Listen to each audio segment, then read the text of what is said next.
Alright, so last time we opened with some of the Elder Rainfalls having a nice time at the ODM Academy. They were in as good of spirits as they could be, and were discussing some of the bumps facing the family as of late, ranging from insecurity to depression for various people. Back at the Headhunters base, we got to see the state of both Colt and Memory Ann, with Memory Ann being very depressed and trying to emulate Hazel, while Colt seemed to be angry and just wanted to be left alone. Back in the Triple Office, the Rainfalls stationed there decided they were going to send the kids out on a mission. A small mining facility had reported a vagrant coming in and stealing their food. The facility was surrounded by a powerful ion storm that only let people through intermittently. The kids had a seemingly simple mission: get in, catch the vagrant, and get out. After a short flight, they arrived at the station and were very quickly greeted by a large man named Crag who worked there. He told them that they were where the other people there were before going down to the sub-level and leaving them. The kids split up, with Carter and Memory Ann going to see the superintendent while the rest went to the mess hall. While they were going to the superintendent, they were greeted by multiple men seemingly in EarthGov attire who told them to leave and that it was all under control. They also caused more suspicion by revealing they should know more than they should. The other kids met with other members of the staff before they all met back at the central hub. They split up again, with one pair going with the superintendent to look at the pod the vagrant crashed in, only to discover that it was from a Halcyon-class vessel. Meanwhile, Sol went with a nice Leonin who worked there to check on the power generator. While there, a large creature lifted him off his feet and killed him in front of her, spraying her with blood and brains. She rushed back in tears and hysterics at what just happened to her. Memory Ann, Ricky, and Elizabeth went to see what had happened, and were greeted by the vagrant they were looking for, a woman named Dr. Goldenthal. After getting her to safety, she revealed the creature was a xenomorph, and the people she was working for were doing experiments with them. She had a queen inside of her, and needed to get to their parents to get it out and stop what was happening. After hearing this news and finding out that the Halcyon class ship, the Pinta, was coming sooner than they would be able to leave, they decided that they would hole up in the administrator's office with the survivors. The group that was sent to get the two from the mess hall were attacked, with one of the civilians being shredded there and the other being pulled through the floor not long after. While this was going on, Colt and Sol got into a large argument that turned romantic at the end. They made up after the bumpy events of the past few weeks. The kids devised a plan to lure the xenomorph into the garbage compactor, and after splitting up yet again, and Ricky being near mortally wounded, they were able to, and they successfully killed it. That's when the group of people from the Pinta arrived, held them at gunpoint, killed the surviving crewmates, and brought them all in, up to the same area, to talk to them. Just before that, Okir and Bash had arrived and saved the rest of the group from a second xenomorph that was there and had horribly wounded Oz. Ripa decided to hurt Elizabeth, causing Bash to try and save her, which cost him his life. They took the doctor and gave the kids a bogus cover-up story before the mysterious man that was with them left alongside everyone else. The kids headed home, sad and defeated, before telling their parents what had happened. They were told to take some time off, and they would be in later to get a full debriefing once everyone's heads were cleared. And I believe that is everything. All right, it's the following Monday, nice and early in the morning. We open with Tommy and Yolanda walking up to see what's going on. Flitwick is looking at this float that they just made, hands on his hips, smiling to himself and nodding. We were very instrumental in helping save the universe. Frederick! Tommy puts his arms. Tommy, how do you like the new float? Let me see, what's a Sylar? Prowler will stand out of the way. And Flitwick stands out of the way. It says, we helped save the universe. Tommy takes his glasses off, puts them back on. Yuri and Tommy both look at each other very confused. We want to have this float here, because we were very instrumental. The Alpha 9 would not have been able to do it without all three of us. I don't... Well, I think from recollection, Samuel and Krellin, yes. And me? I was there for moral support, Fangu. The biggest moral support choo-choo train between missions. Samuel nods his head. Right. Quellen and Samuel both needed their choo-choo train, and I was there to give it to them. But Samuel don't fucking eat. He still likes choo-choo train, isn't that right, Samuel? He comes down, puts his arm around Frederick. I'm not going to argue with you. I agree, whatever you like. You need more money, let me know. You know what today is? It's time we call Hazel, correct? That is right. Tommy gestures with his hand. Krellin, seeing the hand gestured out, comes up and starts shaking it. Tommy, whatever. Frederick nods. It is time we take care of them. Frederick walks up to Tommy, also takes his hand that Kremlin has. They start. Samuel will take it as well. Oh, this is fucking. Do you think we can do this without Hazel noticing us? I am starting to have some fucking concerns. I think we can do it. Me, Quellen, and Samuel, we are all masters of disguise. Spend much time around town's name. Frederick nods. We picked up a thing or two from that guy. Don't worry. Got any disguises or anything like that? Because I've got him and Yolanda. I don't need one. Nobody recognizes me. But you star. Looks at Tommy confused. You are like the most popular man ever, Tommy. I'm very inconspicuous. Don't worry about it. Worst comes to worst, I will pull up sports jacket over my face. Oh, okay, that won't be suspicious at all. Me have newspaper. Pulls out an old newspaper. Where the fuck did you get that? Found in basement. Frederick looks at it, looks at Tommy. See? Masters of disguise. Samuel beeping. What the fuck did he just say? He beeped to Tommy he has a periscope. Samuel has a periscope. Right, okay. Frederick, what are you going to be dressed in? Frederick holds up those glasses with the big nose and the mustache. Alright, good. I think we need to... Is it beyond asking, do you think you could go up to Hazel and try to buy some drugs off of her? That way, she get away, we tip off the police, they get her in jail, and then we just murder her in jail. You see what I'm saying? Krellin, very smart, Mr. Wise. I could definitely do that. All I need to do is walk up to her and ask for cocaine, maybe? I could do that. What does she fucking sell? Is it meth and cocaine? What is it? I don't know. Oh, okay.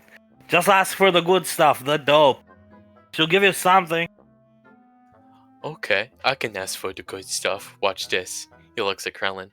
Give me the good stuff. Krellin, of course, takes Frederick's hand and kisses it.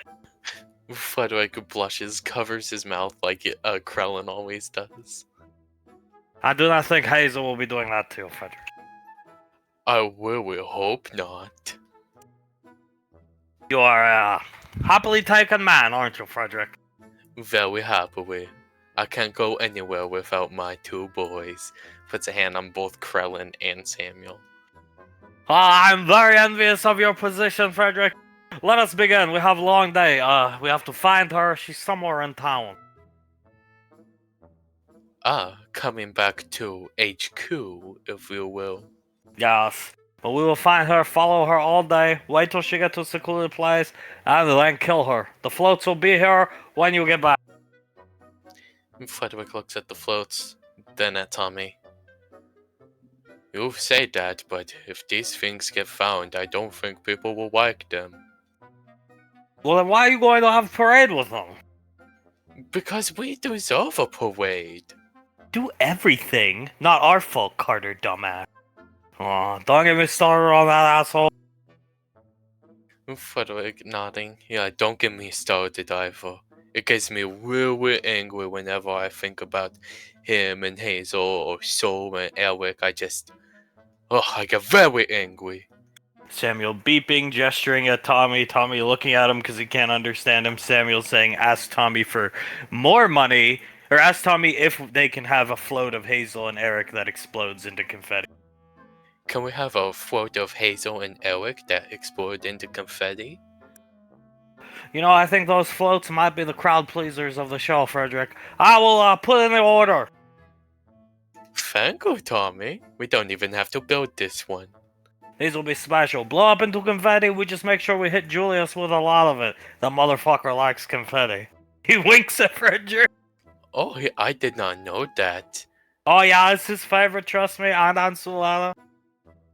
Quellen, Samuel, we need to get more confetti cannons and point it directly at those two. Done and done. Typing on his wrist computer. Very good. We just need all the confetti then, especially if we're doing it in like Woodbury. I own Parley Company, I'll give you millions of pounds of confetti. As long as about 1,000 of it hits Julius in the fucking face. That won't be a problem at all, Tommy. We can make show of it. Teach him to fucking tell me to get out of the room so he could grope his wife. Are you sure he likes it, or are you just doing it for revenge? A little both. He smiles at Frederick. Okay, I'm fine with that, as long as we get confetti. We do enough for rainfalls. Can have laugh at expense every once in a while. I agree. I also agree. Alright, let's move out. We have to find this gangly motherfucker. Yes, so he gives Tommy a salute. They will move out together, as inconspicuous as they can. Up here in the triple office, it's a relaxed atmosphere. Sitting around on different couches, relaxing. Memory Ann's on Carter's lap. She's awake. Maybe not in the best of spirits, but awake. Icy's just cradling poor Sam, rocking her back and forth. Icy pats her on the head. Someone misses JJ. Julius looks over. Yeah, I bet. You doing okay, Sammy? He nods her head, laying it on Icy's chest. Okay, that's good. Julius looks over at Sasha. Should we start the debriefing, or do you think they need some more time? Oh, I think they're ready. Time is against us always, it would seem. Sitting down next to Tom. Hey, oh here. How was everybody's weekend? Pequod speaks up. Good as it could be, ma'am. Had a decently relaxing time at home with Ma. Icy, we'll get JJ up here in a little bit. Just patting Sam's head. Carter looks at Pequod. We had about as relaxing as it can be, Mom. Mom and Dad and Aunt Icy and Sasha and Towns were working all weekend. Pequod says and nods her head. So, let's just get down to business. We can do this one of two ways. We can treat you like adults and you can recount your events to us, or you're gonna one at a time sit in a private room with your aunt and she's gonna read your mind second by second. I would like to be treated as an adult, ma'am. Okay. Yeah, I would rather tell you, ma'am. Well, I know these things are hard, recounting these type of past events. So, let's get down to it. Pequod clears her throat. She's standing behind Julius, rubbing Julius' shoulders. Where would you like us to start, sir, ma'am? When you, Sasha clicks a pen, stroking your chin, when you sat down on the planet, there was windows of opportunity to leave, right? Oz, of course, because we entered the planet's atmosphere. Sasha, okay. That's all she said. Yeah, I'm not clear on how it works completely, ma'am, but like a revolving door, you can only get out a little bit at a time. And you guys left before whoever these people are. Oz, yes, Marianne. They told us we had like 10 minutes, so we begrudgingly left quickly. Yes, ma'am. And there were still windows to get into the planet's atmo with a small vessel then. In and out. Oz, yes, ma'am? Right, love? Last nuts. Yeah, there was small windows. Because currently there's not any. You pull up a hollow image of the planet. somebody destabilized the atmosphere on their way out with what readings suggest and deep space reconnaissance probes suggest were nuclear weapons. That'd explain why they gave us a timer. Pequod squeezing Julius's shoulders, not hurting them. Is there anything left of the mining place? Looks like, yeah, absolutely. Sasha nods her head. They dropped them in the atmosphere. High atmosphere. Probably when they left. Carter leans forward a bit. Do you foresee any hope of it clearing up in the near future? We're... no. Sasha looks at Carter. No. We're gonna send Ricky's father out there to assess the situation. And if we have to build a vessel to get him through, or send a gigantic cruise ship out there, a battle cruiser, then we will. One way or another, Ricky's father is going to get in and take a look around with his team. I think he'd swim through the atmosphere if he had to, ma'am. That's why we're sending him. He clears her throat, but we haven't got a chance to debrief him yet. Either way, that happens today. So you landed on the planet. Then what happened, Carter? Sasha leans back in her chair. Well, we went down into the facility. We met a man named Craig. Told us some basic information where stuff was. He wasn't very good at talking. Seemed to have some kind of a damage to himself. He types on the computer and pulls up his civilian dossier. Yep, that's Colt looks right at his lap. Soul's sitting on his lap. Soul starts to pet the top of Colt's head, gives it a kiss. It's okay. And he sighs slightly, looking at the picture. They said he was former military, ma'am. Marine, yeah. Colt speaks up. Yeah. Good guy. I wouldn't be here without him. Carter nods. Very, very good man. Saved Ricky's life, so yeah. She'll transfer the picture behind her on a big screen. Okay. After that, we went down into the facility. Me and Memory Ann, we went to go to find administration, find the superintendent. Get some... That would be a Superintendent Clemens. Pulls up the picture. Exactly, Clemens. He groans, seeing it. Carter looking at it. He has to look away over at this wall over here. Memory Ann, they shot him in cold blood, much like Sasha puts up her hand. We'll get to that. What's the picture behind her? The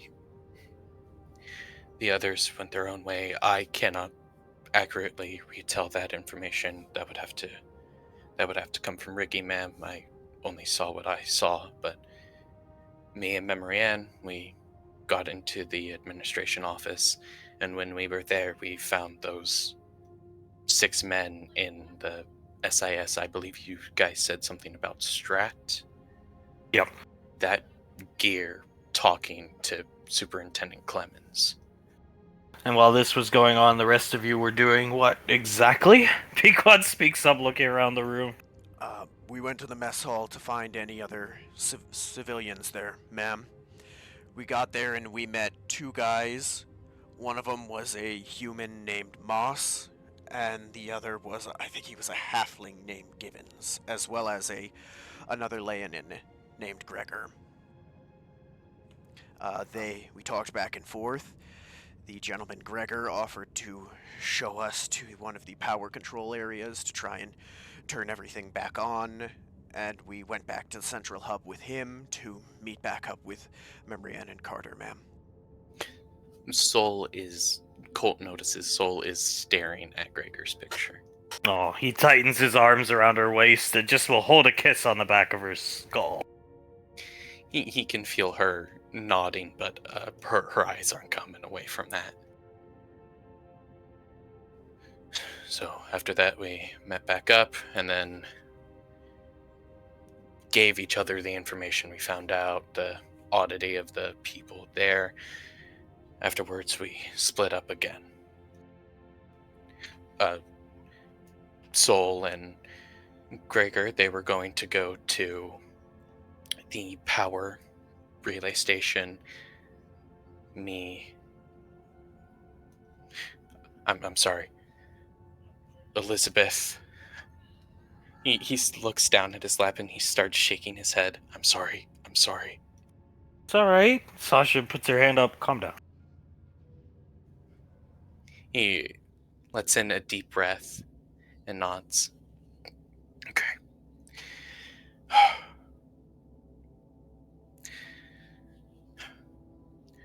Colt, Ricky, Benny, and Elizabeth.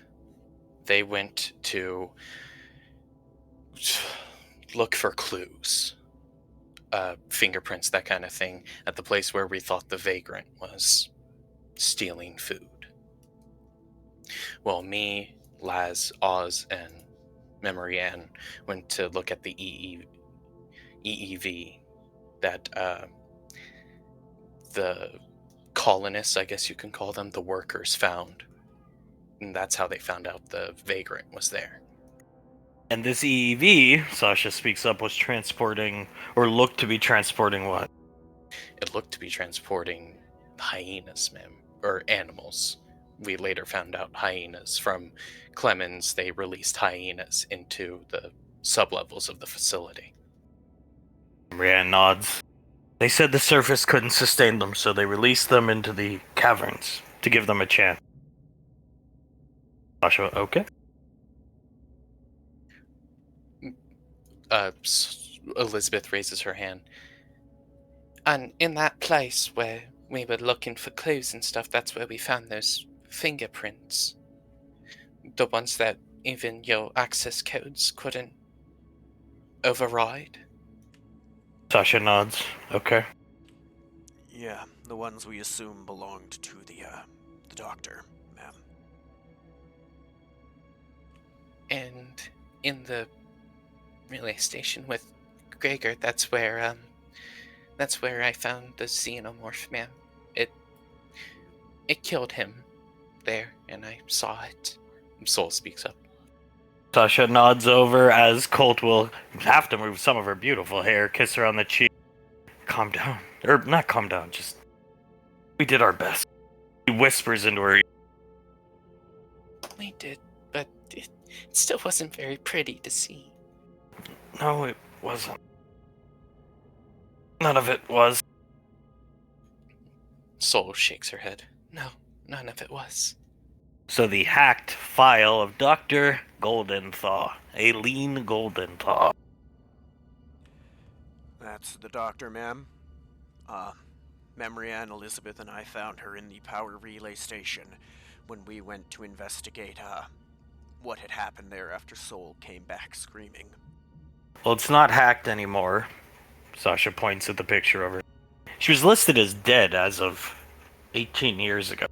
She worked for Max Tech's bioengineering division for the last 45 years. That fits with what she told us, ma'am. She worked in something called Project Stargazer. Twice, a program they opened a long time ago. Long before, let's just say, the Galleons had arrived here in this timeline. Sasha looks around, so a long time ago. And then they opened another Project Stargazer sometime around the time Julius Ash, Nicole was still with the council, but under Hunk's command. So when your parents were in the Headhunters. Sasha nods. And coincidentally, when your parents encountered xenomorphs the first time, clears her throat just like that, looking back at the pictures of the dead. I don't know what that project was, ma'am. Do you know what they were trying to do? Pequod breed them, probably. Clone them, I think, right, Julius? At least when we got involved. Julius nods. I suspect that they were some kind of clone, yeah. When we encountered them back in the Headhunters, they weren't like the ones we encountered in Alpha 9. Icy stroking Sam's head. They were purple, if memory serves. Yeah, and they had like or at least the king did, like anti-magic field around them, you can say. So, a lot different, these cloned versions of xenomorphs. I don't know for sure, but I don't think this one was anti-magic, ma'am. Carter shakes his head. No. If it was anti-magic, I couldn't have, tried to do anything to it. Memory Ann, I hit it with ice blast, and you should have seen it thrash. It was almost like a small child. Soul nods. It doesn't seem to like fire or ice or lightning or any element like that. And you're 110% sure the creature you saw resembles, and she'll pull up an old picture of the Alpha Praetorian. Black, just like this thing. Carter leans back in his chair, Soul grabs onto Colt tighter, and Elizabeth squeaks. She feels Colt's hands trembling around her waist. Benny, that's it. That's it, ma'am. The one we fought looked a little different, but that's the basic design and color, yeah. This is the one we fought years ago, together as a squad. Big. It was some type of commander caste. It was in control of a lot of smaller ones, like the one you encountered at the garbage facility Friday. I'd hate to see that one, ma'am, because I thought the one we fought was pretty big. Sasha nods her head. Were not for an APC, I don't think most of us would be standing here. Julius shakes his head. No. Nicole's like firewalls and that APC, only reason we're still alive. Pequod, so it's not above a company like Max Tech to screw around with something like this. But apparently they even didn't want to really mess around too much with them. I mean, you'd have to be crazy to want to, right? I would say so. They opened Stargazer, then closed it, then reopened it to clone them, at least that's what we figure, and then gave up. By that time, this cult was in charge of what was left of Max Tech. And we never got the full story, we never figured it out completely, but the planet we encountered that gigantic one on, they definitely released them onto the planet. And then we actually cracked a planet. Not we, I should say Lorelei cracked a planet that was infested by these things. So. Seems like once they get whole, you can't get rid of them, like roaches. Like a cancer, Pequod nods. In total, Lorelei cracked 2 planets. Oh. That's, scary. Really scary. Pequod looking up at the picture of. Julius lets out an awkward chuckle and nods. Very scary, those, monsters, let's call them. So then, Sasha gestures around. Somebody made contact with this, let's just call them group of people. Ow. Carter tilts his head. Do you mean the 6 that we found, or the group of people that came in to clean up with the, Ripper and them? The cleanup, the goon squad. Benny, me and Elizabeth did over the computer. Puts his hand up. Elizabeth nods. Yeah, we took the doctor. She had taken those muscle relaxers, the pill that I gave you guys.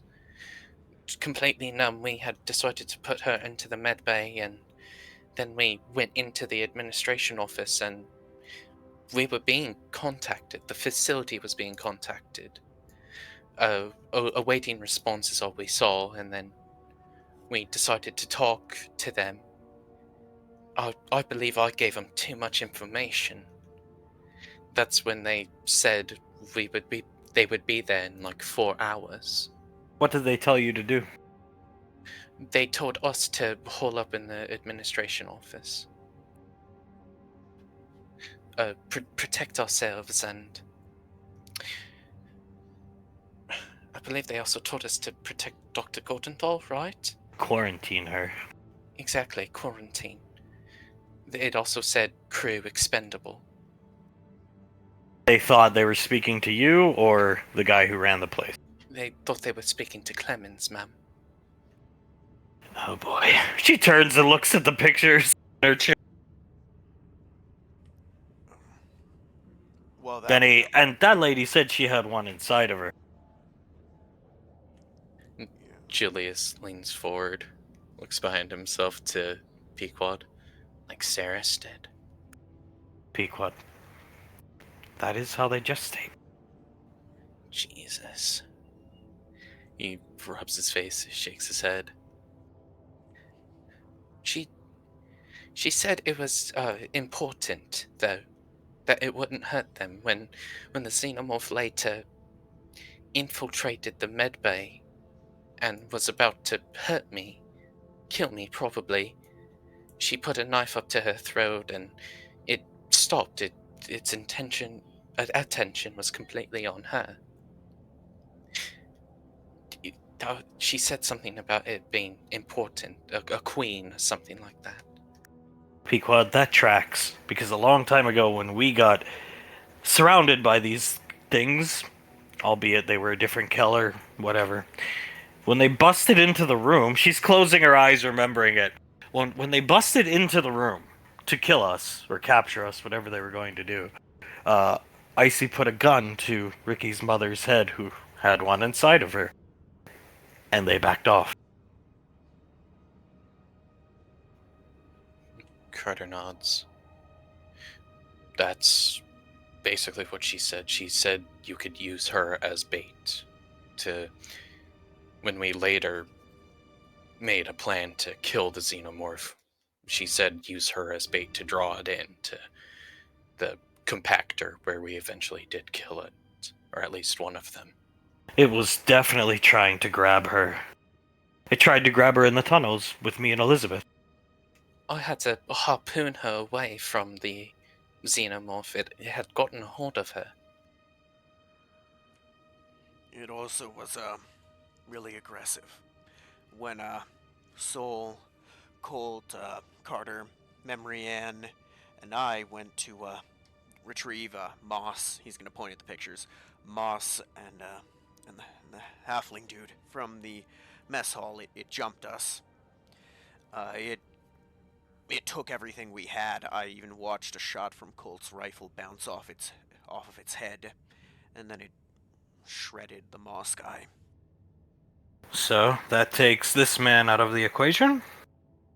Moss out of the equation? What happened to the halfling?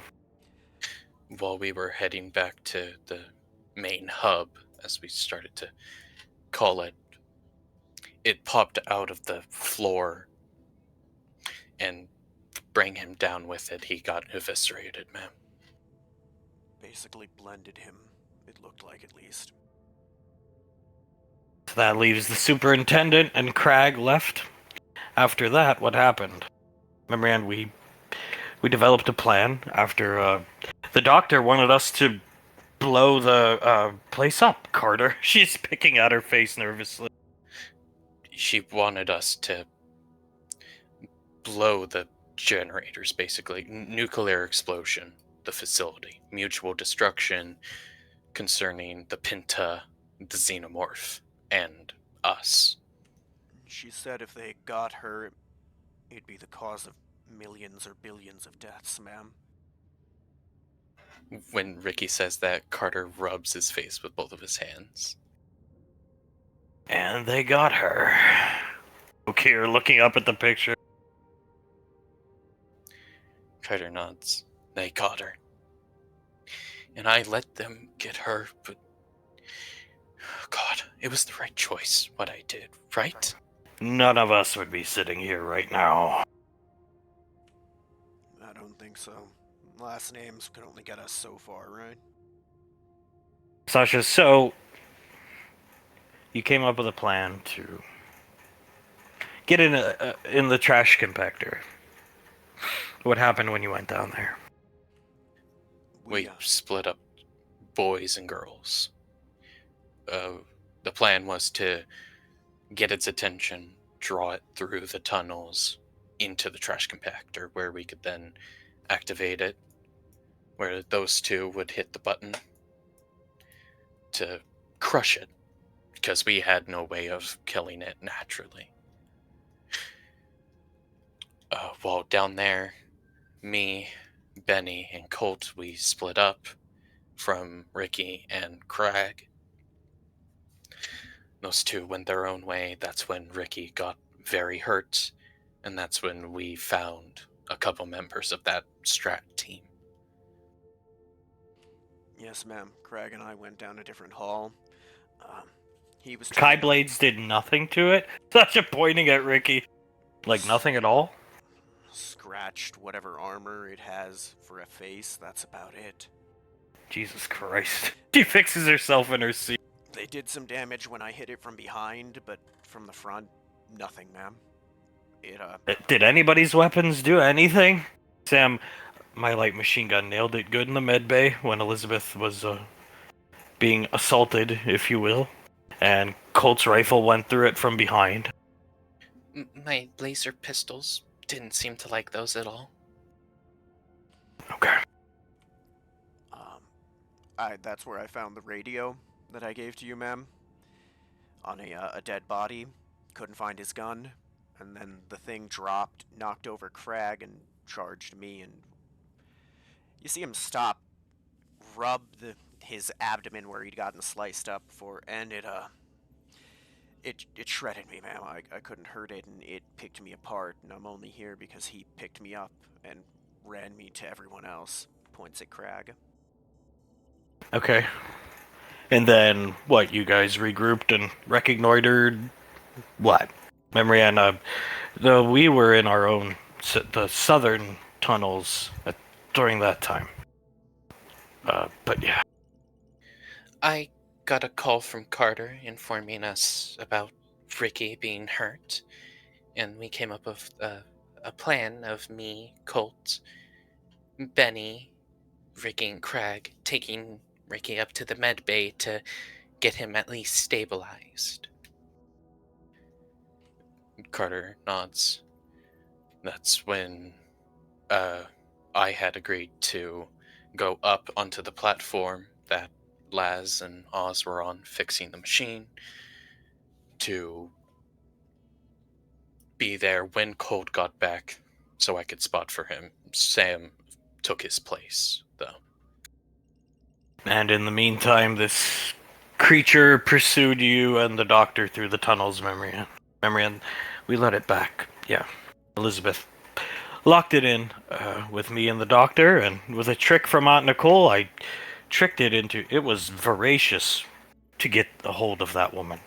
It reared back on its legs and charged deadpan right at me and the doctor. I faded out. She winks over at Icy, who smiles at her, and he fell into the compactor. Carter holds on to Marianne tighter.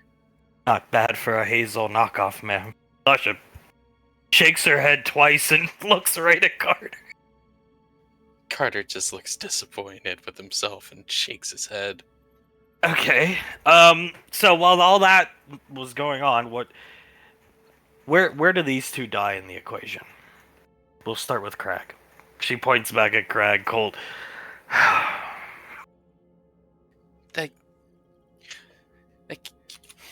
They killed him in cold blood, ma'am. The team, these spooks, they came in, separated us, the group that's still alive, away from Crag, and they shot him down in cold blood, firing squad style, ma'am. Who was all there?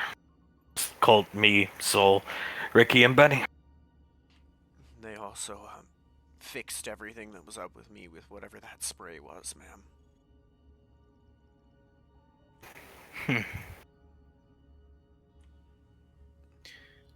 Soul you go. nods. Craig was a very good man. She just shakes her head and puts her head onto Colt's chest. He'll start rubbing her head for her with his hand, patting her head. And the superintendent was killed by the creature, or... When we were on top of the platform, that group of people came in, Clemens was up there with us, and they shot him dead, too. Elizabeth nods. His blood splattered onto, well, all of me. Sasha nods. Okay. Before that, though, a second xenomorph was there. Oz, that would be the one that busted through the floor, put his tail through my stomach, and made me comatose for... I was incapacitated for all of the events. Until we got back to the ship, basically. I was useless.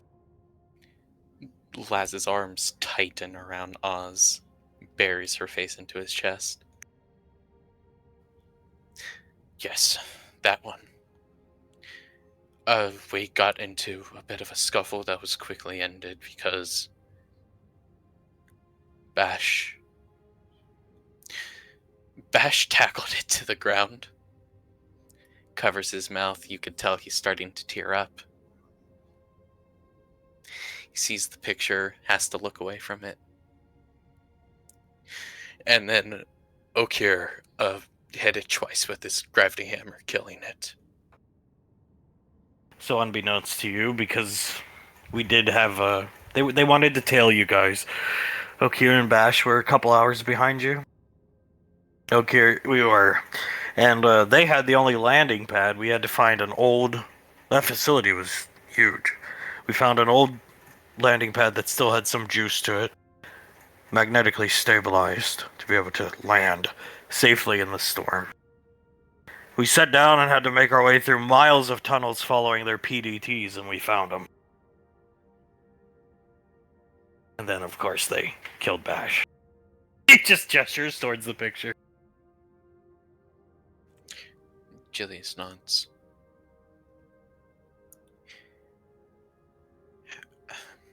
How did Bash die? Ripper started to make comments towards me, and Bash wanted to protect me, so he hit him in the back with his plasmatized club, and well, they shot him dead too. I was there as he took his final breath when Ripper put his foot on his chest, and he gasped. Penny holding her tight. She just starts shaking her head.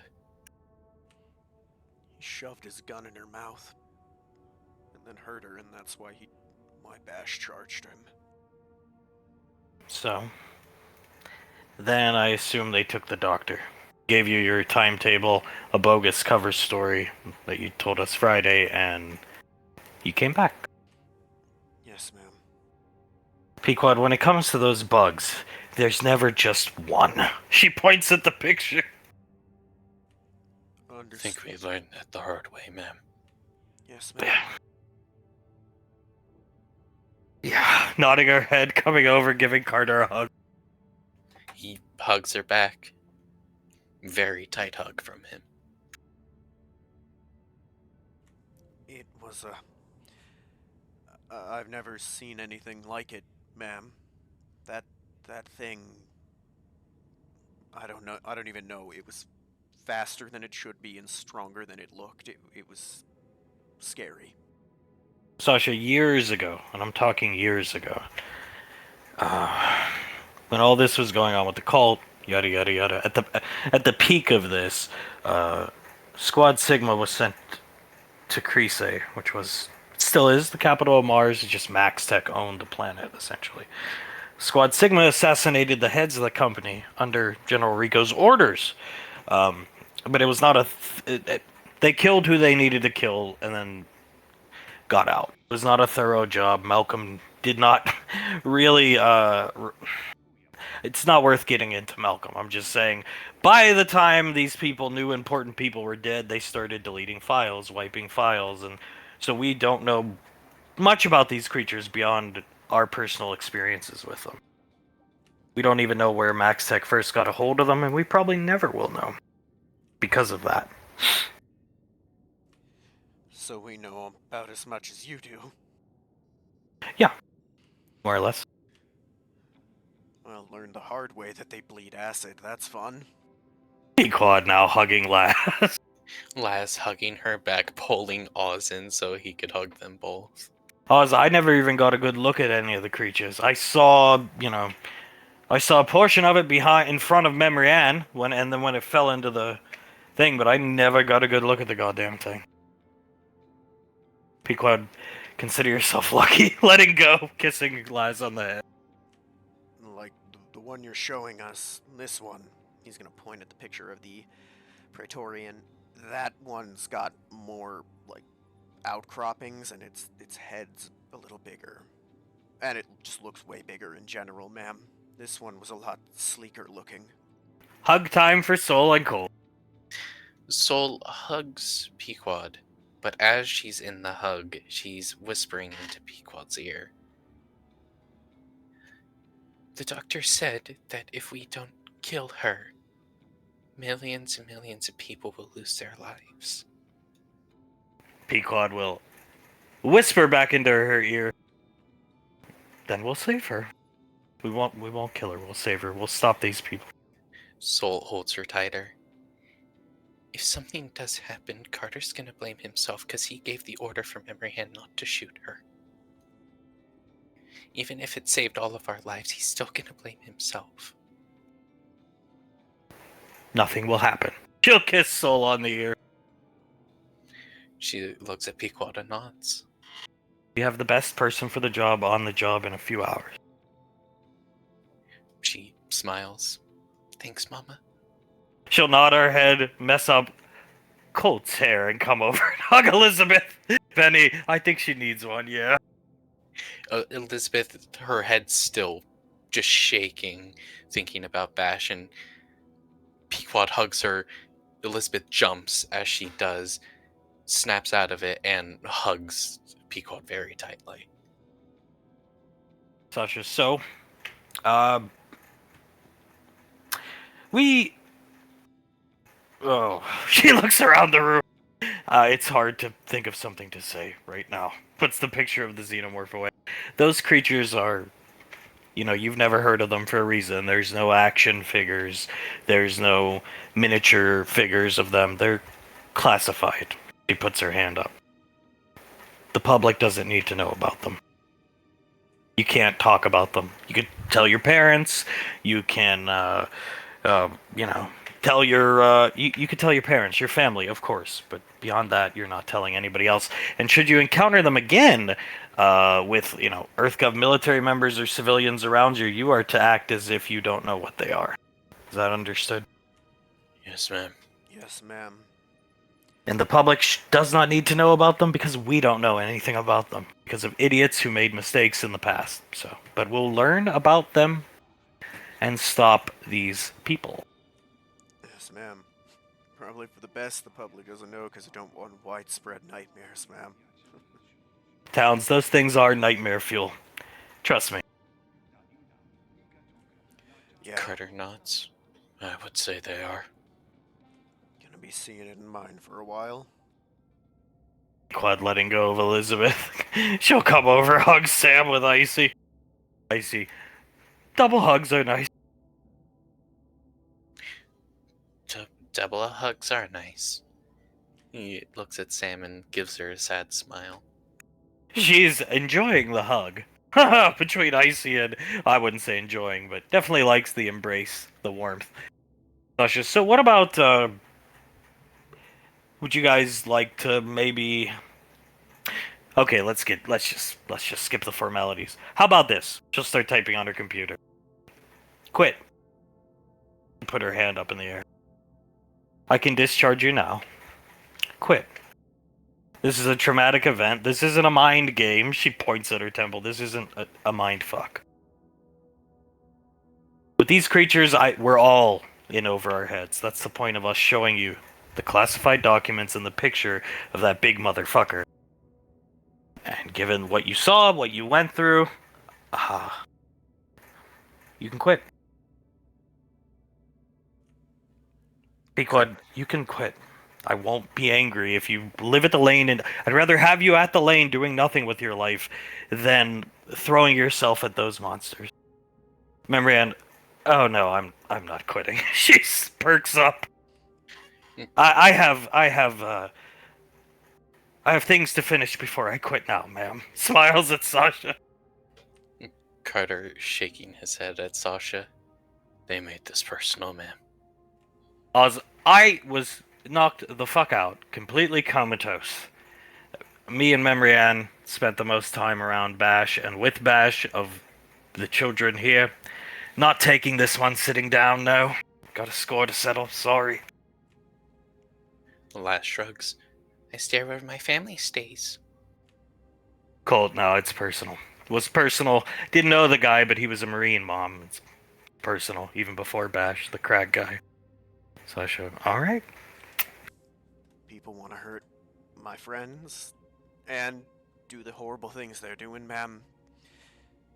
I don't want to quit until that Ripper dude is dead and in the ground. Same with whoever the hell his idiot boss is. Benny, he hurt my Elizabeth, so I've got a needle or two that can go into his neck. I'm not stopping until that man bites down on the barrel of my shotgun. Sam, moving Pequod away gently. I've got a head or two I'd like on my wall. Sasha. I tried. Looks at Julius. Julia shrugs. Thank you for trying. Don't think I could forgive myself if I quit at this point, ma'am. Not after what happened to Bash. Well, I was gonna quit. But if they're not gonna, then I'll stay with them. Julius looks at Okir. Nods. I understand. Well, if you're not gonna quit, Sasha looks around. It's time to move up to the big leagues. Big leagues, ma'am.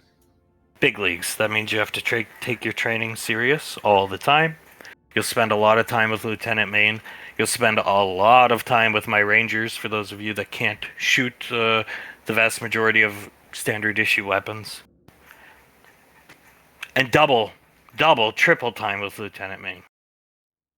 You'll move up to Gateway. How about that? I think it would be good to get out of Woodbury for a while. You can go back anytime you want. Here, you're only a teleporter, and/or if you're not a Rainfall, a dropship ride, which you'll have when you're up here, unlimited access to these dropships, away from wherever you want to go, within reason. Sounds good to me, ma'am. Mariette, I wouldn't mind. I would like to be on Gateway, yeah. Colt, and we can go touch grass whenever we need to. Sasha, uh-huh. Especially with the scarves. Would I be able to move my little greenhouse up to Gateway, ma'am? Yeah, of course. Thank you, ma'am. I appreciate it.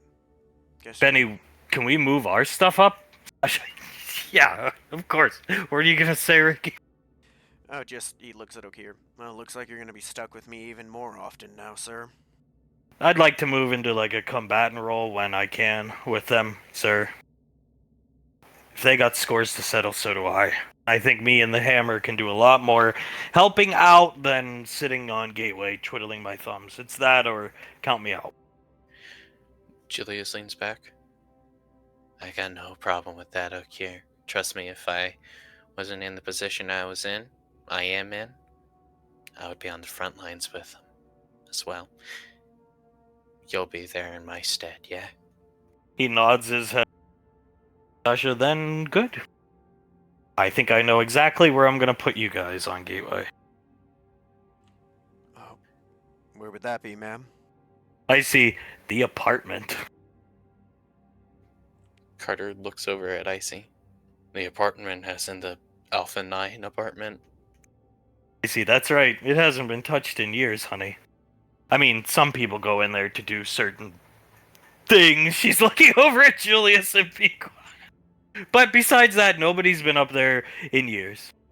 And I just read some minds. I have a food spread up there that we can eat. I'm gonna take you guys for a tour of the place. I mean, food? Looking over at Ice. I've only eaten corn dogs. Food. Carter nuts, and we will gladly eat that food spread, ma'am. Oz, I've had no appetite all weekend. I am like ravenous this morning, so I'm ready to eat. I see it's a big meze spread from Amos. Anything sounds good right about now, ma'am?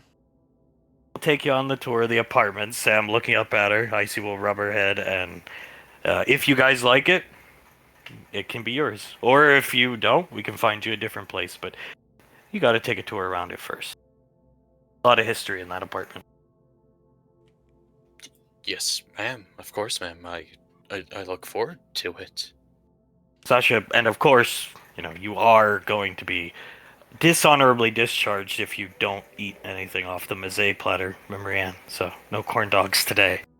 Remember, Anne? Yes, ma'am. Looking at her. Julia smiles at all of the kids. Try to enjoy yourselves on the tour, okay? It's not easy at all, seeing what you guys have seen. Try to enjoy the moments like these, alright? That's the important part. He smiles at him. It's important to have fun every once in a while. That's all I'm trying to say. We did not have enough fun back in the day. No, not nearly enough. You guys think me, your sister, or my sister, and your mother were mischievous now? Trust me, back in the day, if we were all like nearly as loose as we are now, so many more shenanigans would have been had. Dad said there were times where he felt like his skull was gonna crack from dealing with mischief. Mischief, Pequod speaks up, and just the general stress of what we were going through 24/7. You gotta take time and relax. We started near the end. Pequod nods. This is one of those moments to just take some time, relax, eat some good food, and just be with each other right now, okay? I see. Plus, there's tons of stuff that got left over at that apartment that I've never even been up. There's like boxes of stuff. Scar was ultra lazy when we were leaving that apartment to move to the lane. Are you saying like posters and collectibles and stuff like that? Laz speaks up. Icy looks at her. Honestly, I don't know. I've always kind of wanted to go look, but I'm not going to go up and look alone. Plus, other things happen in that apartment that you don't want to walk in on. That's all I'm going to say. She stops talking. Oh, okay. Well, make sure to keep our eye out then. Is it like haunted or something? Yeah, maybe. Looking over at Pequod and Jim. There are ghostly moans that are sometimes heard throughout the apartment, yes. The curse of Arnaki. Are you sure we can move all of our stuff up to the apartment? Sasha, yes. Elizabeth holds Benny's hand, smile emoticon on her mask, and then she lays her head on his chest. We were in that damn apartment. We had way more collectibles than you two. Point said Elizabeth and Benny. We had game cabinets, Malcolm stuff, you name it. We had signs that said like Bloodline, the computers with SWOTOR. It was less of a military living quarters of an apartment. It was more just like a complete clusterfuck. Pequod starts laughing. And not just on the bottom floor either. We had stuff on the top floor where all the rooms are as well. All of our rooms were kitted out with collectibles. It was a lot of stuff up there. Town's having to fucking eat my cereal and look at a goddamn picture of bloody Malcolm in his wrestling attire. And when he was like bloody, sweating, like half squinting an eye. Okay. Oh man, I forgot we had the Malk Flare picture up there. I see everywhere you fucking looked, Malcolm was on the walls. It got really fucking not disturbing, just dumb. Pequod. Pop said there were photos of some old dude who had felt like they were watching you. Pequod, well, the teleprompter was on full display. I like that teleprompter being on display. As did I, rubbing Chili's shoulder. It's a shame. Sasha, oh good. It's a shame we can't have it up in our house. Now, certain grown men will throw a hissy fit. That is very true. Motherfucker! I thought I said not to put this teleprompter up. Sasha, Icy gonna take you guys up. And then you look around the apartment, make your decision. Maybe you want somewhere bigger. Maybe you want somewhere smaller. That apartment is breathtaking, especially without all the Malcolm memorabilia up. So go head up with your aunt, and then you'll come back here, okay? Yes, ma'am. Yes, ma'am. Thank you, ma'am. Good. And you'll make sure to eat something, Memrian, or else. Memrian stands up. Yes, ma'am. Salute. Carter stands up. I'll make sure she eats something for you, ma'am. Very good. Good boy. Get out of here. Icy. All right, kiddos, let's book it. Carter will look at Marianne. May I pick you up? Yes, please. I am weak from not eating. Carter picks her up. Yeah, we gotta start eating, honey, okay? Maybe. He'll carry her out, following after Icy. Doesn't even ask. Just picks Soul up and carries her. Oz, let's go, love. I haven't eaten all weekend. Yes, please, I'm very hungry. Sasha, dismiss Ricky. Go. Yes, ma'am. He's gonna get up and, shuffle after the rest of the group. Okir will go and leave. Pequod, oh god. Watching them all leave. Julius shakes his head, puts his head onto the desk in front of them. I told you they wouldn't quit. He shakes his hands at Julius's finger. Sasha, I tried. Well, you miss 100% of the shots you don't take, Towns. And even if there was a 1% chance that they would quit, I wanted to take it. I don't want them dealing with xenomorphs. You saw how all of them were. Sasha, or shadowy organizations. Or shadowy organizations. Did you see how Carter started to stutter over himself and just started apologizing? Pequod, yeah.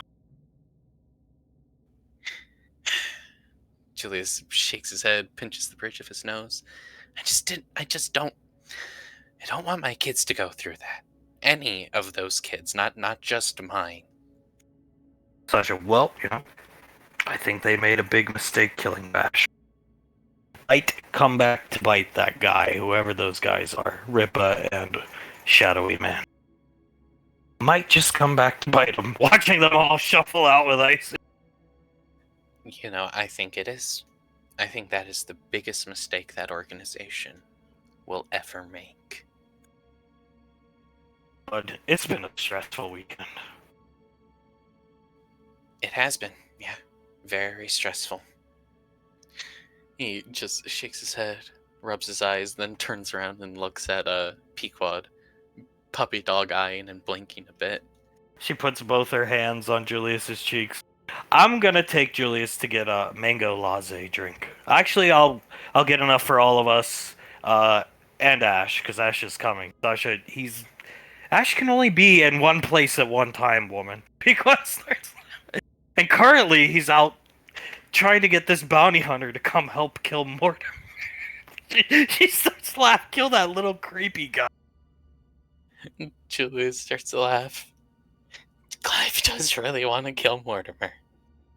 Towns, I don't blame the guy. Got his wife fucking killed in a gang warfare, apparently. Oh, Jesus. Well, yeah, no, I don't blame him at all.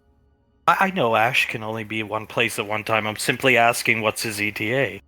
Sasha, I'm gonna call him right now, tell him to double time at home, so, they got about an hour and a half, 2 hours, let the kids eat. I don't want them...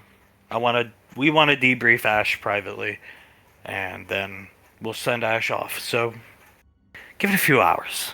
Good, I'll go get mango latte drinks. Come on, Julius. Yes, ma'am. And Julius will stand up, pick her up, and then get out of there. They run out to head up to the apartment to beat the group. Going to the apartment as flashing to the beach house.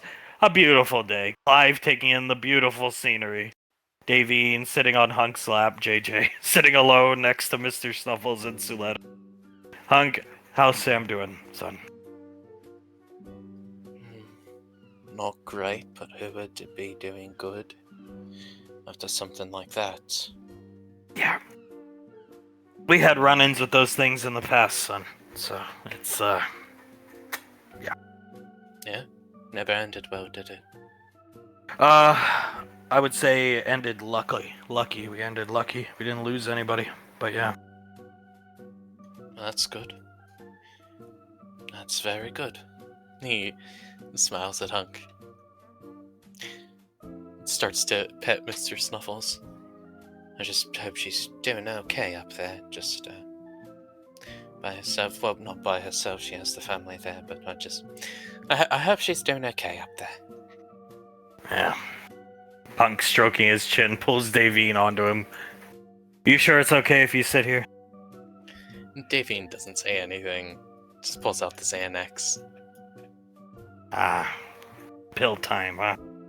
Yes, darling, pill time. Well, let me hold the bottle real quick.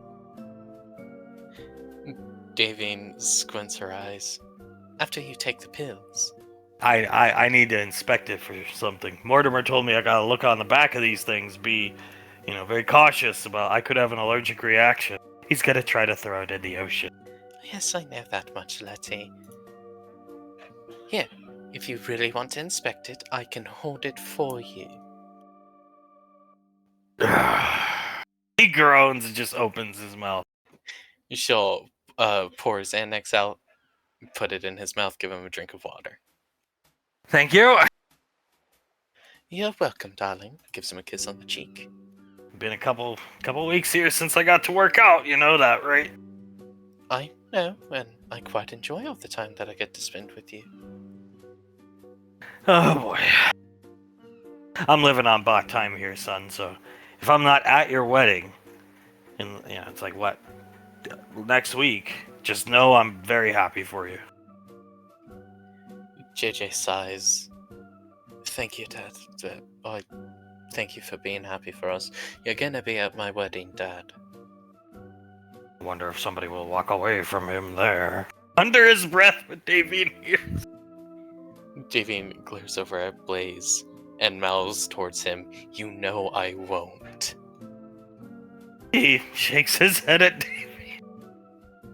Siletta, is it beer o'clock? Scar, no. You've been drinking enough. We got enough problems with him on our hands. Mostly thanks to her, points at Davine. Clive just shakes his head. You have been drinking quite a bit, Mr. Hatter. I know it says all the time it's beer o'clock, but maybe not all the time for you it's beer o'clock. Fine. Sipping her tea that Blazes had out for them. You don't need token.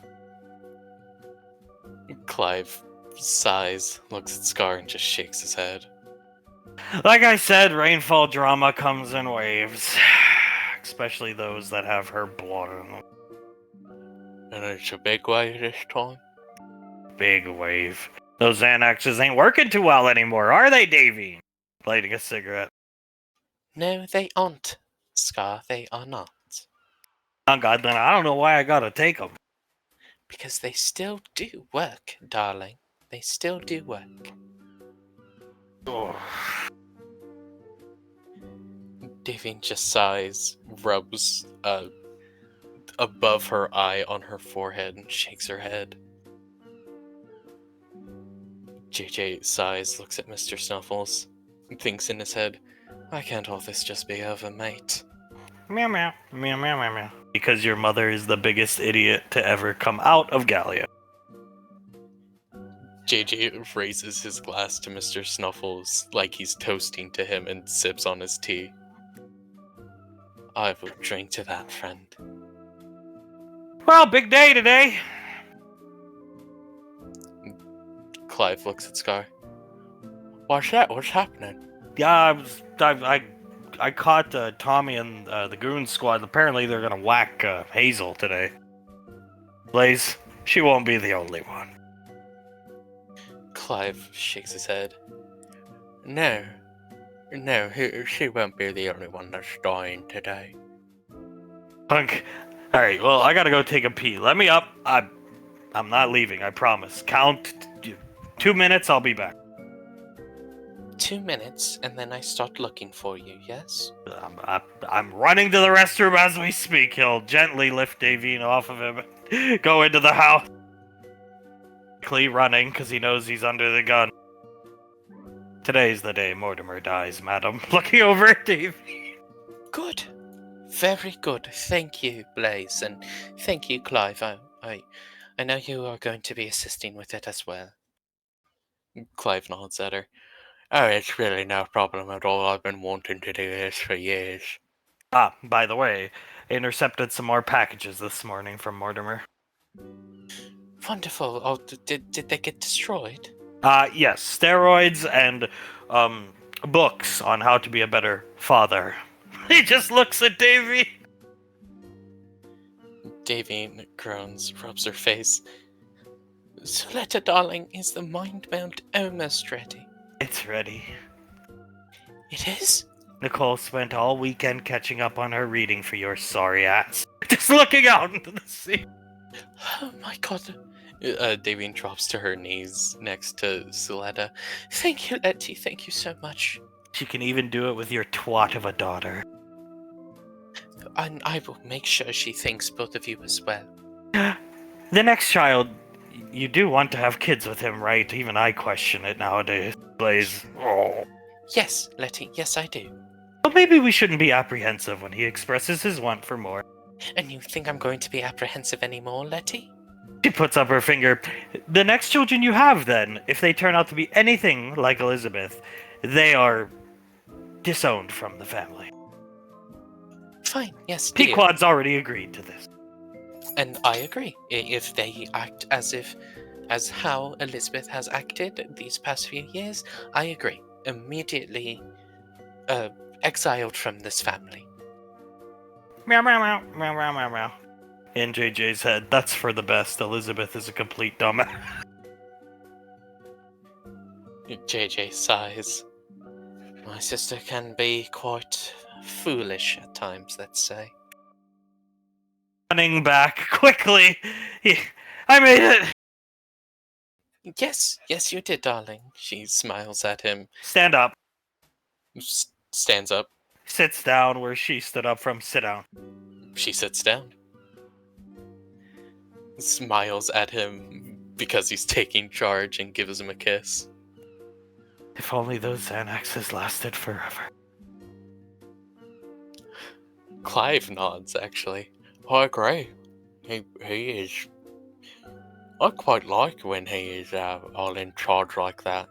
Seems like the family's more cohesive. A family this big needs a unifying single individual. Yes. And he is that individual, at least from what I can tell. It's basic human sociology, really, Clive. He looks down at Clive. Soletta, they didn't teach that one in Gallia. Oh, I didn't know they didn't teach that in Gallia. I think I'm getting to understand now. Gallia, they came through time, blah blah blah. Davine's like from 400 million years ago. I don't think anybody knew how to socialize on Gallia, really. Except Ash, he seemed to, but then he kind of botched it up too. But either way, yeah. Fixing his belt, playing with hail. I see. Well, it makes sense why they wouldn't be able to socialize, but... Oh, blimey. If only they learned of it sooner, you know. Drinks out of his PlayStation mug. What do you think of the beach house, Clive? The first time you're here. We come here very often, so get used to it. It is absolutely gorgeous, mate. Picture perfect, I would have to say.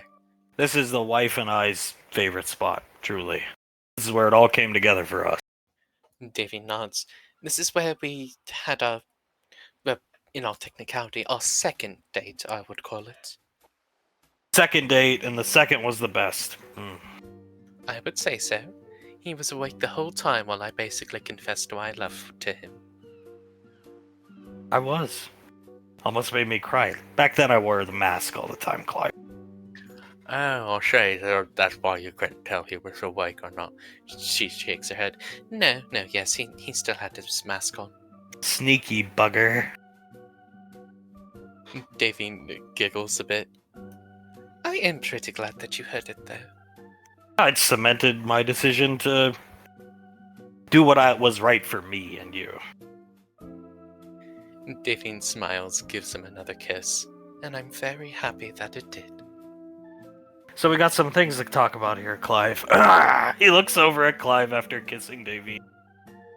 Yeah, sure, like what?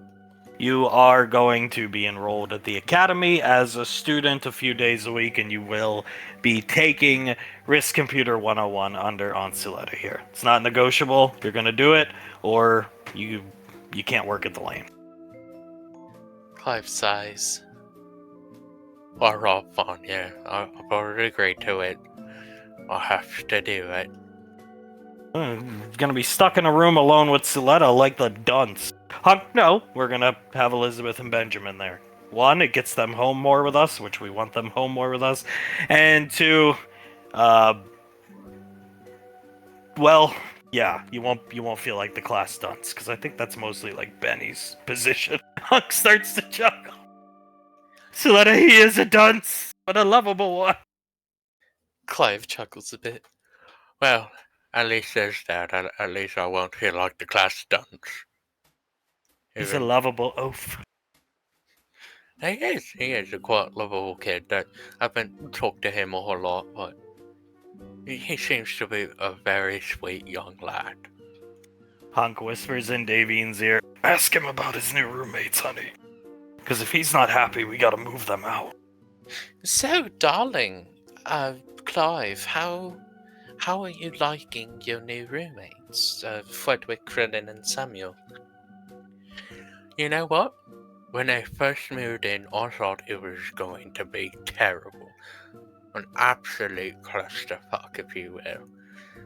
But they are quite good as roommates. They do the dishes, they pick up after themselves, do their chores, everything like that.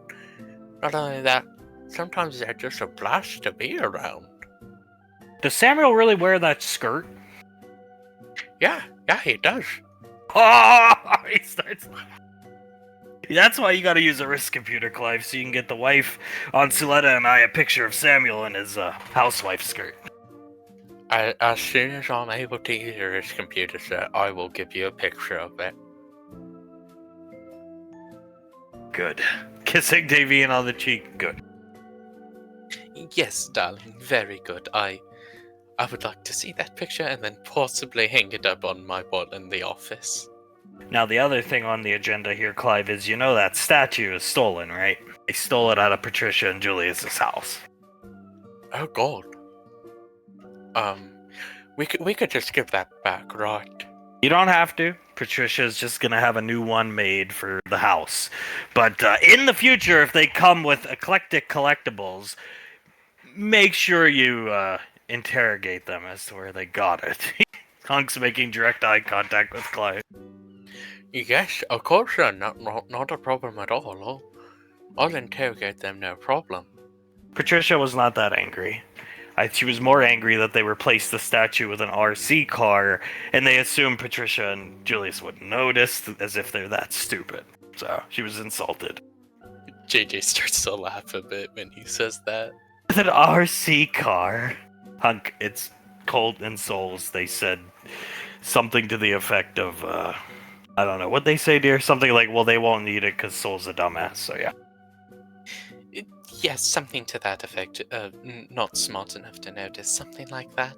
Well, I don't know. That seems like Soul and Colt fixed everything up. He's fixing his belt, looking out at the sea, letting Hale grab at his paw. JJ nods. They did. Sam told me that they seem to be completely fine, and from all that I've seen of them over the weekend, they seem to be good. Alright, good for her, I'm happy. Thought it was gonna be another 20 years of drama. JJ lets out a loud laugh. Thank God it wasn't. I don't think it would be 20 years of drama. I think he would just leave her. JJ nods. Yeah, that does seem like something Colt would do. He isn't the drama type, so... Yeah, I think he would just leave her. Much like his mother, he will not tolerate bullshit. So she's not gonna let another man touch her again, right? Mr. Snuffles, meow meow meow, meow meow. I wouldn't be so sure, and JJ said. JJ rolls his eyes, looks at Mr. Snuffles. Could you just have faith one time? Gestures with his paw while looking at it, Davy. Okay, yeah, her, just at least in the kids, have faith in them. Meow. No, and JJ said. God, you pessimistic little cat. Somebody should maybe have a discussion with her about that. Scar, not gonna be me. JJ shrugs. I mean, it should be common knowledge, no? You would think. I don't know, guys. I think she might get the picture. Maybe grandmother should have a discussion with her. Davy nods.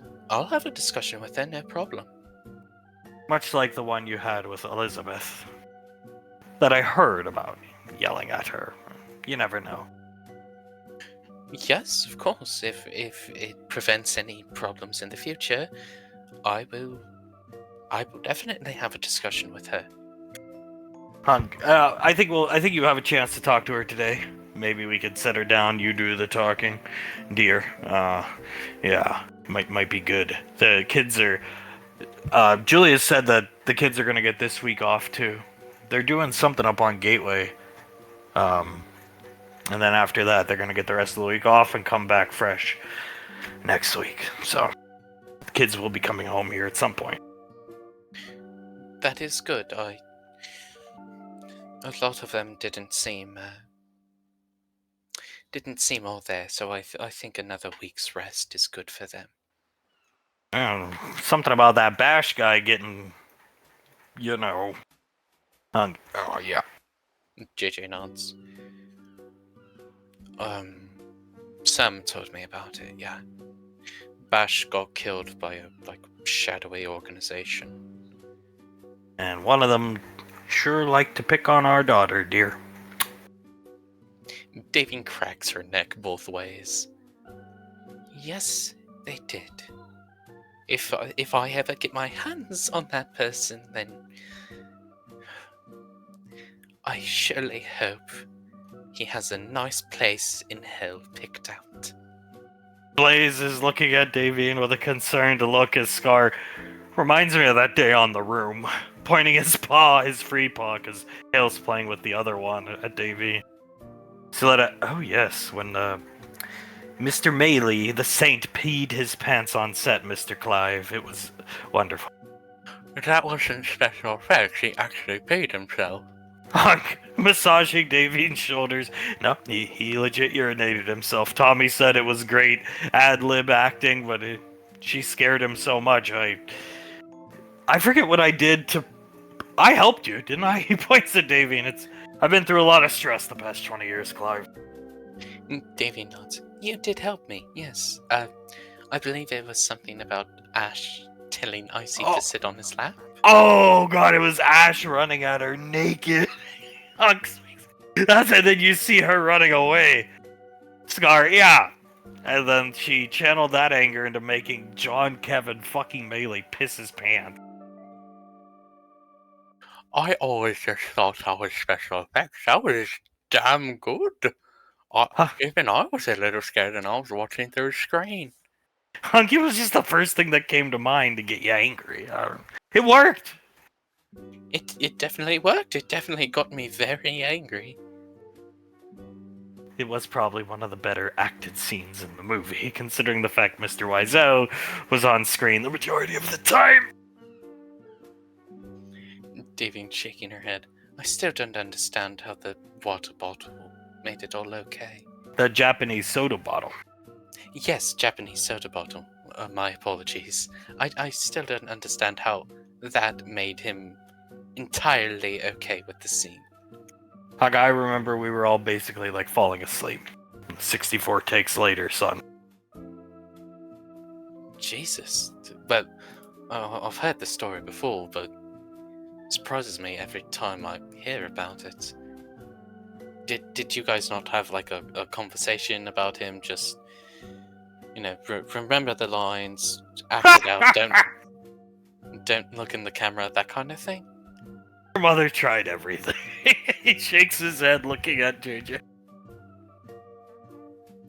JJ laughs a bit. Oh, Jesus, and then that the soda bottle that he had in the scene. Julius gave that to him, and everything was spick and span perfect. Yes, Siletta filing her nails, looking out in the ocean. I always did find it weird that he had a soda bottle, a Japanese soda bottle, when the film is supposed to take place in America. They're Patricia's favorite brand. You'll see them around the lane a lot. And so we had them there on set for everybody because they're, our other daughter's favorite. One of our daughters, I should say. So yeah. And I don't know. After like 70-something takes, whatever it was, Julius just came up, gave him the bottle, and it worked. Wow. That is very interesting. I like hearing about this. The Room is my favorite comedy of all time, believe it or not. Would you believe me if I told you it was originally supposed to be a drama? I wouldn't believe you, no, Mum. Just Scar lighting a cigarette, not saying anything.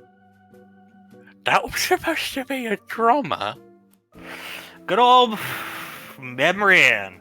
She was 7 or 8 at the time when the Saint was submitting the goddamn application form to the Academy. She changed it to comedy. Mr. Wiseau said it was to be a, what did he say? Plays Tennessee Williams level drama, Clive. So Mr. Wiseau was aware and he still acted like that. Okay, he tried his best. He starts laughing, holding Davey.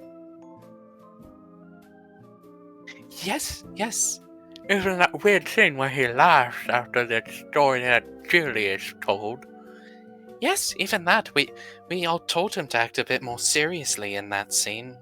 Not just like, what a story, Mark, and no laugh, but he just laughed after every single time. We eventually just gave up.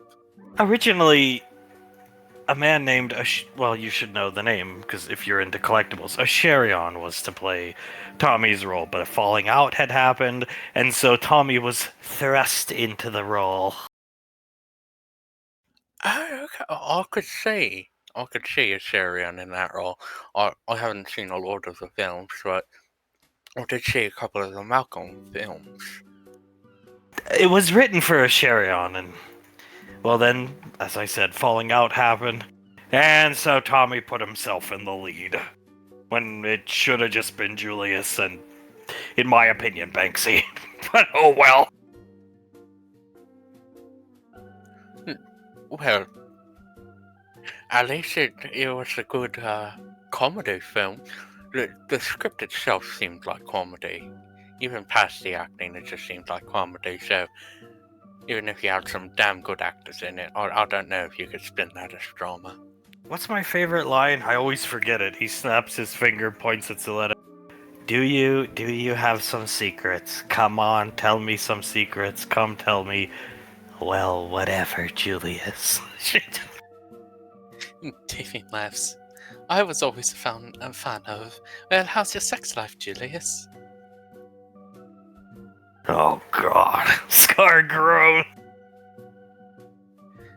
Wasn't Julius Tommy's body double for that movie? Fuck yes. Yes, he was at the request of General Lord Lion Pequod. Julius pulled double duty on that set, Clive. I'll say so.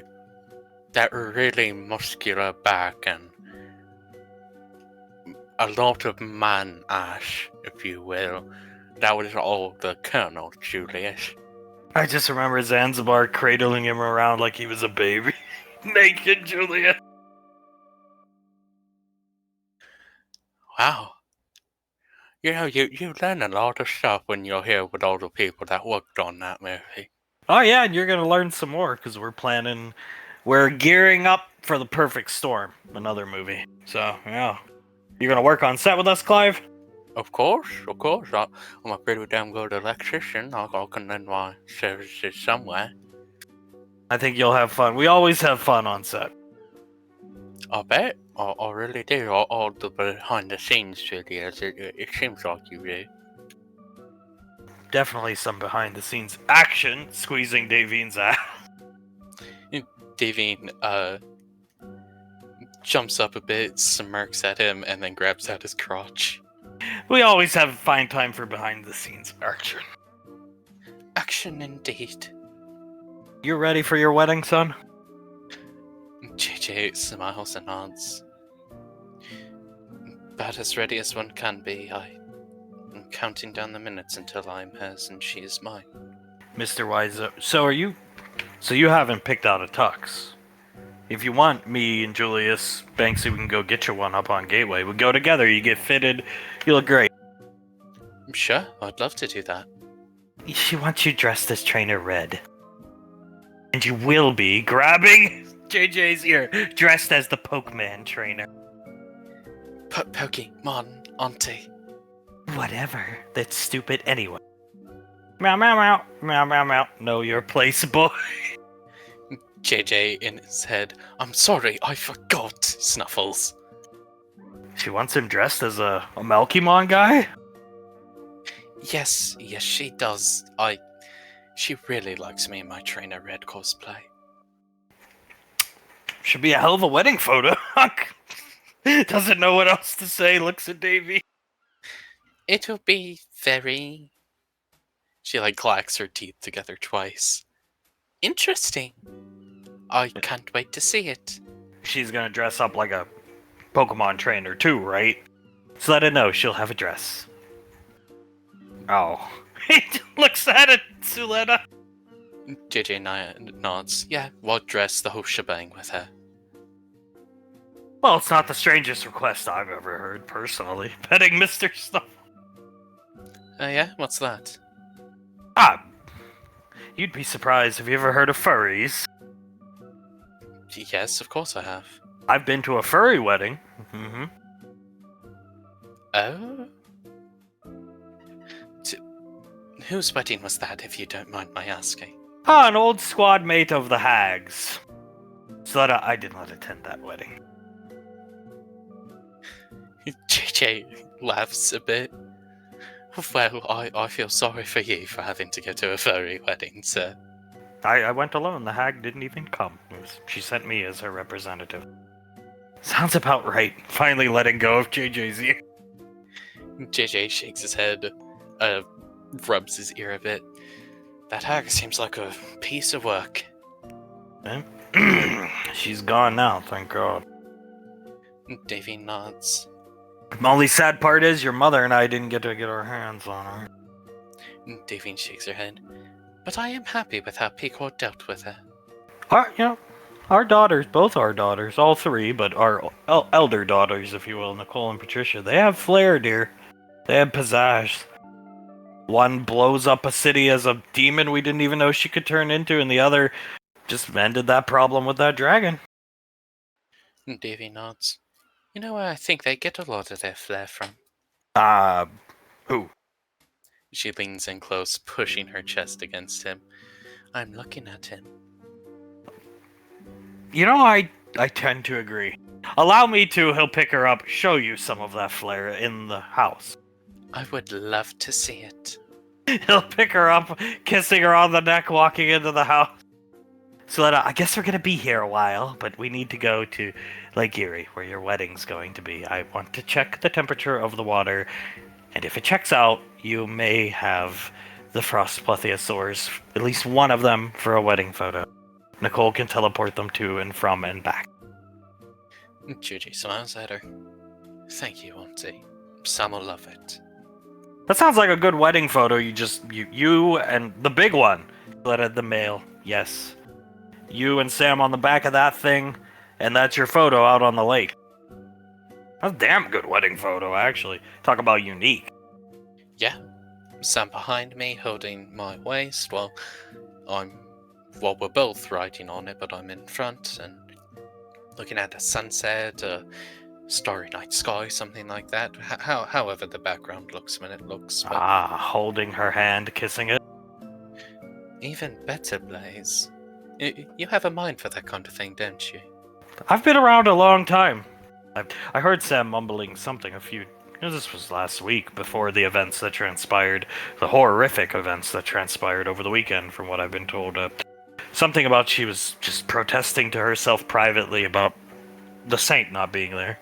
When I told her, the saint is dead, you have nothing to worry about, and she just somewhat rolled her eyes at me and stormed off. Okay. Well, I can offer an explanation for that, don't worry. Tommy has now declared Ricky as the saint.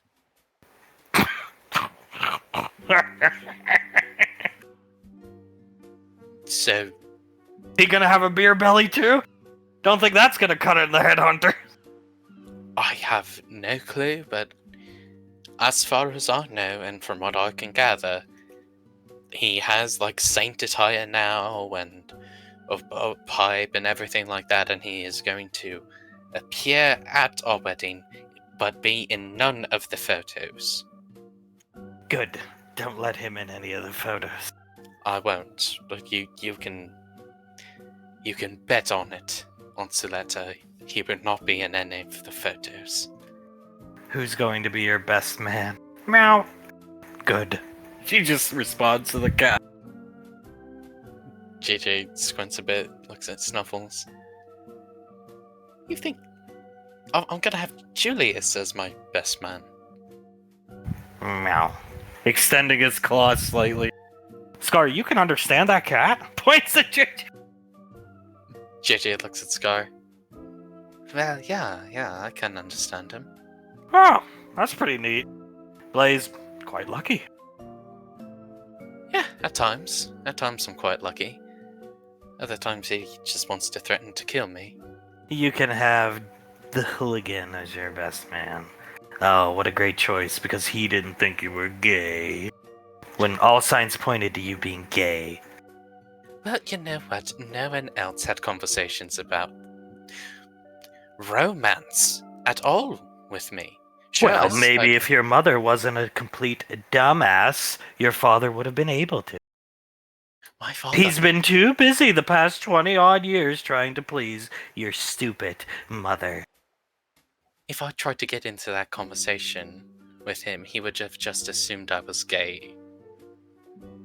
And I did not want to deal with that. So I went to Julius and he gave me advice and that kind of thing. Of course, I studied him. I got all of my moves, if you will, from my father. But Julius had that kind of conversation with me about it. Oh, well, thank God for the hooligan. Make sure not to get her a promise ring. Actually, he said if you ever propose to a girl, don't get her a promise ring. Did he also tell you not to mule over a girl that's been dead for 400 million years? He didn't mention anything like that, but that's common sense. You would think, wouldn't you? He just stares JJ in the eye. Oh, Jesus. They fixed that, right? That's not an issue between them anymore, is it? No, it's not, but... She just looks at the house. Anybody that comes from her bloodline is... You know. JJ sighs. You're an anomaly. She gestures towards JJ, and keep it that way. I will, don't worry, I will keep it that way, man. Yeah, please. Yeah, if I could have it my way, me and Sam will never have any drama to speak of. Meow, meow, meow, meow, meow, meow, meow, meow. Putting his claw out, there won't be any drama if I have anything to say about it. JJ puts a hand on Snuffles' claw, puts it down onto the hover chair, and there won't be, Snuffles. You don't need to threaten me about it. Scar looks at his wrist computer. I imagine we're gonna be here a while. The Xanax is kicking in. They're probably gonna be in there a while, so I'll go make some egg sandwiches, and then we can eat breakfast here. And then eventually we'll get to Erie, and hopefully by then you can get up to Gateway, JJ. Yes, please, I would like to see Sam. Egg sandwiches. Come on, Clyde. Yeah, sure. He gives everyone a 2-finger salute, and he'll go with Scar. Flashing to the apartment, Icy opens the door. Well, and it's the biggest. I mean, even those at Rainfall Lane, that are used to large structures, large houses. This is a big ass place.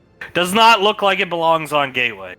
Looks like a luxury apartment you'd find in like New York or something like. Icy, this is it. Putting her arms up. The entryway is huge, ma'am. Nice. Looking around. Oh, dear God. Soul looking around. This is where we used to live, ma'am? Icy nods her head. That's right. Yep. When you were babies. Those of you that were born back then. Rubs Colt's head. Wow. She nods to herself, looking around. So this is like the foyer area, is what it would be called, right? She'll cross her arms and walk up. Yeah, we used to have the Jurassic Park game cabinet over there. Pinball machine. Basically stuff I stole all over here. Soul laughs. Yeah, now all that's just in your game room, Auntie. Yes, it is. She winks. And if you can smell, she starts wafting the air with her hand, clearly putting a spell out to increase the smell. But there is food in the kitchen that we need to eat. Or we're discharged, Memory Ann. Memory Ann, right, walks over to Carter. Carter picks her up. And that we are going to eat, ma'am. Let's go in the kitchen and eat, and then you can go around. Yes, ma'am. Yes, ma'am. Carter will bring her over to the kitchen.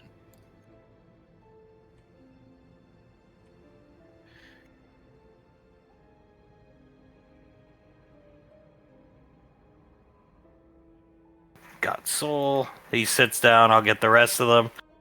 If she does not leave Icy, she wants some companionship, and Icy's nice and warm all the time. I was like, oh, this is the wonderful, magical kitchen. Carter chuckles.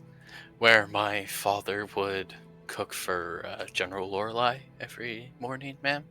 Icy, that's correct. Looking around, eat. She gestures. Come on, everybody, start eating. Oswald, I am famished. Starts eating very quickly.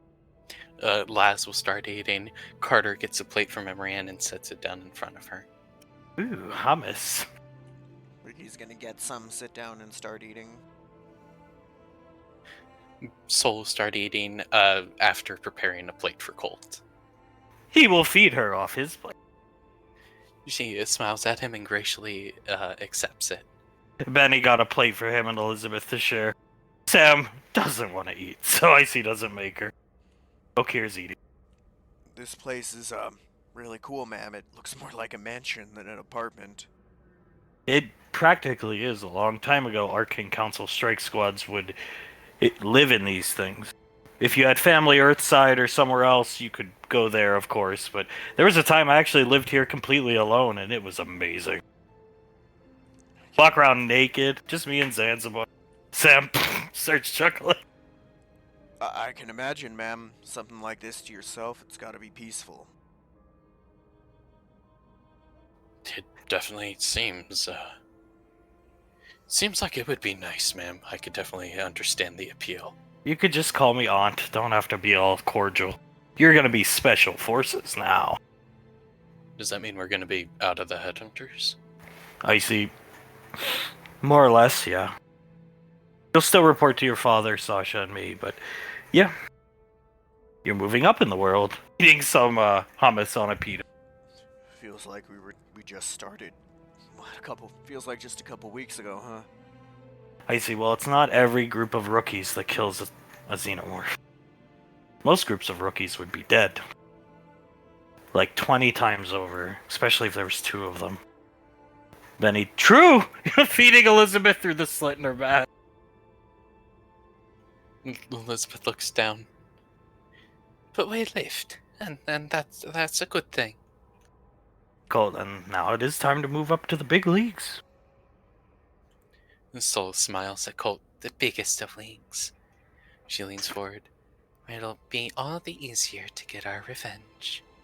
And we will, stroking her chin, putting an olive up to her mouth. It has a pit in it, dear. She'll take the olive completely in her mouth, and then a couple seconds later, the pit is out of it, while the olive looks basically fully intact. He'll put his hand up to her mouth to spit out the pit. That's impressive. She spits. She knows how to use the tongue, Aunt Icy. Icy, I don't doubt that. Looking down at Soul spits out the pit, eats the olive, and nods. Very much so. I'm very good with my tongue. Winks. She at gets Colt. it from her mother. Oh! Well, you know what? Yeah, I've heard my father make comments like that before. I don't doubt it. She starts laughing. I sort of remember growing up here. As I said in the time tombs, I have memories. I see. You know, you guys would hang out in that room a lot with, you know who. Carter nods. She lived here for a long time as well. Mm-hmm. And crossing her arms, nodding her head. Your father actually walked in. Well, Integra and Scar having sex in that room down there. Which was really funny, because it was payback, because Integra walked in on Julius and Pequod a lot back in the Raven Rock days. All my characters start to laugh. I mean a lot. Now, I wasn't present for the first time, but apparently she fainted into your father's arms, Ricky. Pop told me the story. He said he was afraid that she'd had a heart attack, ma'am. Julius! Or something like that. She let out a shriek. Pop said he walked in on them more than a few times himself, ma'am. I mean, they did it all over. They always loved each other. That's good. That's very good. I am glad somehow us kids never really walked in on them, or at least I never did. I see. I used to hose down the vertibird, because we still might have used it for combat. I used to hose down the interior and exterior once it was parked up here on Gateway. Second floor upstairs, you'll see later. Les tilts her head. And the exterior? They did it outside of the Verdi? You never really knew where they did it. You just had to sanitize everything. I see shrug. I could see that, yeah. Understandable, I mean. Yeah, be prepared, eh? Try hosing down a giant mobile suit. The mobile suit bay that your father piloted a robot, the elevators in the armory. I would hose that thing down too, just to be safe. Sam chuckles and finally starts eating. Elizabeth, in between bites. What are the real odds that they slept together in the mobile suit or on the mobile suit, Auntie? I see, 100%. They make it almost like a sport. It's like marking their territory. They've done it in our office downstairs just to, I guess, as a bear pees on a tree, you know. Colt starts laughing. Carter starts to laugh. I mean, you're not gonna get much crazier of a place to do it than a mobile suit, right? Not many people can say they've done it in one, that's for damn sure. Can't imagine it'd be more than, well, 2, ma'am. They were fun times back then. General Lorelei coming in, lusting over Julius. You know, I really can't believe I never really believed in all that.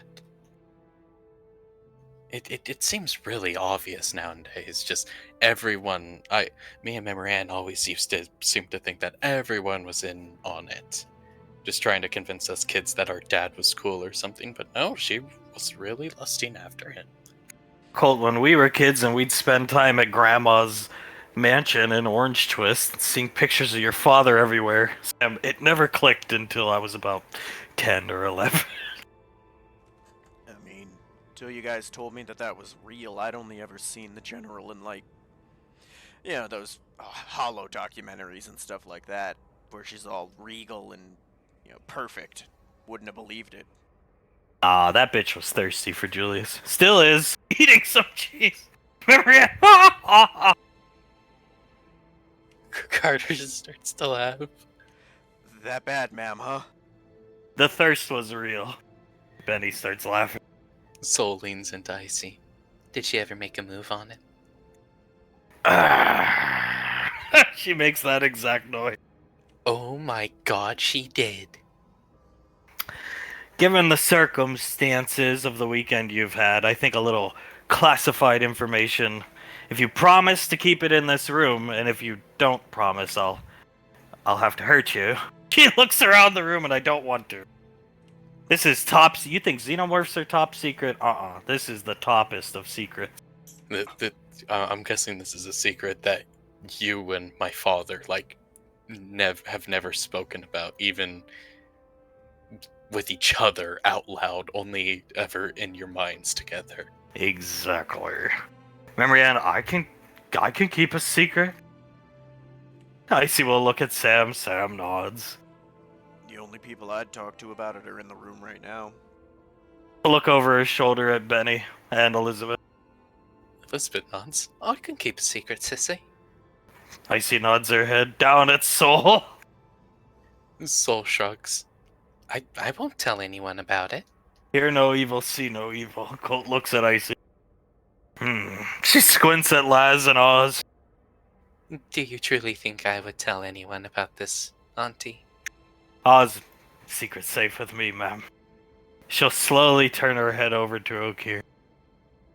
Oh.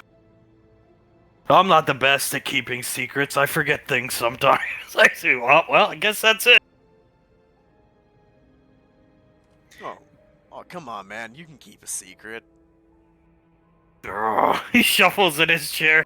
I don't like keeping secrets, because then I see the person and I get uncomfortable. Soul tilts her head. Yeah, thinking back to when we were trying to keep my father away from here, Ricky, he's not very, apt. Or he doesn't really like keeping secrets. Icy will snap her fingers. Everybody sees his hands go up to where his ears would be on his mask. He starts looking around. After your dad killed Tewaz and I had made my way back, the general came, disintegrated Tewaz's body, and then sucked your father's tongue out. Here, she'll wink slightly, and they can see it in from her mind, her point of view. I've never forgotten that day, because I was laughing so hard. Oh my god, it looks like she's trying to eat him. She was hungry, very hungry. There's a moment of silence between all my kids, and they all burst out laughing. Marianne back to her old self. Sam, so that's what Grandma meant when she would say it was the best kiss ever. Colt. Yeah. I remember she'd talk about, the greatest kiss I ever had, but she'd never say who it was with. We just assumed it was God. Oh my god, I have never seen my father dipped by another woman. He manhandled it.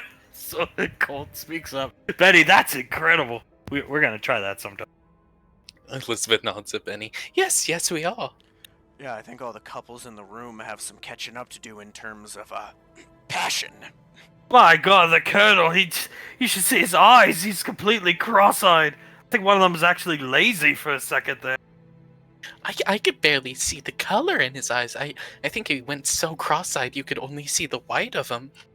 I always get what I want. Marianne starts laughing. Oh my god. I could see why you would want to keep that a secret. Yeah, your father swore me to secrecy. Your mother does not know, and we will never tell Mom. Or anybody. No, we will not, Auntie. No, we will not. Not gonna tell anything, ma'am. In the laughter, she unmutes Okir, who I prefer it that way, trust me. Thank you, ma'am. I see not. In the laughter, Colt knocked over a little box that was left up on the counter with his elbow by mistake. Hey! From Orange Twist. Soul turns around. What are those? Sprinkle lollipops. Icy. That's right. We would go to Orange Twist a lot back in the day near the end. Colt, they sell these, where Lorelai lives. Orange Twist City. It's Soul hiding a laugh. Oh, do you mind if I try one? Colt will take the wrapper off, put it up to her mouth. No, and they're still good to this day. Most of the people who make the candy down there are like low-tier magicians, so they're really good candy. I see, yeah. Soul smiles. It takes the lollipop, swishes it in her mouth for a couple seconds, and her eyes immediately start to sparkle. I see, that's one place we don't go enough to, I've always kind of felt, at least as a family. But I had no reason to ever set up a teleporter, because nobody lives there from the family, but, well, not anymore, I should say. Looking over at Colt, but, yeah, I always liked it there. We would go a lot near the end, and I mean a lot. The first time we ever went, we went out with Sasha and Towns for dinner. Pequod and Julius went out on their own to... There's a really good Italian restaurant. And then we just went back a lot for candy, the festival days. Then we just kind of stopped. She shrugged. Soul takes the lollipop out of her mouth. Do you think we could go? You can go anytime you want. Orange Twist... not to bring up bad memories, but if Ash hadn't pissed Lorelai off so much near the end, Ricky probably would have grown up there. Though Palo Alto's a great place, and it's nothing to be angry at your father about, so don't start Ricky. But, yeah. Rangers live there, is what I'm trying to say. A lot of Rangers, and most of the people that work in the town are gestures down to Benny. They were orphans at one time, and then they work around the town. Nothing to be angry about at this point, ma'am. It's not like I ain't fucked up just as much. That's the right way. She picks up an olive and puts it in her mouth to look at her. Soul smiling at Colt. I want more of these, like a lot more of these. Every day they sell candy like this. I see on Broadway. It's called Broadway Street, the strip. You guys should go sometime. Maybe you all go. Lorelai wouldn't mind if you're there, trust me.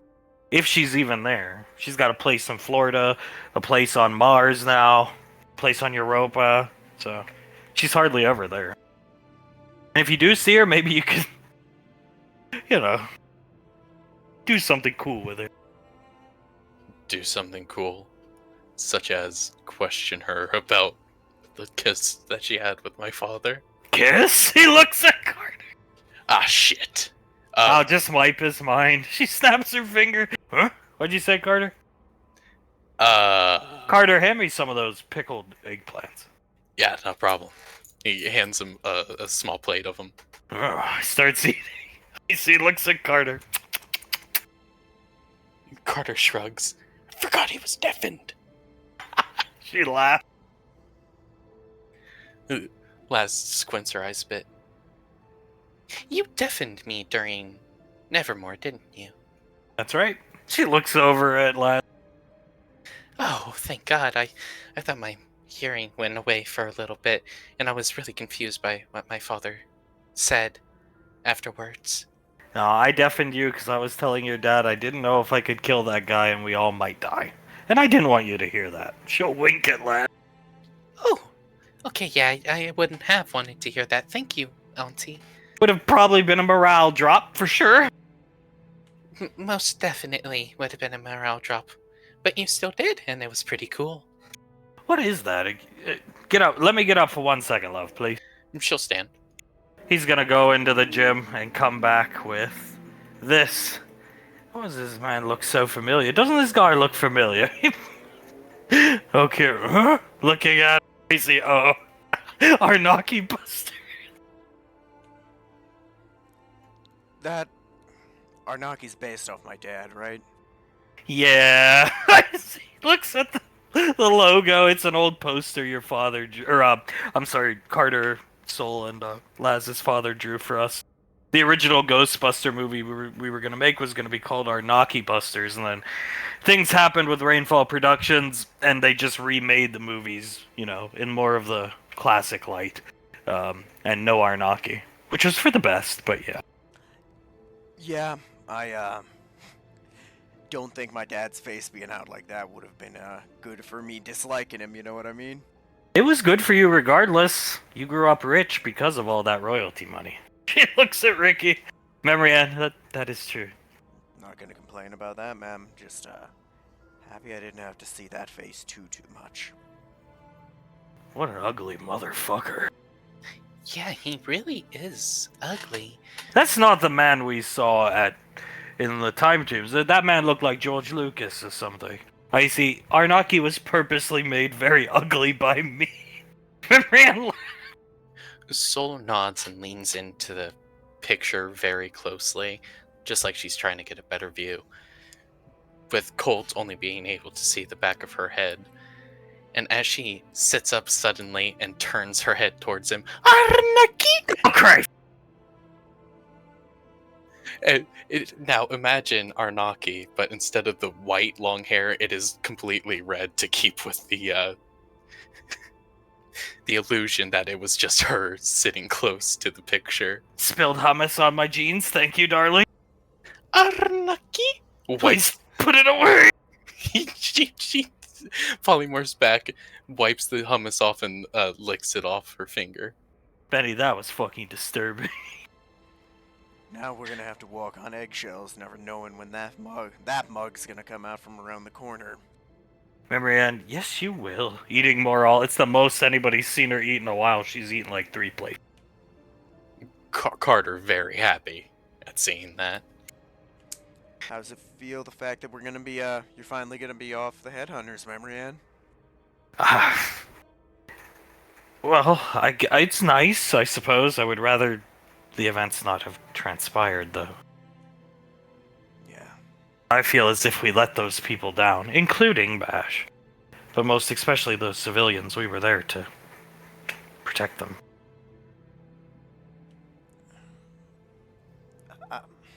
I feel the same way, to be honest.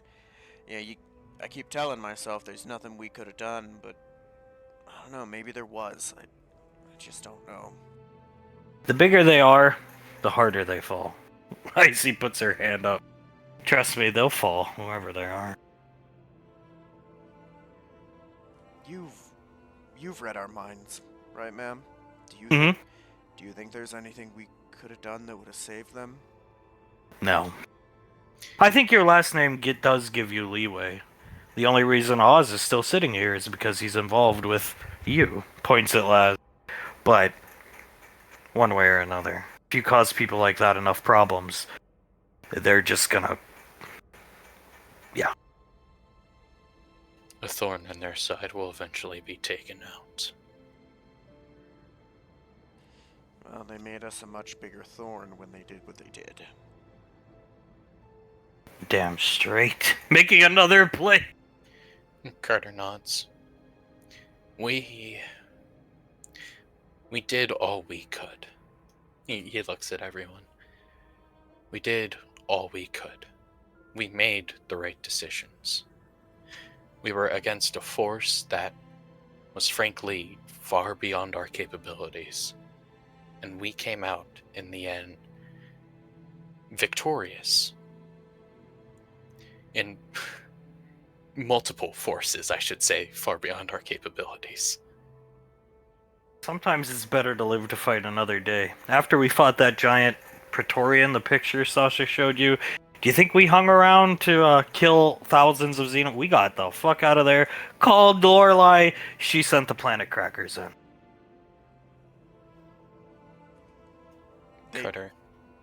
Carter nods, pointing at Icy. See?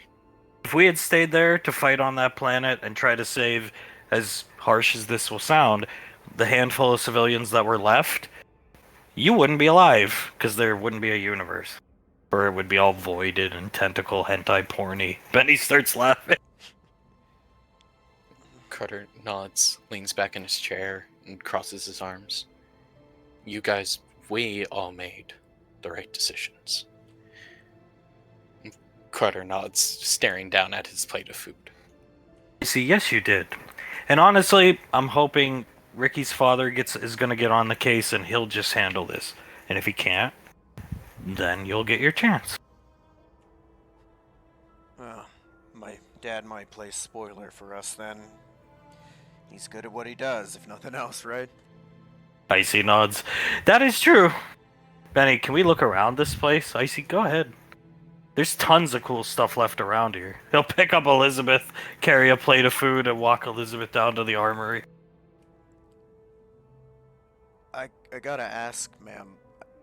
You said the planet that you fought that thing on was infested. How long did that take to happen? Oh, I don't know. Honestly, we were sent there on leads in relation to this cult. By the time we got there, it was game over for that place and the people involved.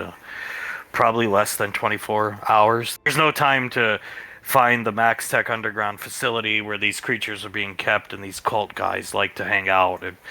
And I mean, honestly, the only reason we didn't bug out, the only reason we stayed to fight that Praetorian is because Pequot tried to land the Nova, and it spit acid at the Nova and ate through the shielding in like 3 seconds, less than 3 seconds. We had to fight it, and there was no running because that thing surrounded us with the little one. It was just a fight or flight moment. So if one of those things gets out in a populated area, it's game over. Yeah. She nods her head at Ricky, and probably quicker than you'd think. How big was that colony? The city alone in which we were fighting, I think it came out to around 45,000 people, but there was multiple colonies throughout the planet, yeah. At least 7 or 8 other colony cities around that size. So By the time we got there, though, you could tell it was pretty much taken over the entire planet. Dad would tell stories about a lot of the stuff he did with you guys. He never told any stories about that. Well, they are classified. She looks at Ricky and then across the room. And like Sasha said, if you're going to stay in the military, you can't tell people about these things. You can't walk around, even other rangers. They don't need to know unless they're going to be sent on a mission that involves those creatures. Only the top rangers are even made aware of them. That goes for all the Spec Forces guys, so she shrugged. Makes sense. So we're fighting, well, hopefully we're not, but if we see him again, there's no room for error with them, right, ma'am? No, there's no room for error. But there's no room for error with any enemy. You should treat every enemy the same. Never underestimate them. You have to really, like Sasha said, you guys have to really start applying yourself. You are the children of very important people. Bash and Okir looks up at her, and Okir took good care of you guys. They taught you, but they also went very easy on you. Memory Ann nods her head. Running up a mountain that's nothing. And the fact that you guys can barely shoot more than 1 or 2 guns, come on, Carter. She looks at Carter. By the time I was your age, Carter, I was already, and I'm not bragging, I was already a captain. I could use any weapon put in front of me. And I can clean them blindfolded, and that's without cheating. No excuse, man. We went easy on them because we just figured they'd never do anything. I see well. Should have known better when the Moog came around. Okay, yeah, we were nervous. The whole time they were gone. Well, we made it through, so you couldn't have done that bad of a job, sir. No. We didn't, but we definitely didn't. Well, there's just so much drama all the time. I see. Yeah, well, that's not your fault, okay? Yeah, man. It's us who caused any of those problems. Memory Ann angry, Ricky getting screamed at by some bitch. Colt dodging Soul and she's trying to feed him sunflower seeds. Yeah, it was interesting times, ma'am. I can imagine. But no more going easy, right, sir? You're gonna get back to cracking my skull once we get to training. Exactly. I see no more going easy for anybody. Oh, ma'am. Next time we see him, I wanna make damn sure I'd be able to kill him. I second that. Plus, being on Gateway with Rangers, we'll learn from the best. Looks up at Sam. Sam nods. Yeah, you will. Hell, might make it easier for Dad to be able to teach me shooting. You know, easier to get here than home, right, ma'am? Yeah, that's right. And, you know, if any of you ever need help with that kind of thing, I'm sure he'd be happy to help you. Oz, Eh, I'm like I said, I'm looking for a little payback. So, maybe, yeah. I'll take you up on that deal. Why learn from anyone else but the best? He's obviously a good teacher, right, Sam? He is. She nods her head, still eating. Colt, and this time, they were listening to what Icy had to say, but Colt took Soul out to start looking around as well. Down here, Benny, he's let Elizabeth down. Look at this. She'll walk in. Some type of blade gun. Yeah, he picks it up and does the melee from Halo 3 with the mauler. She tilts her head. Can I see that? Of course, he hands it to her. Don't know what it is. No ammo in the chamber. Would she recognize it at all? If she scans it with her mask, it'll come back exactly what it is, because it might not be standard issue anymore, but it was a long time ago. It's a mola.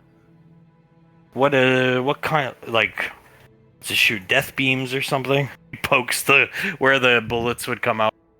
I'm not very familiar with the mauler. What does it shoot? Flechette shotgun. It's a shotgun. Flechette. Huh? Sounds like something that might be up your alley. Look at the blade on that thing. She looks at the blade, sets it down, looks at her normal shotgun. You know how I pull people in and then bam, hit them with the butt? You gonna give him the 1-2 combo, but with that thing after you pull them in? I mean, a blade is always better than bludgeon, right? In You think most occasions. You think we can keep this, though? He looks down at it. I don't think my sister would have any issue with it. Then let's take it to her. As he points down at it, and then what's this? There's a big rolled up, tube on the ground. She'll crouch down, pick it up, and roll it out. Benny! Holy shit! I wonder if Colonel had this. Elizabeth tilts her head. She has a very nice ass. She's like the closest thing I ever had to a mother, so I don't agree, but it is rather fat with a P. At least that's what some of the older people around the orphanage would say. Oh God, I am so sorry, Benny. I'm sorry. She rolls it up. Let's take that to Aunt Nicole too. Oh God, if my brother had this, then Jesus Christ. Flashing up here. Colt, they find the same thing, a big rolled up thing, but Colt hasn't noticed it because he's eating off the plate, just admiring the backside of Soul. Soul gives him the perfect view, struts over, bends down, picks it up, and drags her hands up her legs as she stands back up. He lets out a whistle as it unfurls, and then the whistle stops. What the hell? She looks at it. We shall fight Ash's backstory on the beaches. We shall fight his backstory on the landing grounds. We shall fight that stupid fucking backstory on the hills. We shall never surrender to his insufferable backstory. Malcolm Church? Malcolm? This was Malcolm. Apparently Ricky's father's backstory was, insufferable, if you ask Malcolm. He smacks her ass, comes over this way.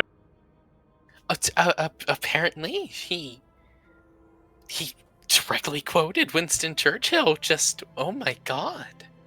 Hey, what the hell is that floating cloud? Come here, sweetie. She'll walk over. That's a floating fucking cloud and some type of jujitsu stick? Would she recognize it from her studies as a Nimbus and Power Pole? Yep, she even has not sure if they're memories, but she can remember Zanzibar on them for sure. She's seen in her mind Zanzibar on them, holding the pole on the cloud. She looks closer. This is a Nimbus cloud and that's a Power Pole. Zanzibar used to ride them. Oh. Holding the plate, looking down at them. That big-ass Drake would ride that little cloud. Well, oh God, you gotta remember, this is the Zanzibar that we know is closer to full grown. This was like a little baby Zanzibar in comparison. And he had a pole, even though he can basically rip most things in half. Yeah, he had a power pole. She picks it up. Watch! Stomps it onto the floor and it grows in size like the power pole does. Colt, I think that Drake with that pole could do a lot more damage than me with a light machine gun. I'm sure he did.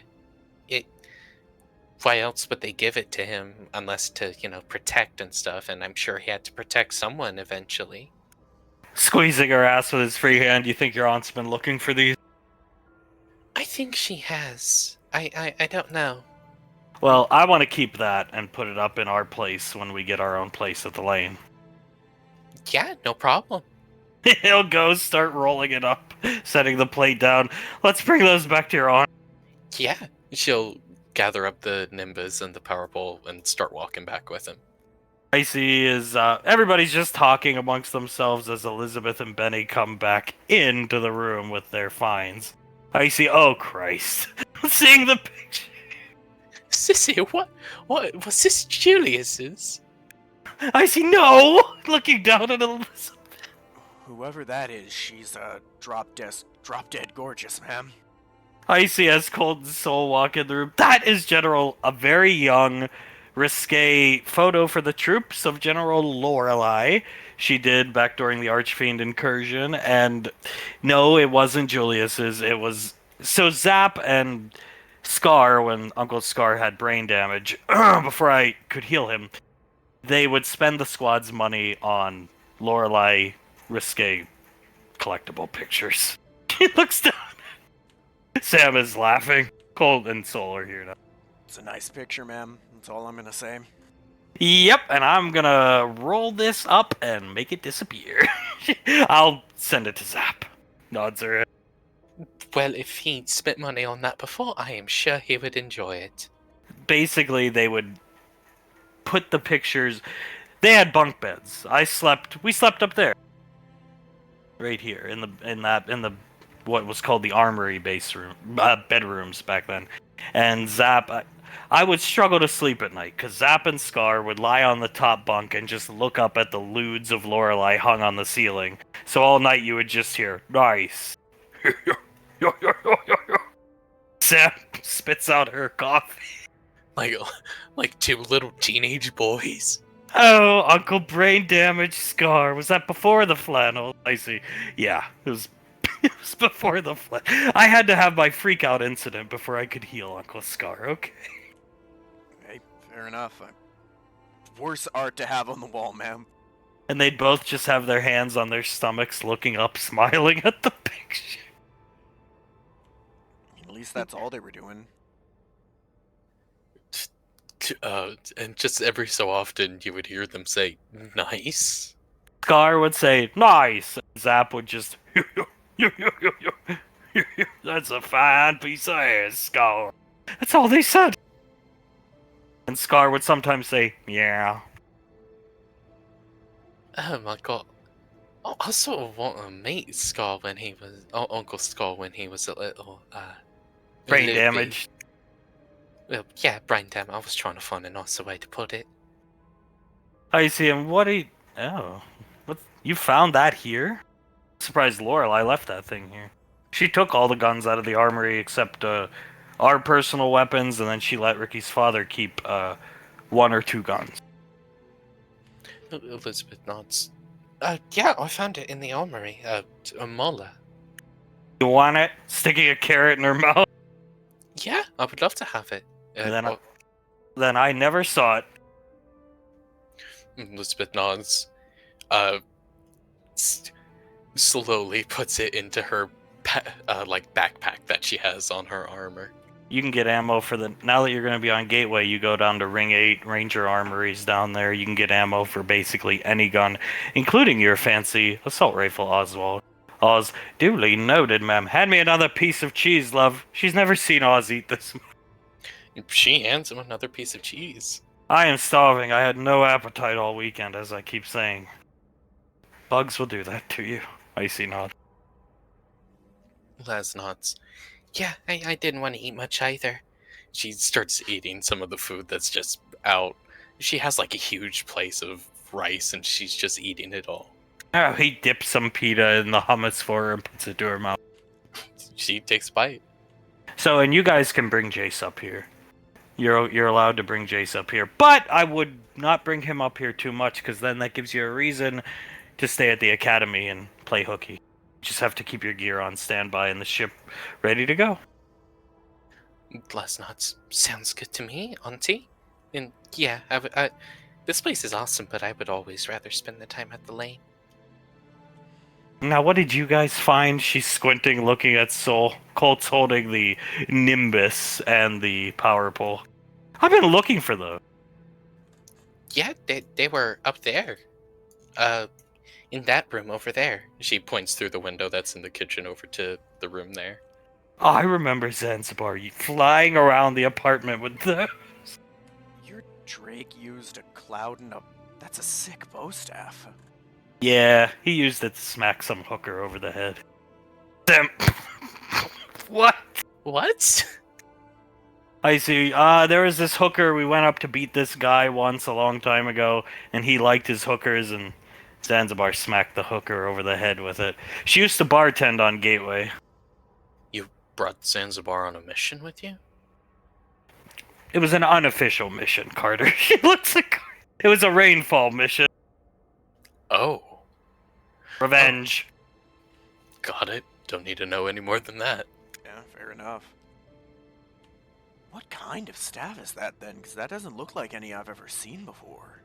It's a power pull. She'll hover it over to her, do the same thing Soul did. Pull extend. Oh, that's sick. It was actually taken from Malcolm. Malcolm had this and stole this in the Nimbus from somewhere, and I got it. I mean, I don't know, man. Magic stuff like that is always cool to me. You can do so much with magic, man.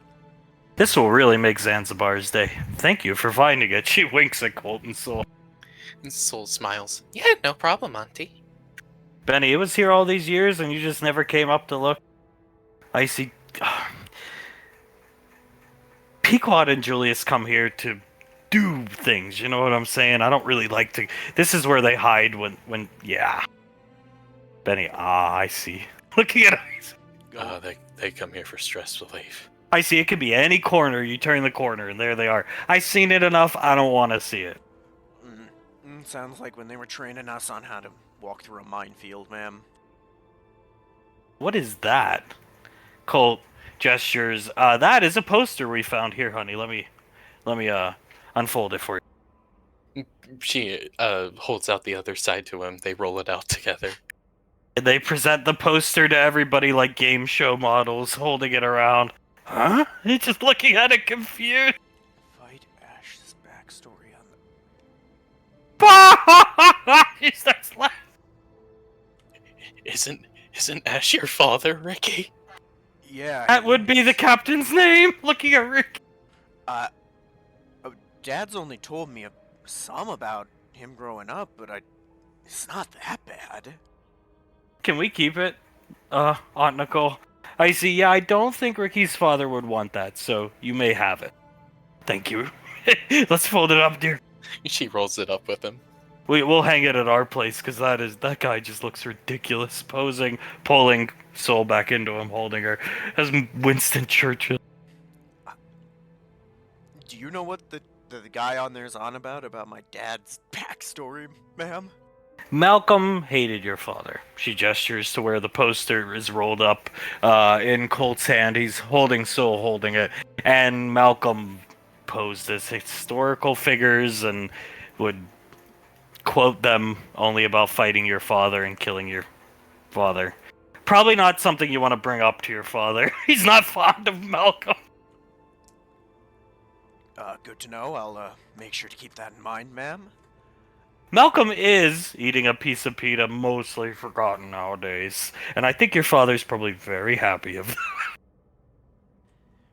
I mean, yeah, he talked about being on that majestic ship, but it was mostly talking about, well, looks at Carter and Soul, your dad, the colonel.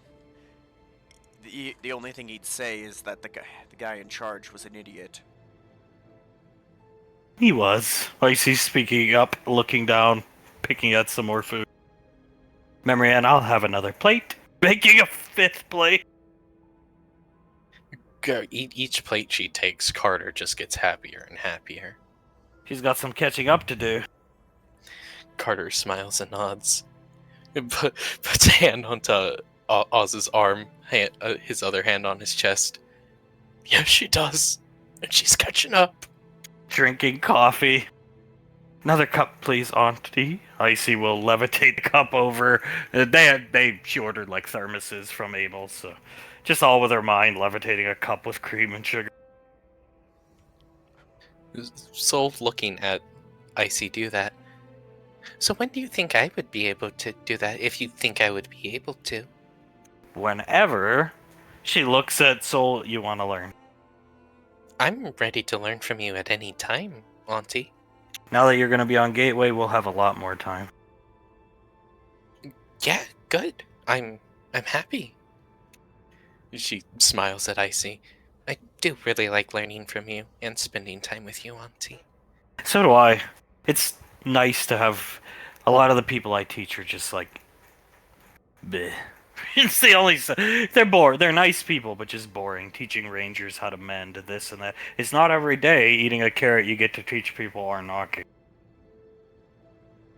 So nuts. Yeah, I bet. And I mean, all 3 of the, well, technically 4, but all 3 of the spellcasters you teach in here, they all are pretty specialized in what they do. So I bet that's interesting to teach.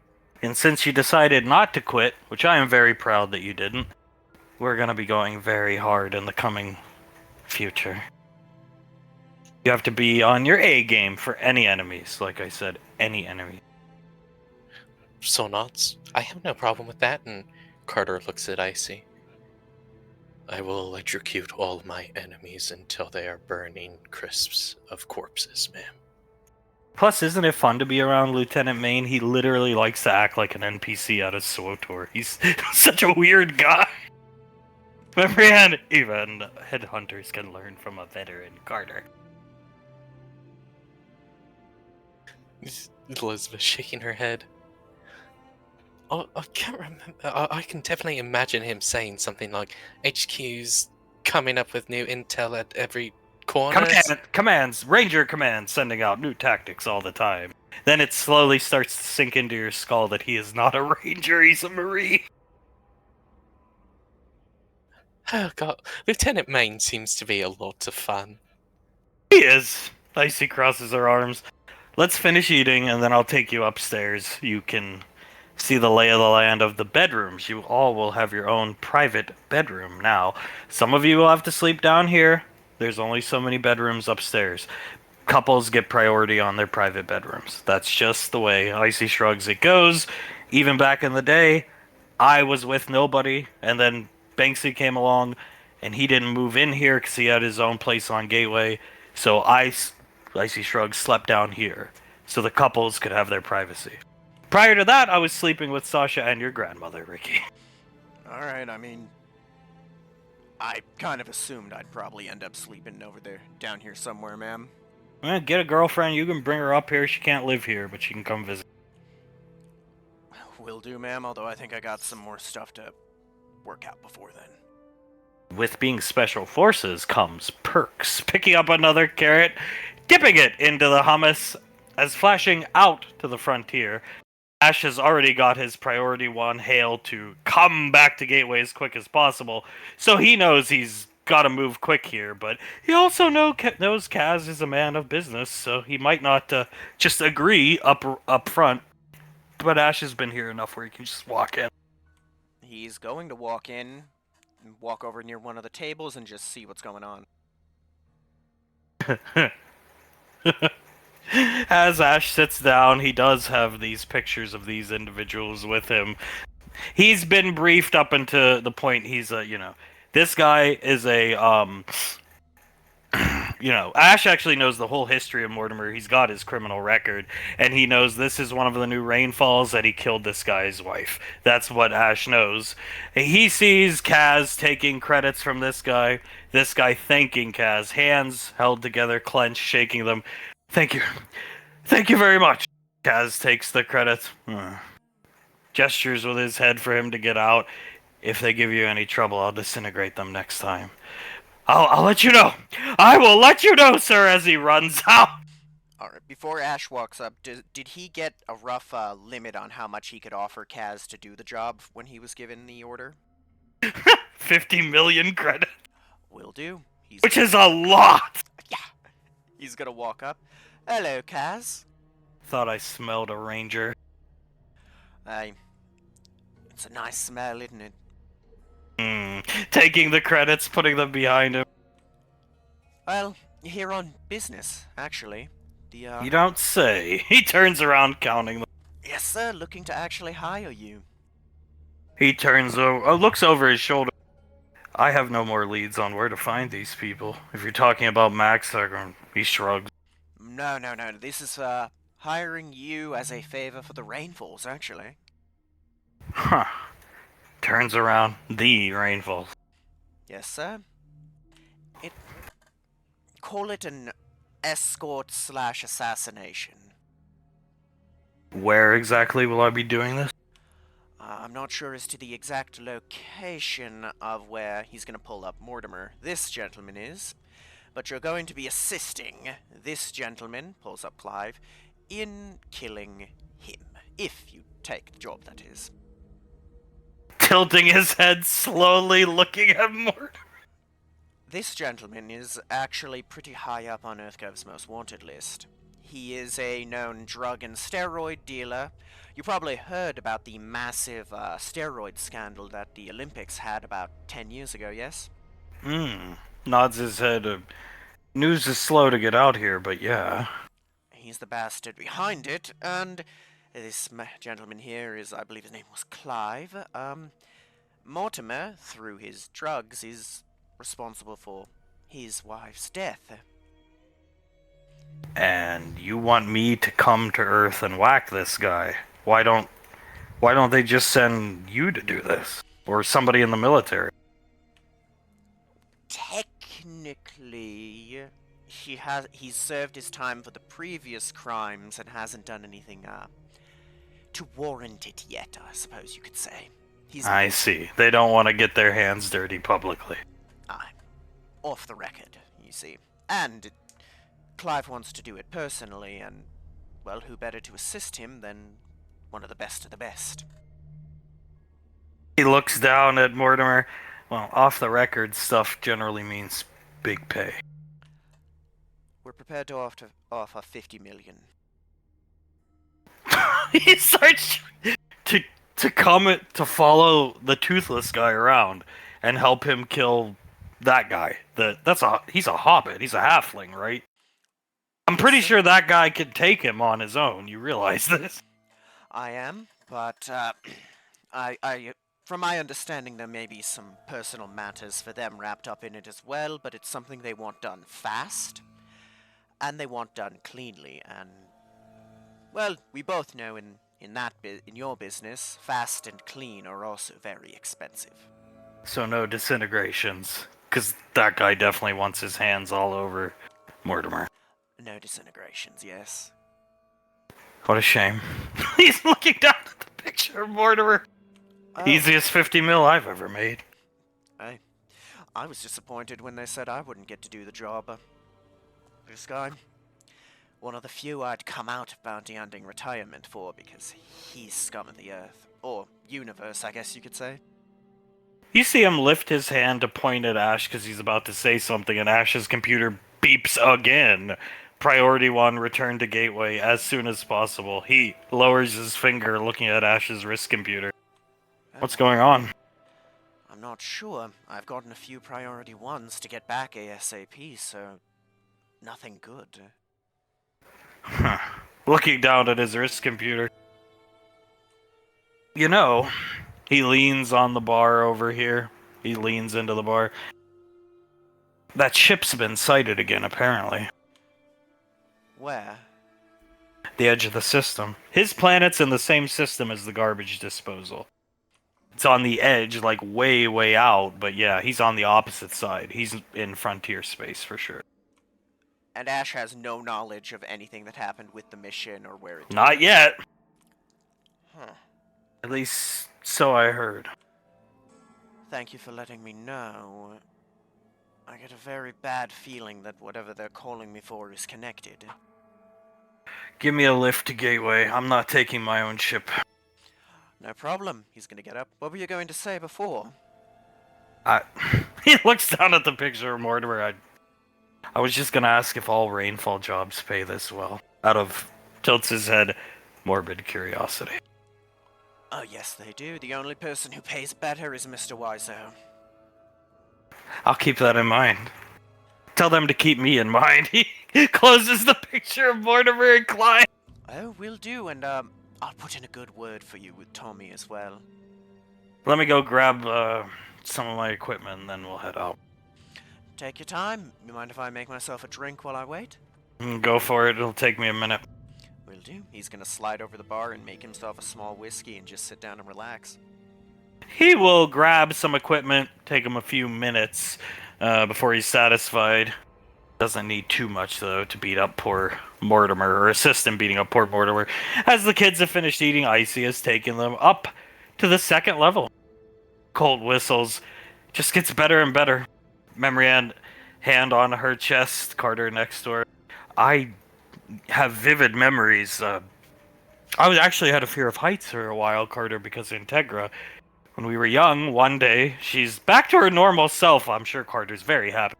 Walking up the stairs, we were up here playing, and Integra, as she was, clutched her chest, came over to the balcony and started screaming. And she was just rearing up the biggest sneeze I had ever heard. Oz starts laughing, carrying Laz up the stairs.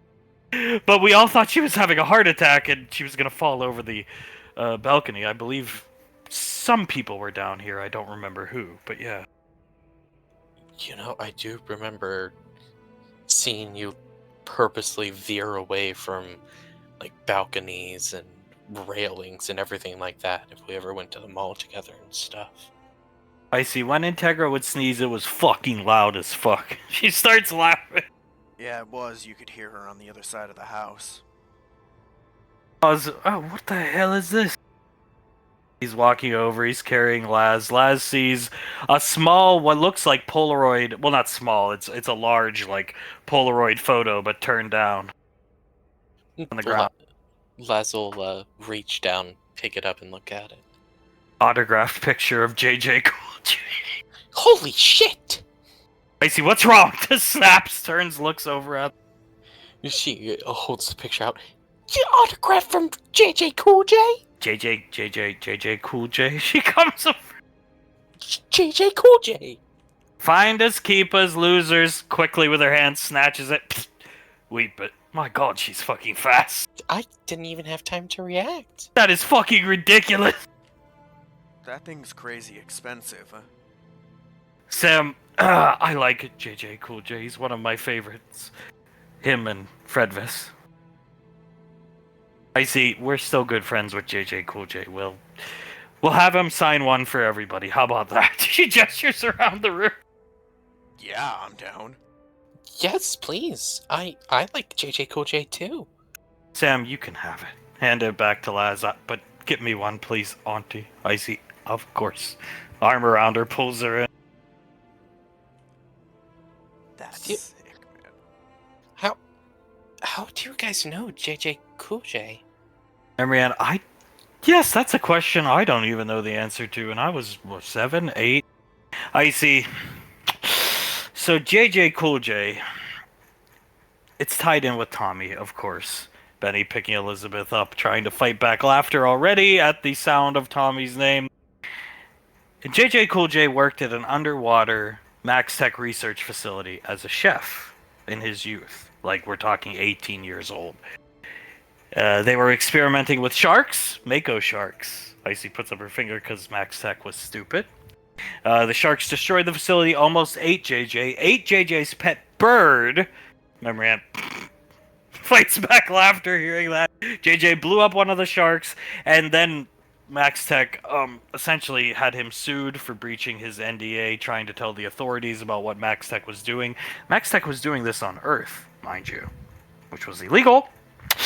That's why Max Tech never had any buildings, laboratories on Earth. They did have companies, subsidiaries, that they funneled their research through that they owned, but either way, that's irrelevant. Anyway, JJ found himself on the streets of LA, met Mr. Wiseau. Mr. Wiseau gave him a job at sell Levi jeans, 555 Beach Street, Julius. She says it just like Tommy. And then helped fund JJ's career. And JJ and Tommy are still to this day very good friends. And through Tommy, we got to meet JJ Cool J. Sam's eyes are sparkling up at Icy.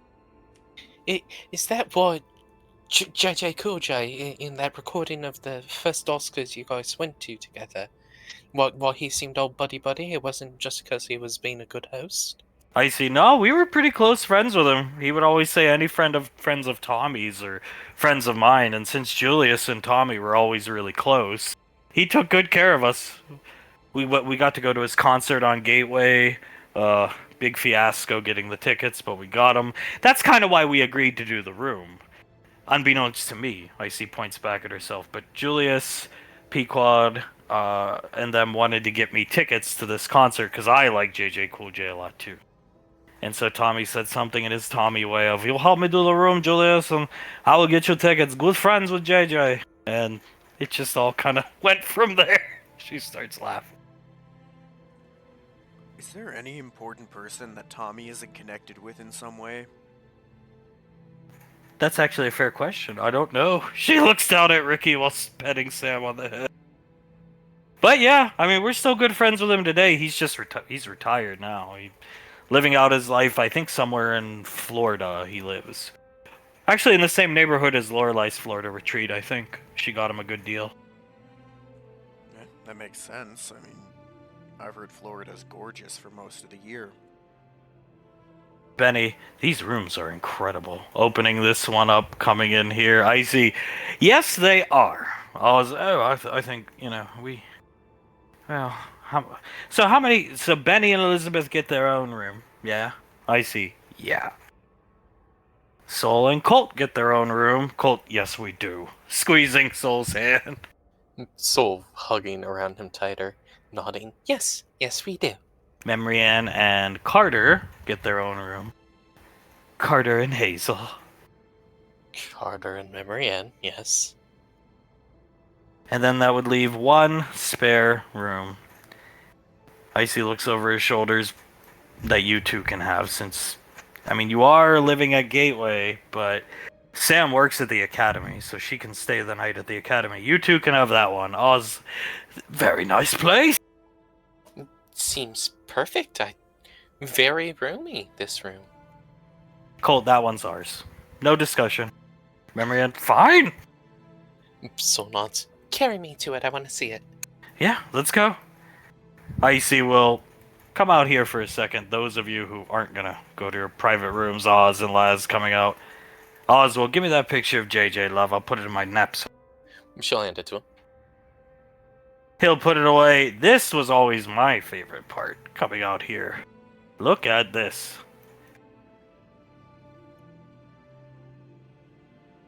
Memory Ann, I remember being a child and being out here. Icy, you can look, it's a dome. It's just a dome, like a force field dome, and all you can see is the expanse of the galaxy and Earth slowly rotating below. I remember coming out here when I was a child, though. There was a vertibird and the Nova back then, Carter. Right, yeah. This would be where you put a... This is the hangar, basically. He looks outside the dome. It's absolutely beautiful. Damn, breathtaking, really. Icy, good spot to have a nice, relaxing sit-down with JJ, I think. And not JJ Cool J, if you know what I mean. Sam grins up at Icy. Carter starts to laugh. They didn't name him after JJ Cool J, did they? Oh, no. I see shakes her head. Oh, that'd be a good place to impress a girl if you want to bring her there, Rick. That's for damn sure. Okay. Oh my god. Yeah, I'm sure it would be. Jesus, that's gorgeous and terrifying, ma'am. I see, and you're only gonna have the one ship here, so park it here, and then you can kick out some lawn chairs. And but towards the end of our time in the apartment, while we were going through officer training school, we were waiting for the lane to be completed, at least the housing portion, the original housing portions of the lane. I'd see Scar up here every morning with a cup of coffee, just drinking, looking out onto the expanse. I can't blame him, ma'am. I mean, he's gonna look. It's probably the best damn sunset you'll ever see. That is true. Smiling, looking out. I used to like coming up here too when I was back then when I was younger. Well, that's nuts. I could definitely see why. She looks at Oz. Do you want to sit here for a while and just look until we have to leave? Icy snaps her fingers and a lawn chair from the lane appears. Oz will sit down in the chair. I think so, yes. She sits down in his lap. I think so. A beautiful view with a beautiful man. Can we get some tea? I didn't bring any from downstairs. She snaps her finger. There you go. Thank you. She sips on her teacup, puts it up to his mouth. He will take a sip as in here, Benny, this is our room. Yeah, this is... She holds both of his hands. This is our room. Oh, look at this. Classified document. It says classified on the back in all red letters. Somebody left something important in here. Oh my god. She, picks up the document.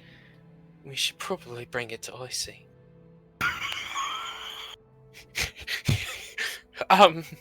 She's like flipping through the pages of it. What the hell is this? Isn't that Attack on Titan? That is. Yeah. That's Rhina. That's Ymir. That's, what was that guy's name? This is Sean, Kenny, and Armin. I have found information that Ash has betrayed us all and created monsters. Fix this, Latasha. See, I'm getting better at this stuff. Yeah, you are. Who the hell's Latasha? I have no idea. Now we need to take this to your aunt to get answers. I think so. Jesus. He'll pick Elizabeth up. She's got the document. Carry her out here as Colt will open the door. And the door opens. It swings open. On the bed lies Julius with Pequod's butt right on his face. Oh, come the fuck on! Pequod turns around. Soul covers her eyes and then covers Colt's eyes with her other hand. Oh shit, Mom, I'm sorry! Colt pulls her out of the room, slams the, door button with his fist. What the fuck did we just see? We just saw my mother sitting on my father's face. Oh, get the fuck up, Julius! She stands. Aww. They could hear him like shuffling around to get up. Oh, we were like that for 20 minutes. You should have had enough. Come here. Grabs his head. Yeah. Enough's never enough with you. Well, we'll have some time at home. The door opens. Pequod coming out with Julius. So she really wasn't lying. You guys just come up here to do that stuff? This is our place. Pequod gesture. Well, yeah, I suppose that is true. You're the Primarch and Colonel of the military. What were you doing exactly, sir? She was sitting on my face. Does that help you relax or something? Julius puts a hand on Colt's arm, pulls him in close, eye contact. Son, let me tell you something, okay? There's no better feeling. Stress relief? Through the roof, buddy. Would you be willing? He clears his throat, looks at just to try. I'll sit on your face, sure. Pequod, you'll like it, trust me. Looking down at Saul. Yeah. She looks at Colt, visibly excited. Oh, sure, I'll sit on your face. Pequod, after you're done here on Gateway for the day, why don't you guys find a nice secluded location on the lane, give her a try. Yes, ma'am. It's been a stressful weekend for you guys. And we need some much needed stress relief. Yes, you do. Julia's nodding. I would say you guys do. You have earned it. I would just like to say to both of you, I am very proud. Thank you, sir. For multiple reasons. Just... He puts hands on both of Colt's shoulders. Thank you for protecting my daughter. And thank you for managing to fix an argument between you and your significant other. Looking at Soul. Pinches Soul's cheek. That's my girl. She smiles. Thanks, but it was sort of a joint effort. Sometimes that's what you need to do. Just scream it out, get it out, done and over with. Julius nods. Arguing constantly in a relationship, not healthy at all. If you're doing nothing but arguing, get out of that relationship. But no relationship's perfect. You're gonna argue every once in a while. It's healthy, in fact, to argue every once in a while. You guys just had an argument. And it fixed some issues. And you know what? If you two are anything like me and your mother, you guys are more passionate than you have ever been. And no other guy's gonna touch you, right? She looks at Soul. Soul looks at Pequod. I'm gonna shoot anyone who does try to touch me. Gives her a thumbs up. That's the spirit. Now, your father and I have to get out of here. We were supposed to be getting mango lazies for Sasha, Ash, and Towns. Julius looks at his computer. Oh, God. Alright, yeah, I'm gonna have to fly us there. Let's go. Julius picks her up, limit breaks, and starts to fly them out. Colt, yeah, we're doing that today. I need it. Yes, sir. She grabs his arm, pulls him in close, and I need it too. It's gonna be... He looks at the door. Do you just wanna... He'll come over, hit the button. She walks into the room. He sits down on the bed. Ugh. She sits on his face. And while they're in there doing that, Benny and Elizabeth have returned with the document. Benny, look at this classified shit we found. Classified shit? Yeah, Deep Six stuff. Look. Ricky's father was making monsters, apparently. From the header says Department of the EarthGov. Yeah. The EarthGov. She starts chuckling. Memorian, did Benny write that? Is this a joke? Awesome. Elizabeth shakes her head. No, Benny didn't write that. Hey, I can read it, thank you. I have found information that Ash has betrayed us all and created monsters. Fix this, Latasha. Who's Latasha? Benny shrugs, looks at Ricky. Hell if I know. Miss Icy? Do you know what this is? Latasha sounds like what? Think about it. Carter looks up. Oh god, Lorelei? Mm-hmm. Nods her. Okay. So, like, one of you guys sent that to Lorelei?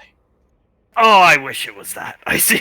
Crosses her arms. She's still got Sam petting her on the head, who's laughing. Sam, that's Attack on Titan. I see. Your father would watch animes on the Nova. Because Pequod and Julius like watching animes together. They always have. And when he would be lonely... I wasn't on the Nova, remember. I see shrugs, but when he would get lonely on the Nova, he would watch animes to try and feel close to your mother.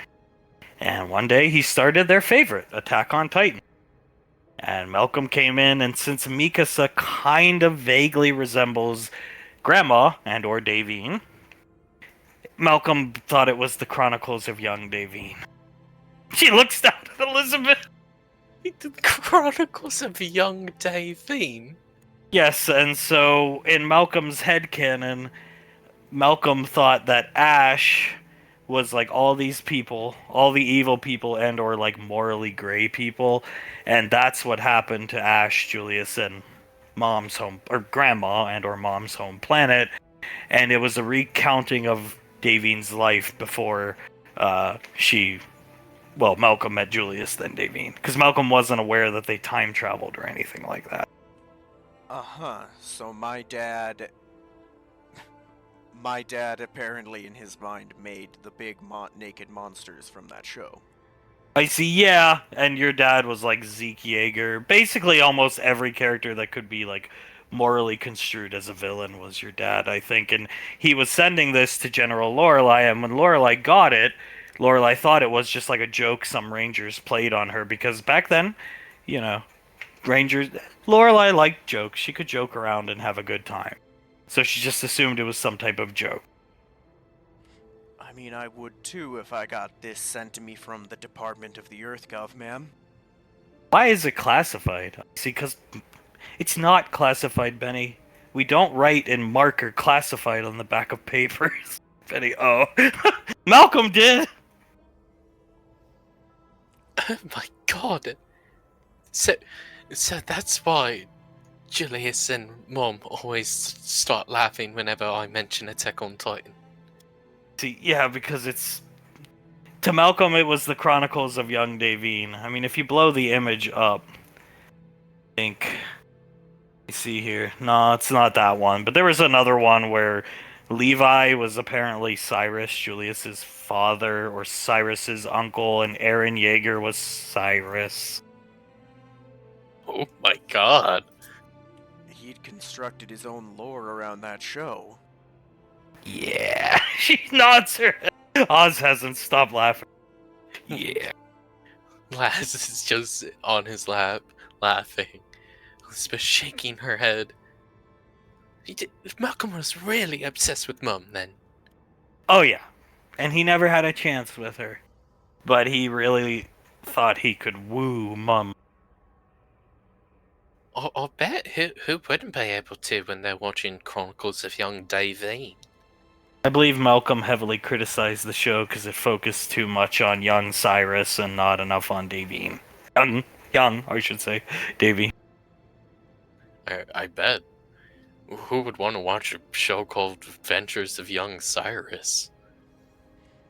Yeah, Chronicles of Young Davine rolls off the tongue a lot nicer, ma'am. Chronicles of Young Davine. She says under her breath. You should remake the show. Use his storyline for it. It'll probably sell like gangbusters. Okay, what the fuck is this? Oh god. He bends over. There's some boxes he's going through. I see. Oh no. Oh. That was the first ever DVD that Rainfall Productions printed. She crosses her arms, a big smile on her face. It's The Room. Can I really trust that one, Carter? Carter's staring at it. Isn't that the kind of thing that Grandpa and Grandma would want to hang up in like the movie theater? Like, biggest accomplishment? Icy nods, yeah. And since Grandpa took down the Fat Frederick one, I think we should bring that one back to them.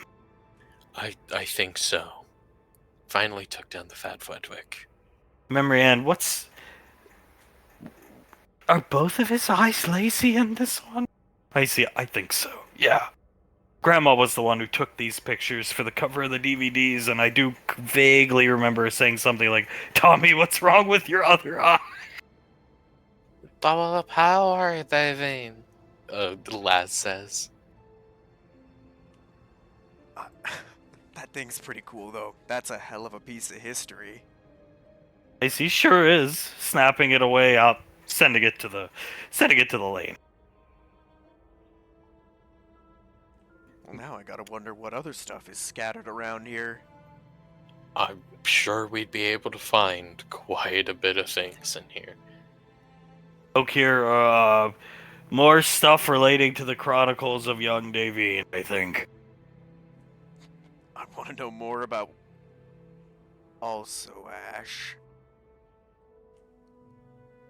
Apparently my dad's a big-ass monkey. Father's fucking the Beast Titan. That's the Beast Titan Zeke Yeager in the show. Okay, deadbeat Cyrus. Is that what you're talking about? I see. Don't ever. You know what? She snaps her fingers and it just burns out of Okir's. Bringing that, that would enrage Julius if he saw it after all these years. I would think so. The little he's talked about Cyrus never really ends well, so him saying that would probably very much make him angry. He sent this shit to Lorelai? I see, yeah, he sent her that one too. Imagine being her and getting some, like, priority mail from one of the Arcane Council strike squads, and it's just that shit inside of it. I think by the time she had gotten the one with Julius and Aaron Yeager, it was at that point where SIS confirmed that Squad Sigma was basically considered rogue, because Malcolm wasn't following any military procedures, he wasn't checking in back to Gateway, so yeah. It's a good thing Lorelai never got her hands on Malcolm, though. Would have been terrible for him. It's a shit. From everything I've heard of her from Dad, she was a very scary lady. Do you think I could keep this one? Lexi, go ahead. You can have it, okay. Big ass monkey, guys. Ricky's dad. Guess so. Hell, he probably didn't even need the mobile suit if he just transformed on the battlefield, ma'am. I kind of want to watch Attack on Titan now after seeing all these Malcolm references to Ricky's father apparently being a villain in the show. We can watch it, yeah, definitely. I would like to, but Hazel hated that show. She put a big blog post on her social media. He puts a hand on hers. Yeah, but we can watch it together, honey. No, I need to lose weight. I've eaten too much already. You ate a good amount. That's good for you. Maybe. She'll just turn her nose up to Carter. Carter sighs. Keeps on holding her, though. Elizabeth clears her throat. Would you like to watch Attack on Titan with me, Benny? Absolutely. He looks down at her. I see, it's a good damn show. Maybe we can get high and watch it together if you'll have me for a few episodes. Yeah, sure. That sounds like a blast, sissy. As long as nobody calls it Chronicles of Young Davy. I won't. I swear, I won't call it Chronicles of Young Davine. Oh, and by the way, no getting high up here in this apartment. Sasha will smell you from all the way down on Ring 7 where our triple office is. Marianne, I don't doubt that. Yeah, I wouldn't have thought of it, ma'am. It seemed like a bad idea. Last nods. Yeah, we won't get high up here, I promise. Only at the lane. And now you can go back to Woodbury and get high. Oh god. Dad just opens the barracks one day and sees all of us hotboxing in there. Well, Hazel does enjoy getting high, but I need meth. I'm sorry, what? Well, I'm gonna go downstairs and have some more food. She goes downstairs. Why would you want meth? Hazel does it. Ricky, shut up right now. We are not going to get any meth, okay? I'm gonna go down with Aunt Nicole. She's pleasant to be around, takes good care of me, and JJ's. He walks. Oh, it's just gross. Laz sighs. Can you guys go somewhere else to talk about this, please? Fine, we'll go see our new room. What a wonderful idea. I'll walk. Hazel likes to walk. She gets up and walks. Carter, watching her walk away, rubs his face. At least she ate today. He just groans looking at where they walked off. Osman, pull up a box, sit down, enjoy the view, everybody, while we kill some time up here. Yeah. She was back to normal for like 20 minutes, right? He just groans watching Carter walk away. Maybe I should have hit Carter in the head with the hammer.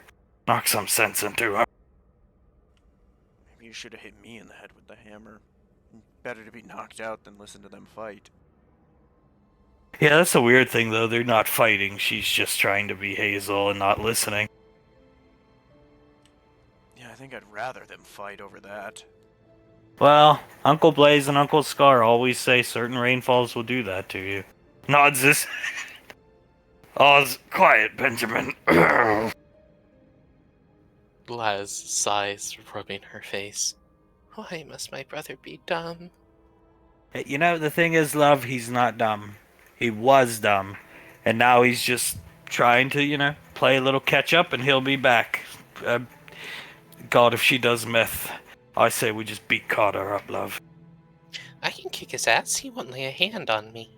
You kick his ass, I'll record it. While also scolding Memory Ann for doing meth. Yes, please do. Oh, I'm going down there with the fucking gorgeous redhead. He just walks. I don't know. He'll figure it out. It just what she's gonna do before he figures it out is what worries me. Same. Squeezing his arms around Laz's waist as flashing down to the office. Ash has made his way back. He's split off with Kaz. Kaz is gonna head down to Earth in a covert ranger dropship. Julius has made it back. Pequod had to run to go get the drinks because they were running really late. Ash is making his way into the office. Hello. You called me back rather early, sir. Well, we called you back so early, coming through with all these drinks because we have mango lassies for everybody today. Okay. Julius nods. The line was too long, and I had to come back just in case you came as early as you did, Ash. Well, I'm not going to complain. He takes the helmet off and sets it on the desk. What's the occasion? Sasha, I don't think this is a celebratory occasion. Opening the lassie drink, Pequod. Sit down, Ash. You're gonna need to sit. He's gonna sit down at the desk. What's going on? Talon starts drinking his drink, and so does Sasha. Pequod. Oh. Julius sighs, leans forward. Before I say anything, all the kids are fine, Ricky's fine, so on and so forth, okay? Okay, you're really starting to worry me now. The kids went on a mission recently. Garbage facility. It was just to catch a vagabond that had been ordered there. We sent them on a mission because they hadn't gone on one in a while, and we thought it would be good for the group. Right. Sounds like the same normal kind of mission we did dozens of times in Headhunters. Right? Yeah. The mission went weird quickly, from what they said. Started with Memory Ann and Carter finding some guys from Strat. Or at least from what we think is Strat.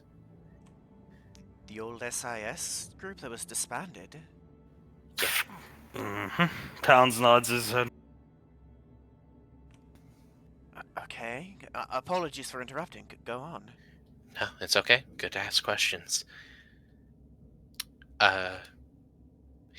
Then after that, just another weird thing that happened. They found an EEV unit from the Pinta. The Halcyon class ship. Same ship you've been tailing with your bounty hunter buddy. Sasha drinking her drink. Is this planet in the same system as his base? Opposite spectrum of the ring, but yeah, of that cluster. Yeah. Well, I was going to tell you that that the Pinto was sighted in that area, but I guess you already know. Sasha sighs. Julius inhales deeply and then exhales.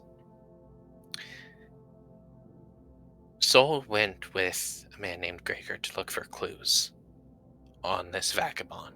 The power of the relay station. Most obvious place someone could hide. He gestures to the picture. There, at that station, was, Well, there was a xenomorph, Ash. He was taking a drink, stops, sets it down, and just looks at Julius. They're fine, though, yes? All of them are fine. Nicole's read their minds. And you know how Nicole can, with her wrist computer, if she can read somebody's mind, get a rough image of what they saw. Right. Apparently, that is what they encountered. There was 2 of them. Just gonna take a good look at it.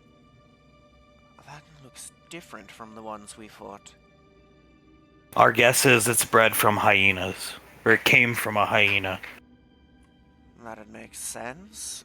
Looks a bit, I don't know, sleeker yet a bit bulkier than some of the 4-legged one. Assuming it ran around on 4 legs, yes? Animalistic, yeah. Okay. Well, it looks a bit beefier than the 4-legged ones that we saw from dogs on that colony, yes? Sasha nods. Yeah. Takes a good look at it.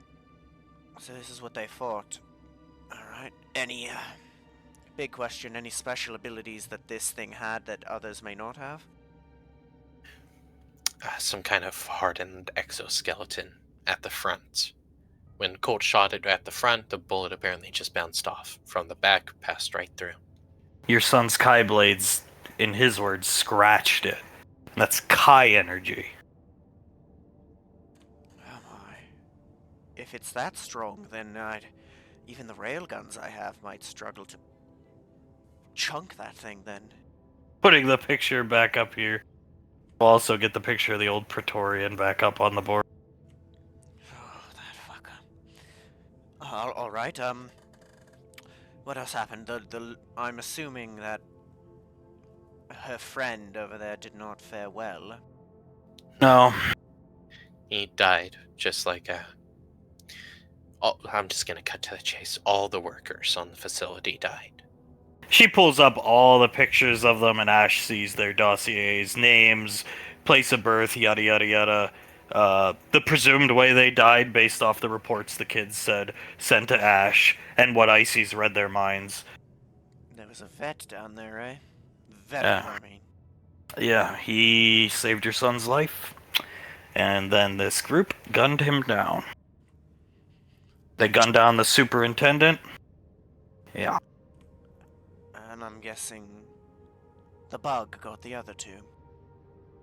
Yeah. 3. But yeah, of course, but yeah. Right. Bugs, plural, remember, there were 2 of them.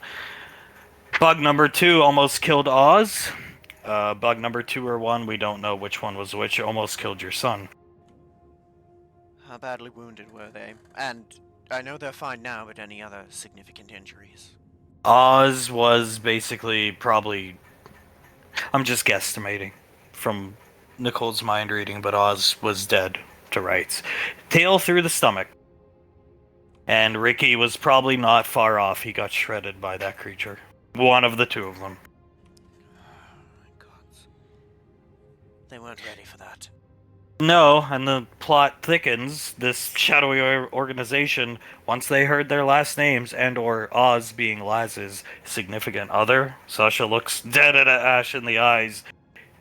They healed them. Huh. Do you mind? He's gonna pull out a cigarette. Do you mind if I... No, please. Please, be quiet. I wanted one. I don't want one now. But after they first came back Friday, and they spilled the beans, and they looked like they'd been through hell for the past 6 hours, yeah, I wanted one. Check my office down in the ranger section. There's always a couple of those and some cigars in there. Sasha, the plot thickens even more. Who is she? Julius will answer that question. Julius leans forward. That is Dr. Goldenthal. She worked for Max Tech previously, was apparently approached by this group, and helped them out, eventually realizing they weren't EarthGov. Posing as us. And let me guess, they recruited her 20 years ago? Something like that. Yeah. Sasha looking at the picture. Apparently, this woman had a queen inside of her. Nicole's read Elizabeth's mind, most of their minds in detail. She can do it from anywhere. This woman claims that these people, impregnated her purposely. Because I think Icy said she'd outlived her usefulness. She tried to escape in that EEV that crashed on the planet. And ended up bringing a few impregnated hyenas with her on accident. We don't know. We don't know. That's what we're gonna send you to find out. There might be more of them on the planet. I hope there's not. I'll bring my boys and see if it's alright with you, see if I can bring Kaz as well. Towns, he can be amply compensated. I want as many big hitters as I can bring with me for this, ma'am. Permission to, raid the armory? Oh, absolutely. Pequod, best part about all of this is that woman's file in the SIS data banks was locked behind a password that took Towns all weekend to crack. Yours didn't get through it, Towns. You should Towns shakes his head. It's SIS. You should have even higher clearance than Sasha. It's SIS strat. I was just when they disappeared in the freak meteor storm and the Pinta was supposedly destroyed, I was a field officer, wasn't in charge. And Sasha's is carried over from Lorelei's. Pequod, mine didn't work. Julius didn't work. That means yours wouldn't have worked, Ash. Well, Strat was supposed to be deep 6 even for the top of the top, yes? Pequod nods her head, squeezing Julius's shoulders. Yeah. But when they disbanded, shouldn't all of their stuff have been declassified for people like us? Sasha, you would think that. Looking at Ash. Should have been. So they're still around. Their disbandment was only... Pequod shrugs. Their disbandment was going through files with Towns. We worked here all weekend after those kids came back. Their disbandment only happened because the Pinta was supposedly destroyed in a freak navigational accident in a meteor storm, an asteroid belt. Agent O disbanded them and just tucked all their files away. Because they were all supposedly dead. And if you're wondering, yes, Ash, the plot thickens even more. Okir and Bash... Sasha pulls up a picture of Bash. Were tailing the kids. They were worried. Because the kids hadn't been on a mission in a while. Memorian's not feeling well. So they tailed them, a few hours behind them, and these cocksuckers killed Bash in front of them. You see his grip on the drink tighten. They killed him. One of them was giving Elizabeth, Davine's daughter, as you know, a hard time. Bash was protective of her. And they would have killed Okir if Elizabeth did not stop him from fighting back. They gunned him down. Along with Crag and the superintendent, as I said. No witnesses. They also fed our children a bogus cover fucking story that they thought we were stupid enough to believe. They said that even if they told us the truth, we would never believe them. So, given that, they don't realize we have a mind reader on our side, an advantage that we can utilize in the future. Sasha, they don't know we have a mind reader on our side. They don't know we have a Nevermore on our side. They probably know we have... If all their knowledge is based off, let's say, 2 years after Lorelei retired. They probably know we have a dragon or two on our side. But they likely don't know how big Daz has gotten.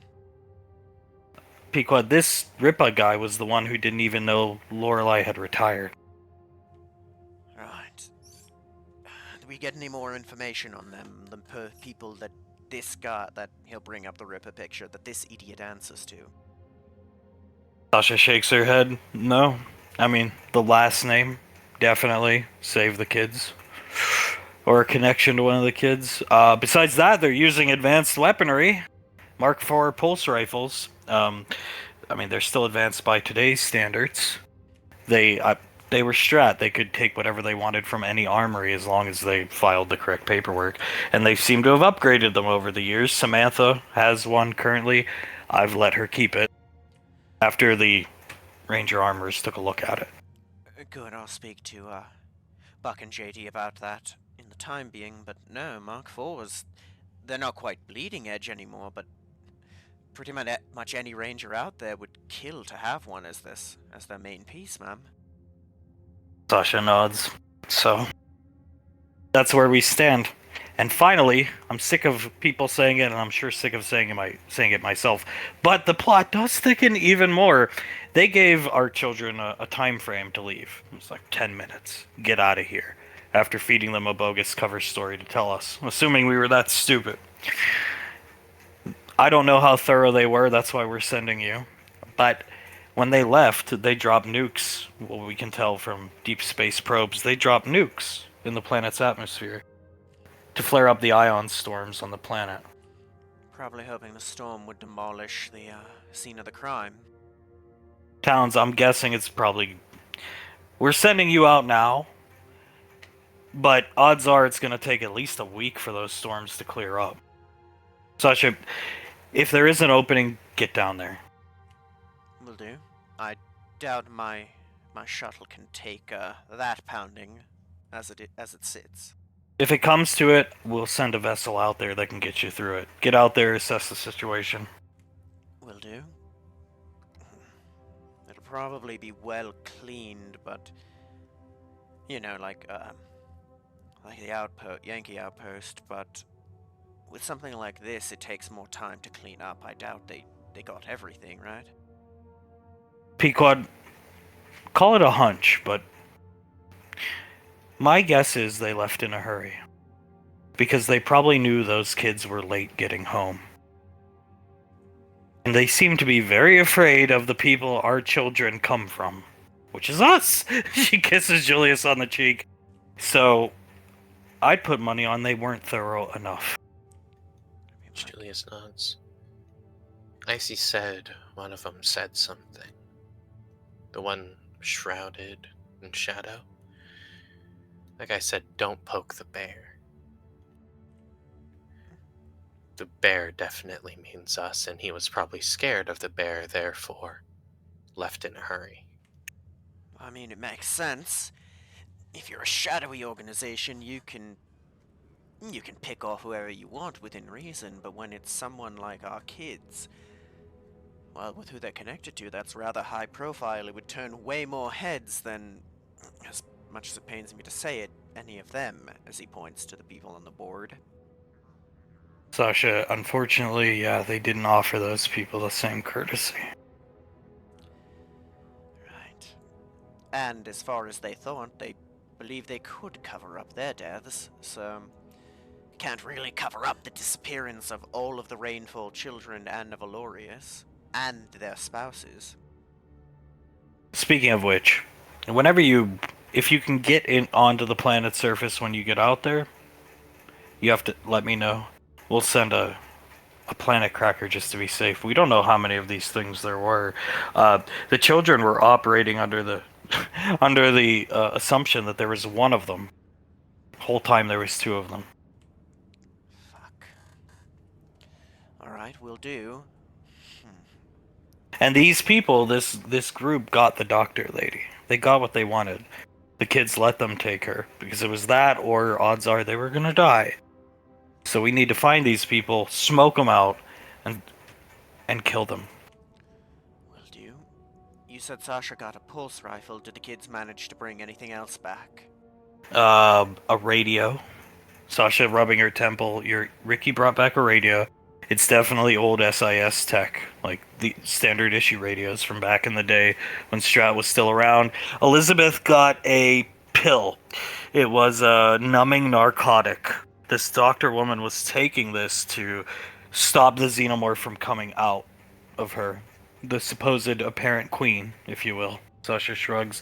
But there was nothing special about it. It's military grade medicine.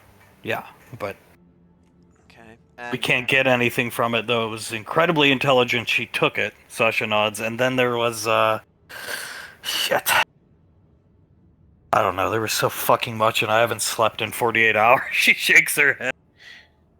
The kids mentioned something about a black box that was taken away from them by this group. Duh. From the EEV. Okay. Lack of wrist computer footage means something may have The- happened. Their wrist computers got wiped by this group. That sounds like Strat, or that sounds like something SIS would do, eh, Towns? Towns, yeah, I could do it right now if I wanted to. So, yeah, I mean, you have to have high clearance to be able to do that, or had high clearance, I should say. Right. And I'm guessing there's no way we can try to revoke what clearance former members of Strat may have had? I looked at the name of the head of the Strat division at the time. His name was CGB Spender. That's clearly an alias. His file was just CGB Spender? Clearly a fake date of birth, unless he's really 700 plus years old. He's listed as a human, male. So either he's been around a long time, or it's all fake. And that was it. His file was completely blank, which is not something Agent O would have done. So I imagine it's something that was done by them, by him, for reasons unknown. Right. And we don't have any archives from before then, because why would we? They'd have to be smart enough to wipe those. Sasha, I'm gonna ask Lorelei about this Spender individual. We'll bring her up here in the coming days, maybe weeks. She's busy, but see if we can get any intelligence on this guy. If it's even the guy that they saw on the planet, we have no idea. Oh, Sasha points. That's the other thing. When your son was shredded like Swiss cheese by that creature back there over my shoulder, these people showed up, asked who he was, heard the name, and healed him. They healed him with a spray can, an aerosol spray can. We ran tests on the substance off your son's chest and Oz's stomach. It's Starchild tech. Starchild? Yeah. That's not good. Pequod, they probably found... Krellin said there was stores of technology, and we never pressed him to show us. He wasn't... So, they probably found an old store. That's just our guess. Rubbing Julius's shoulders, No, it's a reasonable one. Oh no, that puts a wrench in things, because that means they could have just about anything. I mean, you see him pull a bullet on a chain off. I still have one of the hardlight bullets he gave us. Who knows what else they had there? Sasha nods. Pequod still nervously rubbing Julius's shoulders. Julius nods. And if this store was hidden in the same way that Krellin's ship was hidden, that means they have ways that they can find it and access this place. And possibly ways to hide in the same manner, if they're capable of reverse engineering it. Julius shrugs. That's all theory, though. We're not sure how this stuff was hidden, but if it was possibly hidden in the same way, another worrying prospect. I'd say we should see about talking to Krellin and getting the locations of any stores he knows of. He may be hesitant, but I think in this case it's in our best interest, even if it just means guarding them. Pequod, that operation's already on the launching pad. We're gonna bring him up here and have it. I think if we tell him the universe might be in danger again, he'll gladly acquiesce. Tell him I have no interest in him, that might help. Pequod looks at the picture of Bash, tilts her head. Sasha, all the pictures disappeared behind Sasha because she sent them to Ash's wrist computer. All the files. You can cue your squad in on this, what to expect, and your bounty hunter buddy, of course. He's already in the know about them. Alright, so I'm gonna be going there to clean that up. If I do run into any trouble, just kill any xenomorphs, capture anyone who may be associated with Strat, I would assume? Yeah, if there's any of those clowns still around, Sasha says, then kill. Kill on sight. If there's any xenomorphs around, leave the planet, contact the planet cracker, and just crack the planet. Understood. If no xenomorphs around, but I find samples of them, bring those back. Pequod looks down at Sasha because she looked up at her. They both look back at Ash. Samples, but nothing live. They both say at the same exact time. Believe me, I would not want to bring anything live on my ship. Okay, seems simple enough. How are the kids holding up? Sasha tapping her fingers on the desk. I tried. She just shrugged. Pequod groaned. Tried to make them quit? Yeah, we offered. We offered to cut them, make them quit, allow them to quit, I should say, but oh, those fuckers made it personal. He gestures towards Bash. Sasha slid the picture closer to Ash. He's gonna chuckle. There's too much of us in our kids. Would you have quit? No, Pequod. I would want to strangle old Smokey and the ski mask guy, Ripper. Exactly. So, I'm guessing they're back at Woodbury then? They're actually up in our old apartment, believe it or not. Sasha looking down at her mango drink. Oh, really? Wait. Are you calling them up? They are going to be moving up here, yeah. If they want to stay, Sasha gestures towards Ash, they should be in the big leagues. And we feel better having them up here anyway. And up here, Bash and Okir were excellent teachers, but they were taking it easy on them. Because the kids are very important people, and that's just the truth. Sasha looks at Ash, even Ricky, he's made almost 0 gains. Besides being able to shoot a weapon. And that was a Delta team commander that taught him. I know too. He's put on a little muscle, but that's about it. He hasn't... I've watched him train with the training flails, and he's struggling with them. He needs harsher training. Pequod, if they really want to stay, then they're gonna get harsher training. That's a good way to put it, actually. All of them. And plus Carter, Soul, and Memorian being up here with Icy all the time, they need to be close to her anyway to train, so... Any of them need any firearms training, I will humbly throw my hat in the ring, ma'am. I'll train them the same way I train my rangers. So, Sasha, hopefully they don't need it. Hopefully we can find this group, take care of it ourselves, stick a dragon or a Nevermore on them, maybe a pissed off colonel, and some rangers, and call it a goddamn day. Julius chuckles. Hopefully we don't need it, yeah, but... You know what, Ash? Just in case, I'm going to recommend Ricky and Carter train with you. Sasha, that's a good idea. The rest of their shooting scores are phenomenal, but Ricky and Carter, they need to be able to use a variety of weapons, not just a Car-15, so... I agree. And, any of them need to be taught exotics. I'll gladly do that as well, because I think I know how to shoot more weapons than almost anyone outside of this room, eh? I just hope they don't need it. Pequod shrugs. I really hope they don't. I do too, but they're going to. This is the second or third time that they've stumbled upon something related to this. I would... Yeah, actually, that's a good... She just stops talking and drinks her, or finishes her drinks, takes down. Julius takes a sip of his drink. Seems our kids are a magnet for trouble. Weren't we? Well, they all are kids, yeah. I mean, we'd gotten tangled with... Our very first mission, Julius, we got tangled with Max Tech.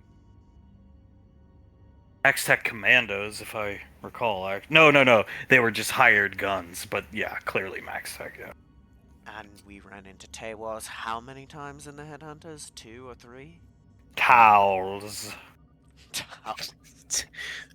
You making a Malcolm joke? I never thought I'd hear it. I'm lightening up. She keeps drinking Towns' drink. Time around Mr. Wiseau is making me a bit more, I don't know, joyous to be around. He does that to you. I'd err on the side of caution and assume they're going to run into them again. No doubt. As much as I'd hate them to have to run into them again, they will. The men and the bugs. And the bugs. We're gonna need to start teaching them as best we can how to fight them, because I'm guessing at least some of them got burned during that fight? Memrian, Carter, Ricky. Pequod says. Right. I know we can't do much, because even we know very little about them, but you need to go about fighting those things in a different way. They are not a conventional enemy. No, they're not. We just gotta teach them what we know about them. Which, again, as you said, is not a lot. But any information when you're fighting an enemy is good information, if it's correct. The more we encounter these things, the more information we gather, the more information gets sent to R&D, the better armor and weapons we'll have to deal with them. Agreed, and permission to tell Buck and JD that the kids are allowed limited use of the armory, ma'am? Oh, absolutely. Whatever they want, they can have. Very well, I'll make sure to pass that along to Buck and JD on my way out. Is your bounty hunter buddies heading down Earthside, Ash? Yes, he took the job. I suggest you head down, see Saris for a few hours, then get back up here. Because you're going to be gone for a minimum 2 weeks. Will do. Before I go, how did the time tombs go, Julius? Did you find what you were looking for? Oh, because... Julius stands up. One hand on Pequod's shoulder as he walks by, lets the hand fall, walks up to Ash. Stand up. He'll stand up, face to face. Julius gives him a hug. He'll stop for a sec before returning it. Integra was very proud of you. Oh. I wasn't there, but from what Julius told me, she reconciled her differences with you. So. Oh. That... You can see tears starting to roll down his cheeks. Thank you, Julius. Julius takes a step back, nods at him. In other news, what we assumed came to be true. I hope you don't mind, Ash, but I had a little discussion with Ricky. Not at all. He needed it to happen. I think us Galayans need at least one of those in our lives, don't we? He just needs to get laid. She sits in Julius' chair. Julius starts to laugh. I would agree there. He's doing better in that regard, and thank you for looking out for him, because he has... You say he hasn't made much ground, but since being in the Headhunters, he's a night and day person from who he was when he went in. Well, that's good. Thank you, both of you. Both for what you've just told me and for what you did for him. It's no problem. I just did what felt was needed. What I would have needed when I was younger. Good. And I'm sure she's proud of you too. I'm sure she's looking down on us all somewhere. Oh, she is. Pequod can hear Julius's voice start to break. Pequod, the day the time deity showed up, Integra sent Nicole back to us. Which, coincidentally, if she didn't, you would be dead, because he said he was coming for you. The prick. You can see him. At this point, he's full-blown crying. That's my Integra. I knew she wouldn't go quietly into the night. She's around, I know it. That's why I work so hard, even now. Gotta make her proud, eh? Yes, sir. She's watching us. Gotta make her proud of what she's watching. She put a lot of time and effort into those kids. Pequod fixing herself in her seat, they'll make her proud too. Especially since they're now embittered and envenomed. Hell hath. You know the old saying, hell hath no fury like a woman scorned. Hell hath no fury like a rainfall valorious or brows scorned. And scorned they are. Like I said, I try. She shrugs again. Pequod, we know. If Ricky's anything like his old man, he's probably waiting to feed our friend Ripper his own head. They'll get their chance. Head down and see Ceres for a few hours, and then report back up here and get ready to rock and roll. Will do. Permission to let her in on everything? Oh, sure, of course. Will do. He'll get up, pick up his helmet, put his hand on Julius's shoulder. Again, thank you. It's no problem, Ash.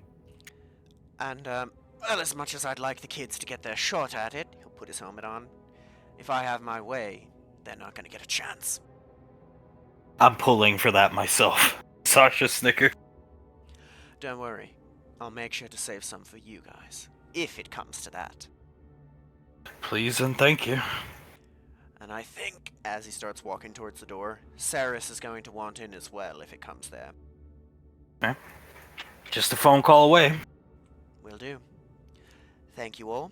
I'll, let you know when I'm ready, when I'm about to depart. Yes, Okay. sir. Go on, Ash. Get out of here. Yes, sir. He'll walk out. Haha. As Ash walks out, flashing down to Lake Erie, Hunk holding Davine in his arms. Well, this is it, son. JJ looking around. It's absolutely perfect. This is where we got married, me and your mother. That tree right over there. JJ turns around, looks at it. Where you guys had your photo taken. Mm-hmm. You guys certainly know how to pick a location, that's for sure. The water will be fine. She turns around, taking her finger out of the water. You may have one frost plesiosaur. The male. The big one, yes. JJ takes a step forward, puts his arms out. He's offering a hug, not just gonna hug her. She hugs him back. You can have your fancy wedding photo, and he can stand this water for a few hours, so. Very good, thank you, Auntie. Our wedding photo's gonna be so much better than theirs. As long as the saint remains out of it. And he will. Trust me, Auntie, he will. Best day of my damn life, looking out on the ocean. Best day Lake. of mine. Best day of mine. She wraps one of her legs around his waist. I could have done without the guilt tripping. They crossfire guilt tripped us. To this day, I don't know how they knew about, Zap and Mama Lan, shouldn't even have been privy to some of the information, like Nicole's freak out. Because they guilt tripped Nicole, too. It was crazy. Your mom was with Mama, or was back here waiting with Tommy, and then Julius went down. But they made us all cry in a huddle right there, basically.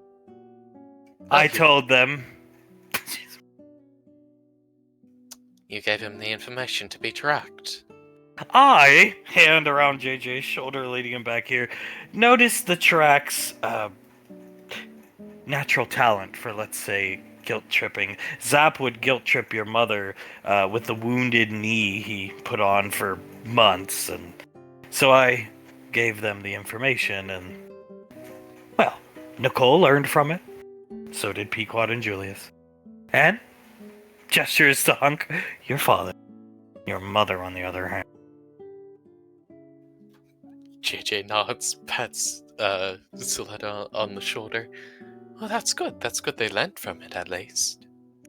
Ah! Would you look at that? Looking down at his wrist computer, there is an emergency light issue back on the lane. Clive, I believe we must take you to fix this immediately. Oh God, yes. I have to go fix that emergency light.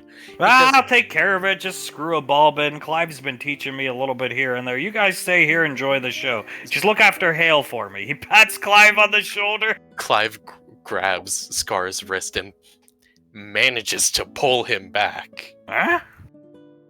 No, I'm gonna go fix it, Scar. Oh. Alright, fine. You know, you are the master electrician. You're the one with the degree and the certifications. He puts his hands up. You go ahead. Clive nods at him. Yeah. No problem, Scar. I'll teach you more when we get back to the line now. Come, quickly. He takes Clive this way. Hunk watching them leave. That is strange. Why did they bring their own car? Why didn't they just come on the Nova with us? You know? Like, what's the deal with that? Davine's shaking her head. I have no idea. But perhaps Blaze has something to do at the lane later today? And he just wanted to bring his own car so he didn't bother us with having to go back? Yeah, most likely. JJ, squinting where Clive just left, leans over to Soletta and snuffles. Did he just yank Uncle Scar back? Mortimer killed his wife. It's personal. I didn't realize that. Yeah, no, I get that. Just, I didn't realize Clive had that kind of strength in him. Well, he is fanatical strength. Anger. Well, you should know. Anger can carry you a far way. Yes, it can. It can keep you fighting for an entire day. That's for sure. He just shakes his head and starts to laugh. Huh. Oh well, whatever. I hope the problem at the lane ain't that bad. Scar, no worries. I'm sure they'll take care of him. Him? He looks at... Davine laughs. Scar, you feeling okay? Honestly, I think I had too many Pabst Blue Ribbons before we left for the beach house this morning. You gotta cut down on that drinking. I'm getting sick of it. Yes, sir. Yes, please. Darling Scar, cut down on the drinking. Oh, I mean, it is Monday. Yeah, that's the problem, but okay. Davine laughs a bit, looks at Hunk. I'm sure it's nothing. Blaze and Clive put together, they can handle any electrical problem there. Yeah, they'll be okay. He'll sit down on the sand line and put Davine between his legs. Davine leans onto him, wraps his arms around her, and curls up into a little ball. JJ sits down on the beach, looking at the lake. It is a nice place, so I'm happy to be married here. Okay, I don't know, you picked this spot, right? Or did Sam? Oh, we sort of chose it together. Best way to pick it, together. JJ nods. I know she wanted to have a private wedding. Just, the family and a couple friends. What's more private than Lake Erie, Hunk, our wedding was basically like that. You're talking the people from the apartment at the time, my parents, and, Mr. Wiseau. That was basically it. We wanted the same thing. Davy nods. And it was a very nice wedding. The perfect wedding, in fact. I've never been a fan. Like, Julius and Pequod's wedding was incredible. But too many goddamn people for my taste. Yeah, I've seen video footage of that one. They had General Lorelei and Gondar, and they had a lot of people there. Actually, Lorelei was supposed to come to our wedding, but she was too worried she wouldn't be able to control herself around Julius. You don't say. Scar, yeah, old General Hot Pants. Hots for Julius, as the kids used to call him. Oh God. And that woman goes up almost every week. I am aware that she hasn't done it in a while. They're all busy people, I know, but she used to go up every week for lunch with them. Yeah. Yep. Hunk nods his head. They did call her General Hots for Julius. That's right, and I think she actually liked it. Hunk thinking back. Davy nods. I think she did. JJ staring off at the lake again. I could just imagine it now. They hear the door to their office opening, and Julius immediately runs behind Icy to hide from General Lorelei. Oh. Maybe other universe where Pequod wasn't around, Julius would have ended up as Lorelei's boy. He would have had a cougar after him. Yeah, well, hey, I mean, most of the Rainfall girls like a little younger guys. I'm younger than your mother. Julius is younger than Patricia. Banksy's way younger than Nicole. Oh yeah, She was 21, has shacked up with a 16-year-old. Pequod. Scar. Pequod and Julius do usually make a joke about her robbing the cradle. I did not know he was a 16-year-old kid until a little bit later. Yeah. They also did mention, Zanzibar and Banksy's, let's just say, colored history. And they get along fine now, son. Banksy takes good care of him. The best of chums, those two. Like you and Mr. Snuffles. JJ looks at Mr. Snuffles. Are we chums, or what do you think we are, mate? No. Blinks his eyes at JJ. Not chums. That's what he said. Not chums, not friends, acquaintances even?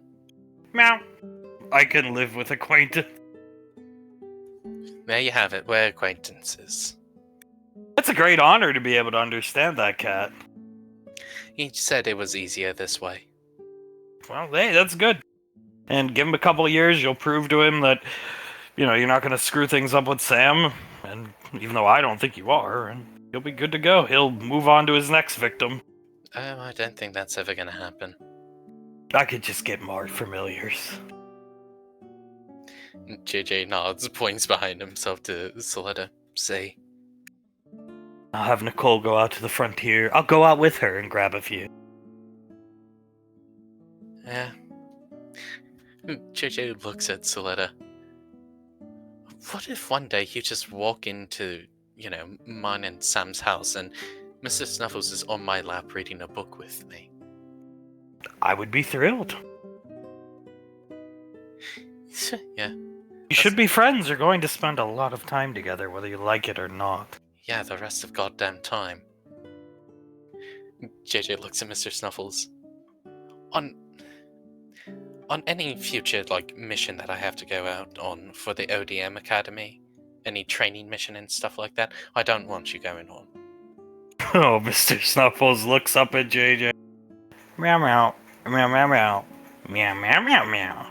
In JJ's head he hears, "Don't you wish you just joined the military like everybody else now, pretty boy? 'Cause you can't be with Sam." JJ looks at the cat, thinks in his head, the only reason I don't throw you into the water right now is because Aunt Soletta is right behind me. Meow meow. Meow meow meow. Meow meow. Maybe think about offering your services to the Ranger General.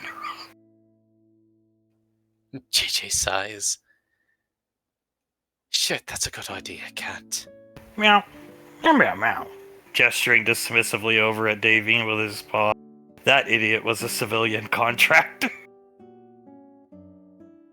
Do you think I could just be a civilian contractor? Meow meow. He Well- means yes. Would my siblings even allow it? Meow meow meow. Meow meow meow meow. Fuck them.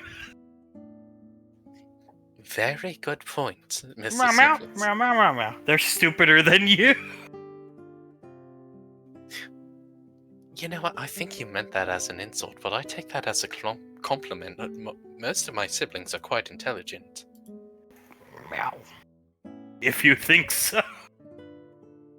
Well, book smarts, I should say. Meow. Meow, meow, meow, meow. Whatever puts you to bed at night. Oh yeah, because you're so much smarter. Meow, meow. Meow, meow, meow. Meow. Smarter than you'll ever know. JJ looks at him, raises his eyebrow. Meow, You meow, know- meow. Meow, meow, meow. Gesturing towards Suletta. Who do you think studied with her when she was a teenager? Meow, meow, meow. Meow, meow. I was that idiot's only friend. Gesturing to Suletta. Well, okay, fair enough. Wouldn't you want to, like, get out of the hover chair? Do you enjoy being that way? Meow. Lazy. Yeah, fair enough, mate. JJ just, out of instinct, reaches over and starts petting Mr. Snuffles. Suletta lightly clapping to herself. Hug kisses David on the back of the head. It's gonna be nice to see those two married here. I believe so. I get to put on the tux. Been a while since I wore one. Davine looks up, bites her bottom lip, looking up at him. I get to put on the dress. Been a while since I've worn that. Oh, the beautiful red one. And the best part is neither of us need to wear a girdle like the captain. You see him walking around like that just randomly? I got to the academy at 6 a.m. the other morning and he was just walking around as the captain. Oh my god, you don't say! He told me Krellin and Samuel like to see him in the girdle. I said, alright. Whatever floats your boat, brother. Well, those three have been getting closer and closer. More, I should say more public with their affections as of late. They're gonna fucking probably. My guess is they're gonna go to Lorelai, want to adopt a kid. Lorelai will gladly push one onto them, and we're gonna have another, hopefully a boy, kid to look after. JJ chuckles. I mean, those girls back at the damn academy, you can't get Jace away from them. I wanted to bring Jace with us, but Jennifer and Sunny all over the little cutie, so whatever. JJ looks behind him to Scar. You're another boy, so you can teach him how to use a can opener too, eh? Teach him how to use a can opener. I did my best with Carter and Soul. These next boys, I'm gonna really drill it into them not to be like Carter and Julius. Yeah, JJ nods, that's fair. If Patricia has a boy, I'll do the same. Again, very fair. I gotta ask, why can openers, mate? It's a perfect thing to start with. It's not too dangerous. They can't get hurt. And if you're in the kitchen with your mother, your grandmother, your woman, you shouldn't be making them do anything like that. You should be doing it as the man. It's the least you can do, especially if they're cooking for you. And then you do the dishes.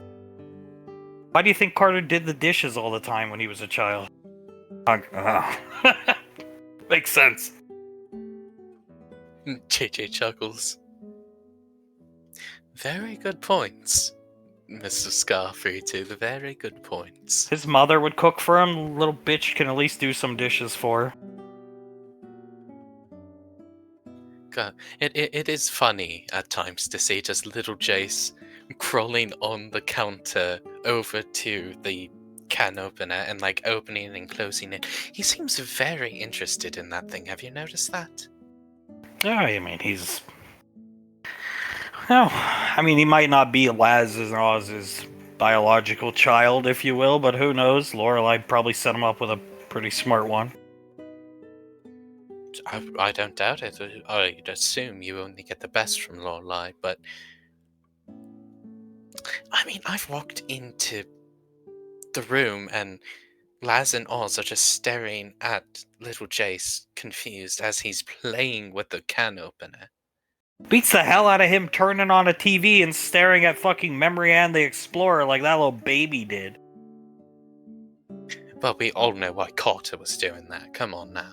Oh, he didn't learn anything from it, motherfucker. Puts his paws in his pocket. Oh. No, he didn't. Just, we all know why he was doing it. All the problems are gonna be solved. They're killing Hazel today, right? So that's what you said, Scar. Yeah, they're gonna kill kill her. I'm sorry. He starts chuckling. Hale starts chuckling at Scar. God, this kid is Nicole's. Davine starts to laugh and nods. She is a lot like Nicole. But yes, they are going to kill Scar, and I'm sure everything is going to quiet down soon enough. Can you imagine? 20 years ago, if you had told us, like, one day, Mr. Wiseau, Krellin, Samuel, and Frederick, and Mr. Wiseau's brother, who nobody knew existed, are going to be operating some black bag hit job on Carter, little 2-year-old Carter's future girlfriend. Would you believe them? Scar, fuck no, Carter with a girlfriend. No, not at all. No, I wouldn't, honestly. I wouldn't have been old enough to have an opinion, but no, God, I wouldn't have believed that. You think they'll fuck this up, Scar? He looks up at Scar. Probably. Yeah, I saw Frederick putting on a fake nose and mustache. Oh God, they're going to be following after her, aren't they? They're going to be trailing her. Apparently, they're gonna tail her. I didn't get all the details. They told me they were too busy to deal with me, but they're gonna tail her until she gets to a secluded spot and, Samuel, because the sniper rifle was so effective on the deer, as Suletta sighed. They're gonna have Samuel shoot her. JJ covering his mouth, starting to laugh, Davine shaking her head. That is one hell of a plan. Why didn't Tommy just come to us? Huck looks up at Scar. Scar, I don't know. I can't tell you. I don't know. JJ looks behind him. Why didn't he just come to me? I would have gladly helped, and I am sure I could have done it far faster and far easier without not being noticed than any of them could. It probably would have been done by now, yeah. Scar rubbing his forehead, looking at JJ. I mean, they've been at this for a while. They were leaving, like, before we had all left, so... Well, hopefully it's done soon, that's all I'm gonna say. JJ's wrist computer goes off. It's Sasha telling him he can come up to Gateway. JJ pops up. Oh, I can go to Gateway. Uh-oh. He'll pick Davine up in his arms, not asking. Well, then, I think it's time we hit the road here. Davy nods. I believe so my son can get to his wonderful fiancée. Meow, meow, meow. Meow, meow, meow, meow. Meow. Maybe not the best time to offer your services to the Ranger General, but keep it in your pocket, dumbass. The cat's... I could have done without the dumbass, but yes, I'll keep it in my pocket. Map! Licking his paw. Hurry up. He hears in his head. JJ, ODM gears past him. Huck starts laughing. Look, they're having a race.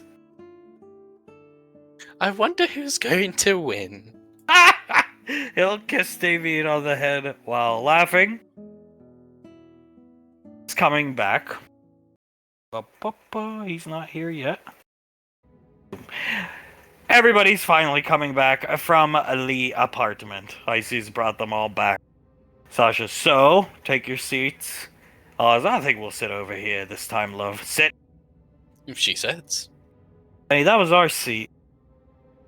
That just means we can sit over there. He'll sit Elizabeth down. Boom. Memory Ann Hazel is here. Sits down in the chair right across from Sasha, who just slowly tilts her head at Memory Ann. Sasha can see Carter behind her, eyes wide as he's rubbing his temples and shaking his head. She's been calling herself Hazel for a while now. Bolt's gonna bring Soul back here, sit her on his lap. Soul shakes her head. Yeah, don't I know it? Carter will sit next to Marianne. So, patting Ricky on the head as she walks by to sit down. What did you guys think of the apartment? It's sick, ma'am. Really cool, ma'am. You want to live there? She scans the room. All my characters not. Gladly, ma'am. So we'll have to get the place filled with food, some new gym equipment because the gym's empty. Yeah? Icy. Yeah. I think all the old equipment went down to the Ranger gym. Anything else you want up there?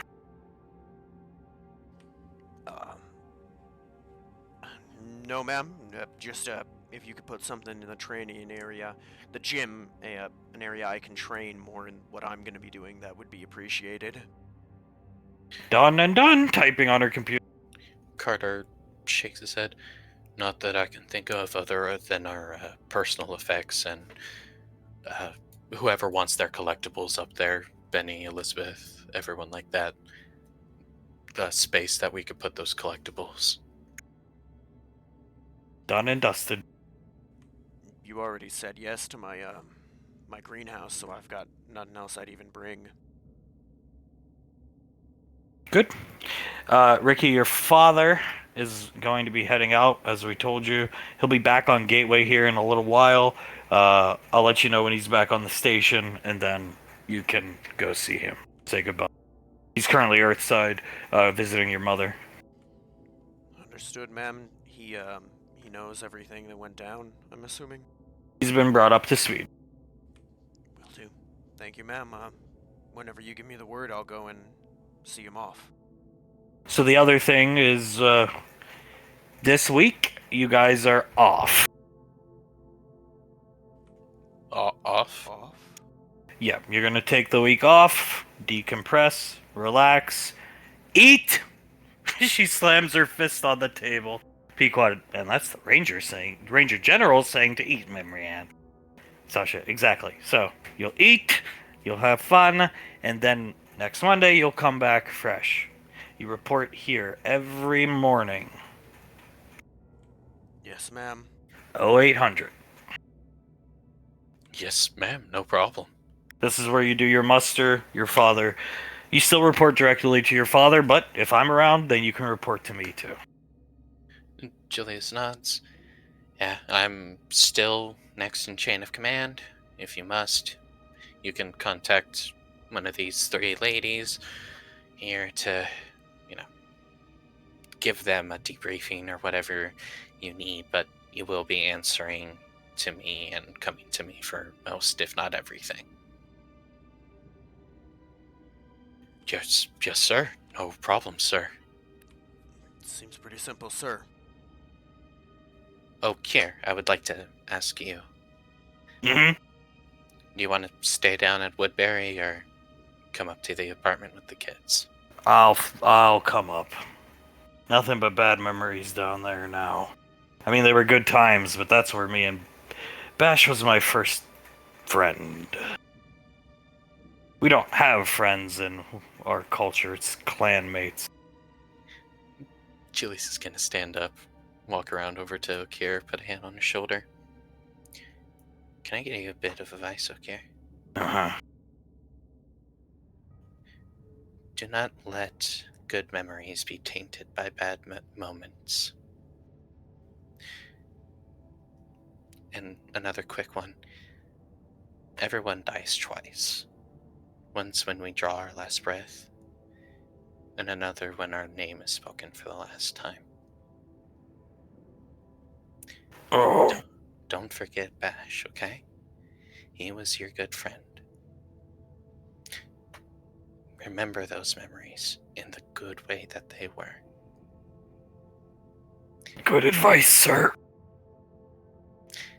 And Okir, look at me. It's good to cry. Okay? Can I come to the lane for the week? Maybe I can find a place to cry there. I hear it's retardedly big. Such a hit that it is. You can stay at our house with us in the same guest room you were in the weekend. Pequod, you can enjoy some of the heir apparent country music I've heard that's being blasted across the lane. Outlaw country. Carter covers his mouth and I am so glad we worked all weekend, honestly. She crosses her arm. Carter, with his mouth covered, Icy can hear him just groaning to himself.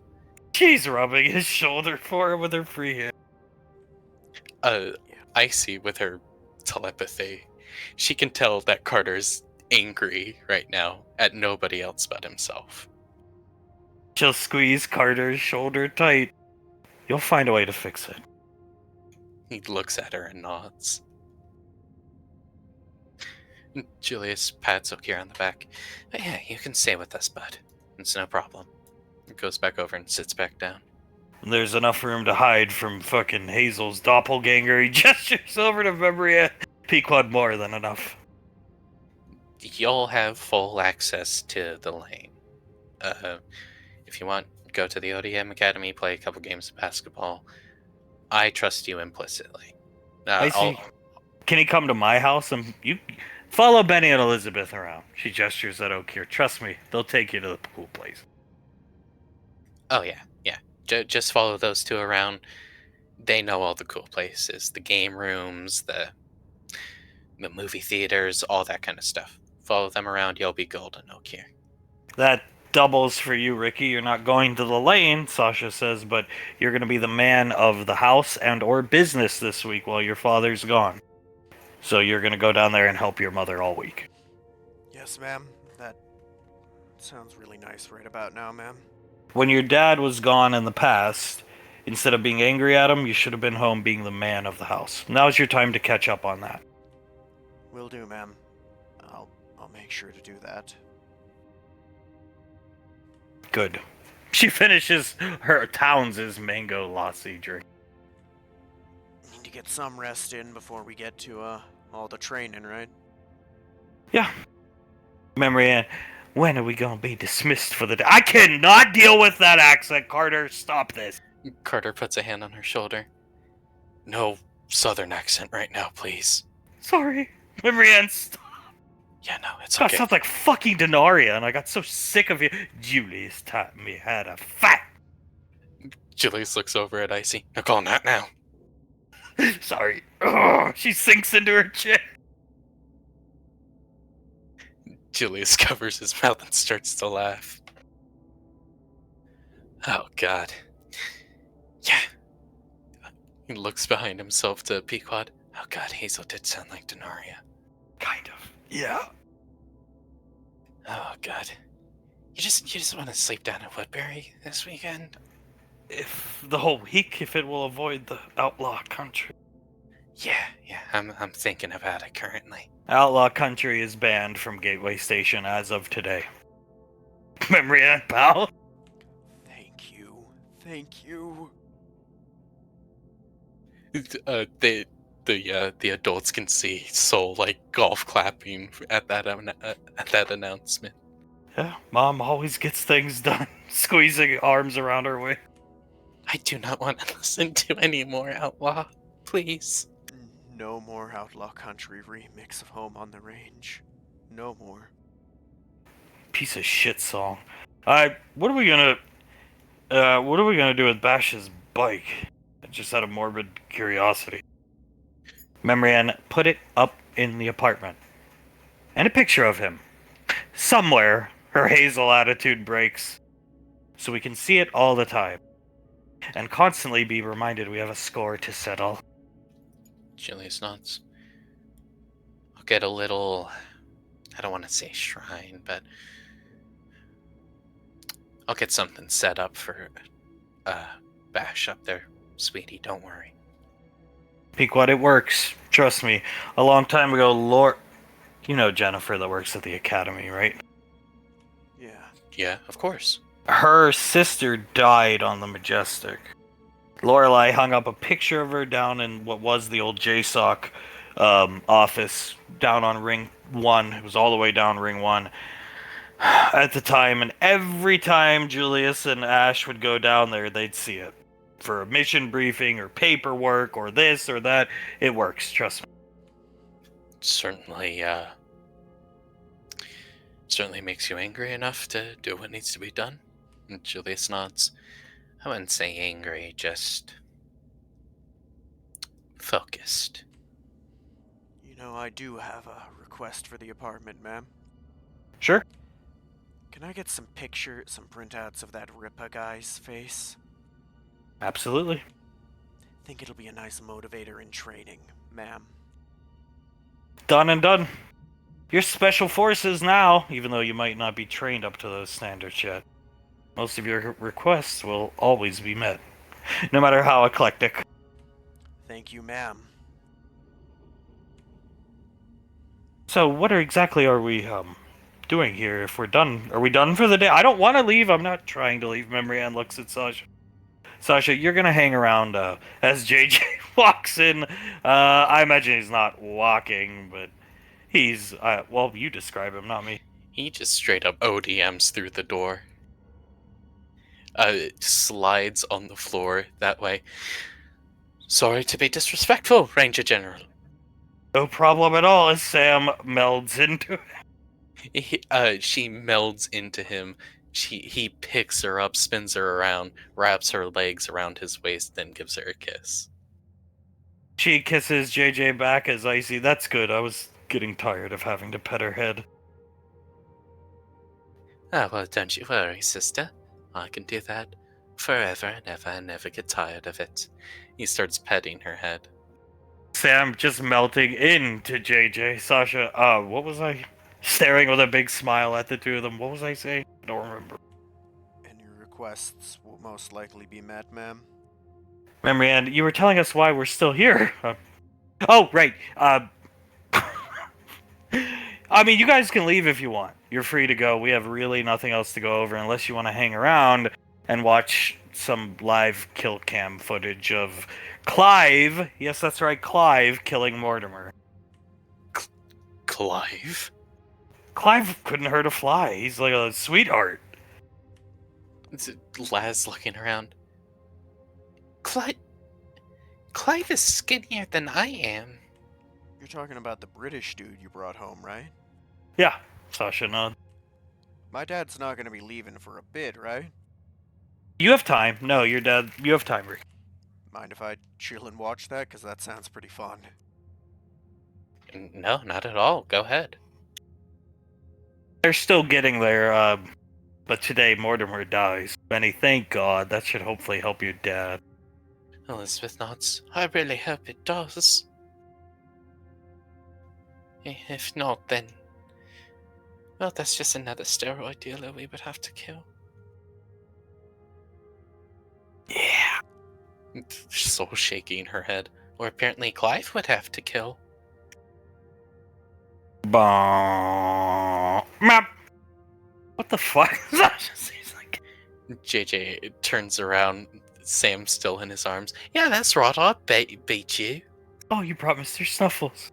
She's grabbing onto JJ's shirt. One hand up the shirt. Yeah, do you want to go see him? Mm-hmm.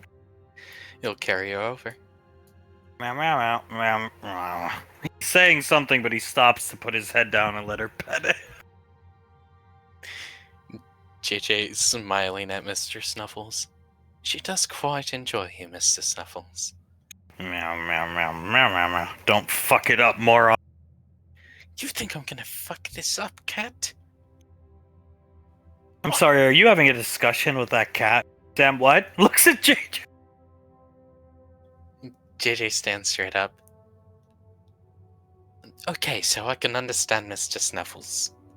Cheers, mate. Lifting a cup of coffee. Good for you, man. What's he So- saying? JJ looks at Mr. Snuffles. In his head, he says, "Truth or no, for Sam's sake." No, you dumbass. We just have conversations with each other. He actually really likes reading, believe it or not. Yeah, no shit. Fair enough. Yeah. But one day when I was swimming, I just suddenly understood him. And you know what? Actually, he gives me advice about mine and your relationship every once in a while. Really helpful advice, in fact. He's So- a good friend. Kissing JJ and holding the kiss on his chin. He moves his hand around and grabs her ass. Oh, the best of friends, actually. He likes Peach, right? No, I hate that goddamn over-energetic dog. He loves him. He loves Peach. Is he as condescending as Onslaught as he speaks of? At times he can be, but I suppose that comes with the territory, if that's how you want to put it. He just starts laughing. So does Pequod. Sits down on Julius's lap. Julius starting to laugh. But yeah. Me and him have some good conversations, don't we, buddy? As he starts petting Mr. Snuffles. Meow meow meow meow. Shut the fuck up. Oh, what a jokester you are. Anyway, Clive, how's he doing?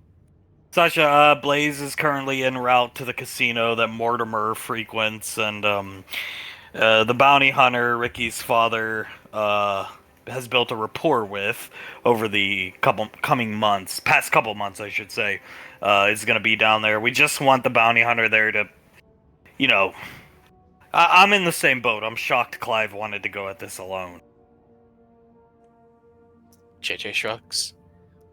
Well, I mean, I saw Clive and Blaze leave from Lake Erie. I was just checking out the place where we were going to get married. And when Scar went to go, fix the light, as the excuse was termed, Clive managed to grab a hold of Scar's wrist and yank him backwards, forcefully. Oh shit. Sasha speaks. And before you ask, it wasn't like because Scar was surprised. Scar's never surprised when it comes to that kind of thing. You all know that. But he managed to grab Scar's wrist and yank him back. Huh. That's impressive. I did not expect that kind of thing out of Clive. No, that's kind of crazy. Yeah, Scar's an imposing figure. Sasha playing with her pen on the deck. Carter nods. Very much so. Carter notices Sasha's gritting through her teeth, trying not to look at Carter. You look at Carter or look at her? Look at Carter. Carter looks at Sasha. Then he looks down at his lap. He looks up at Sasha. Do I have something on my face, ma'am? No, it's just hard to keep secrets from you. I've known you since you were a child. I used to carry you around on my hip. He squints his eyes. Keep a secret from me? She starts typing on her computer. There are events that are transpiring today that certain individuals didn't want you to know about. Pequod starts laughing. Carter rubs the back of his neck. Is this something I should be worried about? This is drone footage from down in, the town your grandpa grew up in. Yeah. This is drone footage from that. Icy will... Marianne, look over there. She looks this direction, and Icy snaps her fingers, and Marianne falls asleep. Right into Carter's chest and arms. Carter puts his arms around her so she doesn't go anywhere. He looks behind himself. What are they doing? Why does Fledwick have a... Why is he breakdancing? That's good, little girl. Shut the fuck up. Sasha turns the volume up. Where did Hazel go? I know you have seen her, little girl. You probably running drugs for her. Tell me now where Hazel is. Oh, she just starts laughing. This is not fucking working. Everybody laugh at me when I get angry. Do something, Frederick. Samuel, put that fucking thing away. Get behind the wall. Samuel disappears behind They... Me newspaper, little girl. Oh, she starts laughing. That is good. Does he have pantyhose on his head? Yes. Where the hell did he get those pantyhose? They see Fledwick walk up to the little girl. Hello, I do not like junkyard. How are you? Who's Junkyard? She looks up at Frederick. It is this gentleman right here. Pointing, just like in the token, pointing to the junkyard. Wow. She smiles at Flower, mister. Free on the house, you guys are the most exciting thing to happen to the town square in a long time. Oh, thank you. He takes the flower and immediately hands it to Krellin. Thank you. Me newspaper. She starts laughing again. Oh no, very good newspaper. Have you seen a golem-looking lady walk around recently? Gollum-looking lady, mister? She crosses her arms, looking up at Frederick. What's that supposed to mean? A golem-looking lady. Very skinny, possibly doing drugs. Have you seen her around? Now, as Frederick and this little girl are talking, Tommy's getting frustrated. Frederick, what the fuck? What? Just show her a picture of Hazel. Fine, Tommy. We don't have time for this. We could lose her. If we lose her, then we have to... We look like fucking idiots if we have to go to Icy for this. We have to look efficient as frantic beeping is coming from behind the wall. Samuel's behind. And he's trying to tell Frederick and Krellin Hazel's walking down the other street, but they don't hear him because Tommy's throwing a temper tantrum. I think Samuel, shut the fuck up, Yori. Give me that fucking flower. Takes it from Krellin. Me newspaper. Just looks like a little girl. Well, I am trying to get that information, thank you. She working for her, probably. Surprised Carter didn't date this little fucking girl if she was older. Fucking Carter! Caused me all these goddamn problems. I will punch him in the face when I see that motherfucker. So I just starts laughing. Icy can hear Carter growl. What the fuck is going on there? And there goes Hazel walking down the street. You can see on the drone footage, love, as she disappears behind a building. Frederick throws his arms up, turns around just as Hazel disappears behind the building, and turns back around. I am getting that information for you, Tommy. Calm the hell down. You brought me on as the brains, right? So let me do my damn job. Alright, fine, but we need to kill this motherfucker soon. Causing many problems. Remember, I'm talking in southern accent. Do you want to hear more outlaw country? You think I wanted to hear any of it? Krellin, good point, Frederick. Memory Ann really starting to slip up. Carter, dumbass. Samuel nodding his head. Isaac can feel Carter's anger growing at She himself. takes his... He has a free hand. She takes it and starts rubbing it for her. Yes. She's already losing weight, not eating enough. She's going to end up actually looking like Hazel because this motherfucker... I understand why angry. Yes, I understand too. All the work of the fairy tale ain't for nothing! Think about it, Frederick! Samuel beeps a low, long, like monotone beep of anger. You think I forgot about the fairy tale 8? Tommy? Everything we do for these motherfuckers! Well, what would you suggest me do, Tommy? I don't know. Well, let me get the information. Have you seen this lady? And he just pulls up a picture of Hazel. Oh yeah, she just walked around that corner down there. She was counting credits. With some ugly guy. I told you, but you told me to shut up. Tommy takes his glasses off and just pinches the bridge of his nose.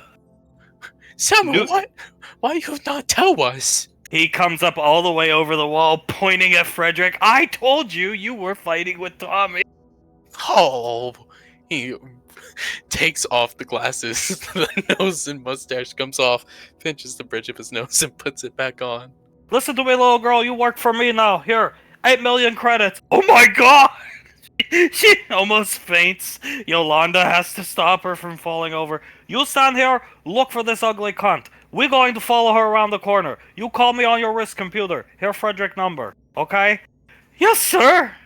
And if you help us tail her, you get another 8 million. Thank you, sir. She goes to stand on the corner.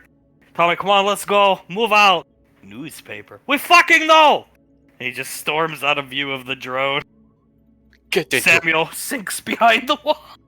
Get into positions, everyone. Good. Standing up, going over to sit down at a table as Sasha cuts the drum. All my characters are laughing.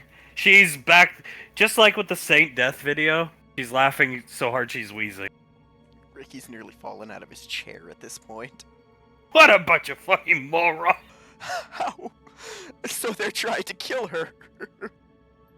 Apparently it's not going well, Carter. Maybe we should have had Dad to get that bounty hunter to help with that too. Should have just pointed me in the direction, sir. Looks at Julia. Julie shrugs. They wanted to do this on their own. I'll let them try it out on their own. JJ shaking his head. Like I said, I could have gotten it done already. We look incompetent if we have to go out and look as if they don't always look incompetent. He's laughing just like Sam, but he's holding Soul. Soul is laughing into Colt's chest. Laz is laughing into Oz's. Elizabeth laughing. All my characters except for Carter is laughing. Mr. Wiseau didn't want you to know, Carter, but I want you to know Hazel's being handled. Though it doesn't inspire a lot of confidence seeing what just happened. It's gotta be like infinite monkey theorem, man. They'll get it right eventually. It's gotta happen. Remind me to thank Mr. Wiseau later. Sasha, yeah, you do that. You'll see him, I'm sure. Okay. Carter just nods, looks down at Memoran sleeping and shakes his head. She was right there! How did nobody but Samuel and Yuri notice her? Holding up Carter's hand, Yolanda. Yolanda, my bad. How did nobody but Samuel and Yolanda notice her? Why is Frederick wearing that ridiculous mustache and nose? Why is Krellin wearing pantyhose on his head? Me newspaper. He speaks. Okay, but was I the only one who saw Fredwick walking towards like a piece of cardboard on the ground? Breakdancing, yeah. I think he's posing as some type of breakdancer down where Dad grew up. How do you guys think that looks? Oh, probably horrible. We can check back on the drone feed while we wait for Clive and company to get in position later. Yeah, I would definitely enjoy watching that. Mr. Wiseau cares deeply about you, Carter. Sasha looking at Carter. I just wish he had the foresight to kill Hazel like 8 years ago. I wish just the same, ma'am. Wait, what's the fairy tale 8? I don't know. She shrugged. I'm not a rainfall. I'm not on the lane often. Looks at Julius. What is the fairy tale 8, Colonel? Laz speaks up. The Fairy Tale 8 is a group of people. It's Scar, the Turax, the Three Stooges, and Tommy. They all meet together and help out the Rainfalls. You guys have your own secret society? As long as our best interests are in mind, then yeah, it is a secret society, essentially. Can you believe they thought we'd be stupid enough to not realize that fucking RC car was in place of my statue? He starts laughing, pointing at Pico. That angered me quite a bit. We can have that RC car back, right? Pequod? No, not until I get the replacement recast and put there. The car stays, Colt. Colt, yes, ma'am. Elizabeth leans forward a bit. Why don't you guys cast the replacement and give that to Clive and take the original back for yourselves? We're not Indian givers, even though we didn't technically give it. Just... Have you seen his mouth, Elizabeth? How could you take anything away from him? Come on! Well, that's true. That's true, I'm sorry. Mother Nature did take most of his teeth down, Sphinx. You know, it's gotta never be a dull day with those guys around, ma'am. Patting Elizabeth on the head. Yeah, he did lose enough, I think, sweetheart. JJ laughing. That poor man and his poor teeth. Is that how it sounds to all of you? Yes, Sam looks back at JJ Oz. Yes. That's how the videos sound. Laz nods. I'm starting to understand it a bit more, but yeah, that's how it sounds. That's... It sounds normal to me. It sounds like this. This is me talking. It sounds like this to me, dude. Yeah. It sounds like this to me, dude. JJ just shakes his head. Well, at least I know Ansoletta can sort of understand him. We're gonna get his teeth fixed. Nicole's gearing up. See, give me a few weeks to work up the courage to. Yeah, and I'll do it. But as of right now, that mouth is like Chernobyl to me. Such a mouth. You won't say that to him, will you, Icy? Of course not. Never. I don't want to fuck it up more than I already have. Plus, I have to mind meld mom, dad. That's priority one. That's fair. Can I get the 411 on why that Clive guy is going to kill some dude named Mortimer? Mortimer killed his wife. Looking over at Ricky. Alright, fair enough. Not much. He killed his wife. Clive wants revenge. I can empathize with that right about now, ma'am. Not much better of a reason to want to kill someone, is there? Nope. I would say so. And you know what? For some reason, I think Clive will be able to. As do I. Sasha says, Pequod on Julius's lap, flashing down to the casino. Now they're in Las Vegas. They're at the MGM casino. Blaze is looking around. Apparently we're to meet this hunter around here. I don't quite see him yet, sir, but are you prepared for this? Clive looks straight at Blaze. I've been preparing for this for the past 15 years, mate. Show no mercy. Do not hesitate. Oh, there won't be any hesitation. Not Clive. Blaze is looking around. I believe that's our... Scanning his armor. Man.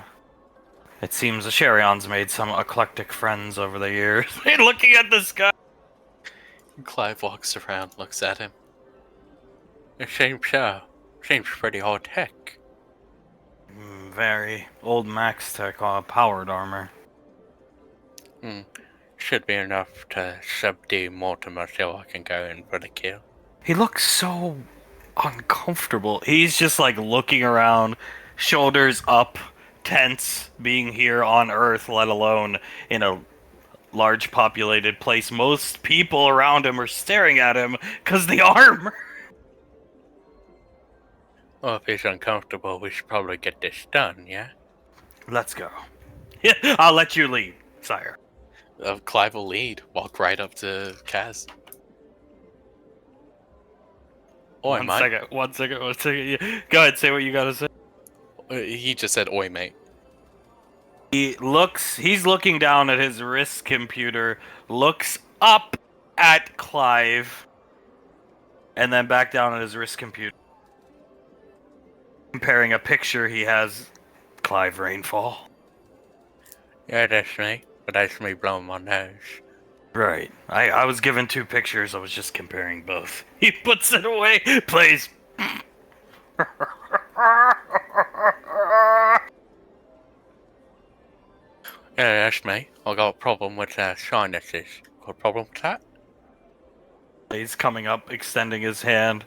The hunter shaking Blaze's hand, looking right at Clive.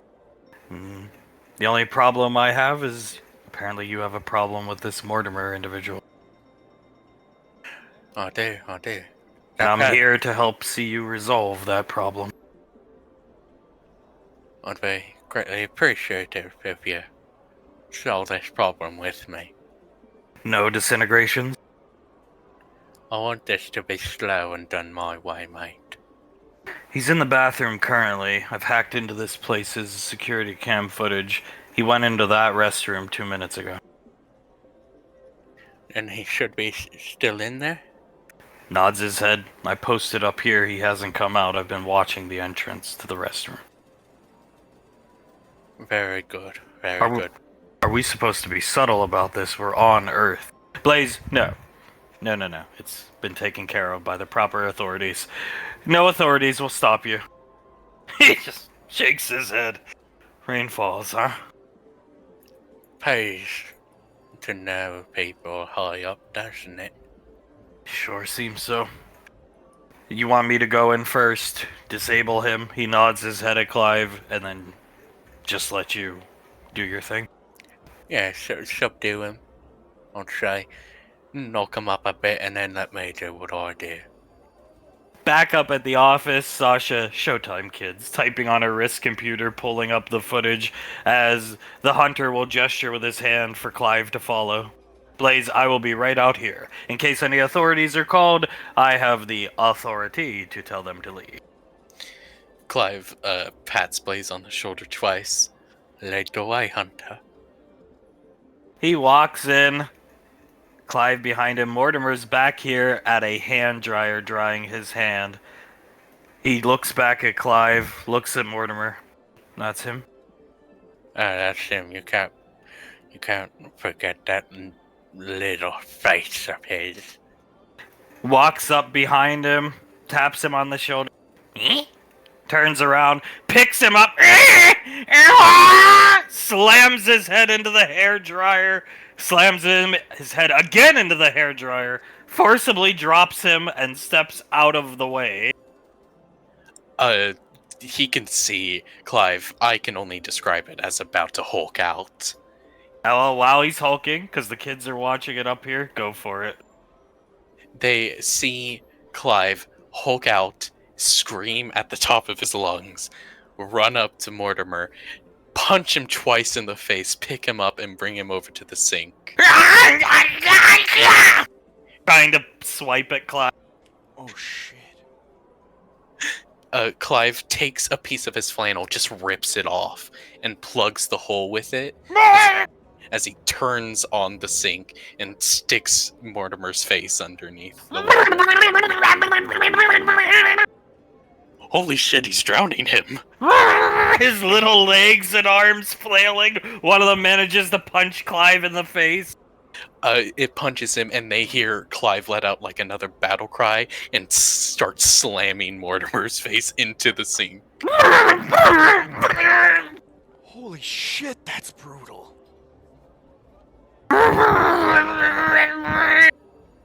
So looking at it, oh my god, I didn't know Clive had that in him!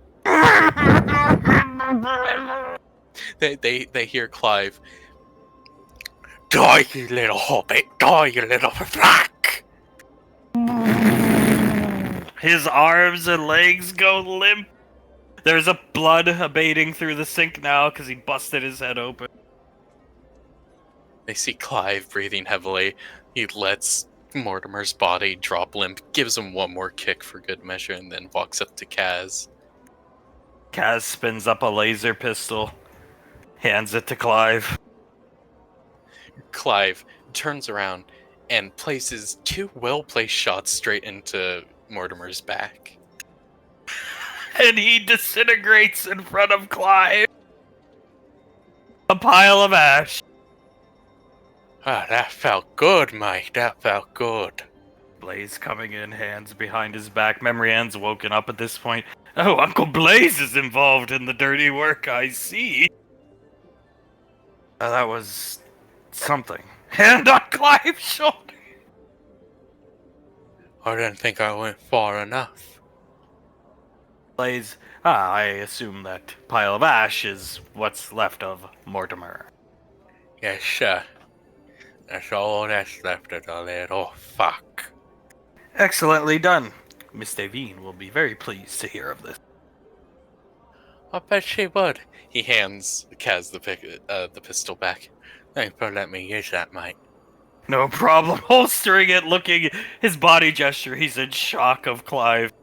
Normally I work alone. In this case, you did most of the heavy lifting. We'll split the bounty 50-50. 25 mil apiece. Blaze, that means more collectibles, sire. I think I could deal with that. He puts his hand out to shake Kaz's hand. He shakes Clive's hand. Remember, he had 50 million to kill that little fuckwad. Sasha, when Davine wants something done, it gets done. Memory Ann. Okay? Chili is covering his mouth laughing. Oh my god. Yeah, it's gonna get done. Oh, it got done. I almost feel bad for for the little dude. Jesus, man. Blaze shaking Kaz's hand. Blaze, you are to report back to Gateway. Asherion wants to see you for something. More money is involved, Hunter. Kaz nods his head. I figured as much. As Clive feels the urge to blow his nose. Clive. Oh, sorry, 1 second. Pulls out his tissue. Kaz jumps in place. He actually jumps. Blaze is used to it at this point. Are you alright? He looks down at Clive. Yeah, oh, fuck, mate. I'm fine. Just, I've had a problem with my sinuses, and I don't like to blow my nose around my letter. He's learned. Right. Not bobs his head up at Clive and Blaze. I'll get back to Gateway then. Enjoy the 25 million. I will, mate. Thank you. Thank you, mate. He walks out of the restroom, Blaze, arm around Clive's shoulders, looking at the pile of ash. Spit on it for me, please. I cannot spit. Spits a loogie on it. Good. Good. Ready to go. Oh, let's so. Let's get going, Blaze. He will guide Clive out of the restroom, and Sasha stops the footage. Oh, all my characters are laughing. All of mine are laughing. Ricky's laughing. That dude fucked him up. I'm glad you didn't send me after him. That little guy fucking wrecked that dude. That was great. We ought to give him a job in the military. Should just get him fanatically strong, and he can get some work done. Send him after those xenomorphs. Sasha. They cower in fear at Clive's battle cry. Did you hear the... JJ, he impersonates Clive quite well. He just says, He starts laughing. oh my, that's exactly what it sounded like. You have a real talent, JJ. Pequod's smiling at him on Julius's... JJ does a little bow while Sam is in his lap. Thank you. My impersonations of Clive have gotten better and better over the weeks. Well, you're gonna have a week to relax, leading into your own wedding, JJ. Sasha smiles at him. Pequod, it's been too long since we had a wedding. I agree, and I am very excited to see my little brother's wedding. Yes, as am I. He smiles at Sam, gives her a kiss on the cheek. Best day of my life, pinching his chin. And the best day of mine as well. He gives her another kiss on the cheek and then a kiss on the lips. Hazel will be there. Sasha, no she won't. Thinking back, she's thinking back to the footage of Tommy and them trying to kill her. Carter shakes his head, leans over to Memory Ann. Maybe for their wedding, don't do the accent or anything like that. We wouldn't want to take away from that moment for them, right? Fair point. The odds are stacked against me. I understand grandfather's plight now. She sighs heavily. Anger spikes in him. He just, yeah, I'm sorry that you do, my love. Towns, trying to break the mood, replays him blowing his nose in the bathroom. Memory Ann looks back at it. Starts laughing. Nice going, Towns. Pequod under her breath. Julius nodding towards Towns, mouthing thank you. That man can really blow his nose. I see, I'm gonna take a look at his nostril problems in a few weeks after the teeth. He can survive a couple weeks. Sounds like a trumpet. Yeah, it does. So speaking up, He can survive a couple weeks, but can he survive on Suleta for a couple weeks? Oh, he should know better than to blow his nose around her. He should. But Blaze said he was learning, so that gives me some hope. But oh, if I'm not a little scared. The other morning, wasn't this weekend. I stayed in bed all weekend, but what was it, JJ? Last Friday? Thursday, we were in bed together and we heard it from outside. We both woke up thinking something was wrong, and it was just him and Scar doing the lawn outside, mowing the lawn. I grabbed my swords and everything. I was about ready to kill someone. Sasha laughed. Pequod, we haven't been graced with the blowing of nose while we're trying to sleep yet. No, we haven't, but oh god, I have a feeling it's gonna be coming soon. JJ shakes his head. Yeah, you don't want... You think a goddamn warthog is out there firing its guns. It sounded exactly how it sounded when I did the...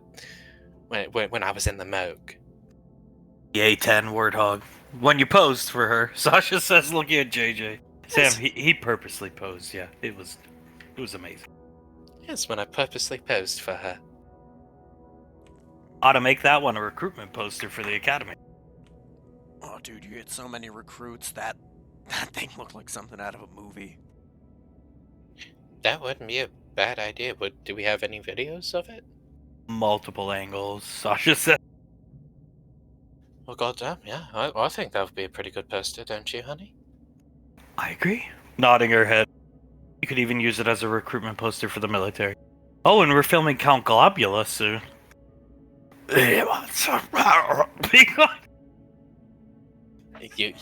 I'm gonna get some goddamn gabagool and eat it with some milk and chocolate, honey. Julius shaking his head. Oh, that is not gonna sell. No, I don't think it is. JJ's smiling at Sam, gives her a kiss. You goddamn right. We're gonna be filming Gabagool, Count Gobula. It's all gonna be picture perfect, baby. Don't you worry your pretty little nose about it. She starts intensely blushing at JJ. He smiles at her, gives her a kiss on the nose, and holds her closer to him. Sasha, one other thing in terms of business. Okay. You want to stay in the military? I'm happy. We're all proud of you. And if you ever go up against these guys again, should it happen, just like you did last time, recover anything you can. You kill those guys and their guns, bring every gun back. I'm letting Sam keep the pulse rifle. I should take it and have it sent to the armory and keep it there to reverse engineer it. I'm letting her keep it. You need to bring me back anything you can, just like you did last time. I trust you guys to do this. If you kill those synthetics, bring those bodies back. Okay? Yes, ma'am. We'll make sure of it. We can even have your ship outfitted with Mercurius units that can do the battlefield cleanup for you. You don't gotta do it. Just bring everything, no matter what. Pequod, please. Yes, ma'am. Not a problem, ma'am. Anything to help Ricky's father, who's gonna be on the case. He's going down to that place, ma'am? To the mining place, I'm guessing? Pequod, he will, yeah. I don't know if he can get in with the way the atmosphere is, as we mentioned, but, as soon as there's an opening, he'll be down there. Sorry. Okay, will do. Hope everything goes okay for him. He'll be fine. He's the best ranger out there. He will be just fine, Ricky. I trust it. It just, it's scary with what that thing can do. If there's more of them down there, I'm even scared for him. Julie shrugs. He can deal with him. Dealt with him before. He's got this, Ricky, don't worry. Yes, sir. All right. Thank you, sir. I see. If he could learn how to polymorph, he'd just take off the mask and polymorph into our Naki. Yeah, maybe you should start teaching the rangers down here that, ma'am. Teach them how to do that. It'll work as psychological warfare. She looks around the room. You know, I don't think I'm gonna be having that much time anymore. Carter, Memrian, and Solon Gateway. I am excited. First thing we're gonna learn to do is make a cup of tea with your mind. That's gonna help. Sasha, I see. It's what she wants to learn. You don't say no to her. Just to Soul. Soul shrugs. It'll teach us better control of our telekinesis, Ranger General. Fair point, daughter-in-law. Fair point. She smiles at Sasha. Yes, it is, Mom. Shit. Oz, I left. Oh no. I left my keys. You know, my keychain where I have some of my physical cards and stuff, credit card, military ID. I must have left it up at the apartment. Could we go back up and try and get it, Auntie? I see. As of now, your wrist computers will open the doors for you there. So go for it. Oz, let's go, love. And then, should we come back here? Sasha, no, go back to the lane for the week. Thank you, ma'am. He'll take Laz out. Huh. Julia's watching them leave.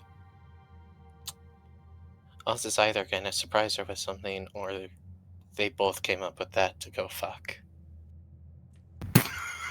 She is our daughter. So what did you think about the whole, you know what we're talking about, Pequod over to Colt? It was very relaxing, very incredible. Sasha, what is he talking about, Julius? He's my son, you can't keep things from me. Julius leans over to Sasha. So sad on his face. Ah! The Julius special package. Julius nods. They caught us doing it. Wanted to try it out. Couldn't be prouder. It's amazing. We're gonna do it this week, Mom. That's great, son. She looks down at the table. Very relaxing on both ends. Whatever calms you guys down. You've had a terrible week. Sam, it was horrendous when that thing in the med bay, when I saw it, I don't even know what that is. It's protruding jaw on near Elizabeth's neck. I thought you were dead. She looks over at Elizabeth. Elizabeth nods. I thought I was dead too. Well, she's not dead. You saved her.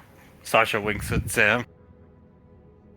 JJ gives Sam a kiss on the cheek again. Yes, you did. And I couldn't be more thankful to you, my love. She smiles up at JJ. Kisses him on the chin. He smiles at her. Could not be more proud either. Picking Soul up without asking, leaving. Sasha, I guess you're dismissed, Colt. You should at least have the decency to ask the Colonel and your mother. I want to be alone with my girlfriend, so I'm done for the day. He walks out! Sasha. Julius smiling and nodding as they leave. God damn. He looks at Sasha. That boy is a... You know, we all say he's a lot like Towns. He's also a lot like you. Sasha shrugs. I understand they've been through a lot in the past couple days. Their little argument. I see, they had a good argument. Reading their minds about that was great. They're screaming at each other, and the whole time they just want to bone each other. It's awesome! Damn. Honestly, yeah, that is usually how it goes. Memrian. Yeah, I suppose. I don't really know. Carter sighs. You can have an argument too. Tell people they're stupid, maybe slap them around a little bit. Hazel wouldn't do that. Based off the way she looked, I think she would. Sasha points at JJ and points to the door. She's dismissed. Yes, ma'am. Picks her up while she's in his lap and carries her out. So are you two little rugrats. Get going. Benny, thank you, ma'am. Picks Elizabeth up. We get to leave the awkward Hazel stuff. Oh, thank God. Meow, meow, meow, meow, meow, meow, meow, meow, meow, meow. You have her to yourself all week. Don't screw it up, dumbass. Yeah, I won't, Cat. Don't you worry. As they leave together. Sasha, is that frog gonna be following Elizabeth up here now, too? Pequod, most likely. Julius nods. If the cat can get up here, the frog can get up here. They all have little scarfs, I've noticed. Yeah. Pequod, it's for their own good. Maybe not JJ's, but definitely Elizabeth. I'd say so. Definitely Elizabeth's. Will indulge me for a minute, Memory Ann, and stop pretending to be Hazel. Sasha looks at Memory Ann. Memory Ann looks up at her. Before you're dismissed, for your bravery and your actions to kill that xenomorph, we've seen fit to promote you to captain.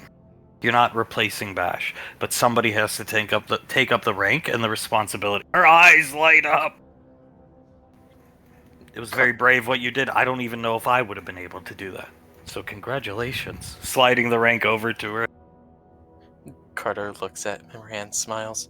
Congratulations, honey. I just did my job. Sasha, we all just did our jobs and got promoted. That's how it goes.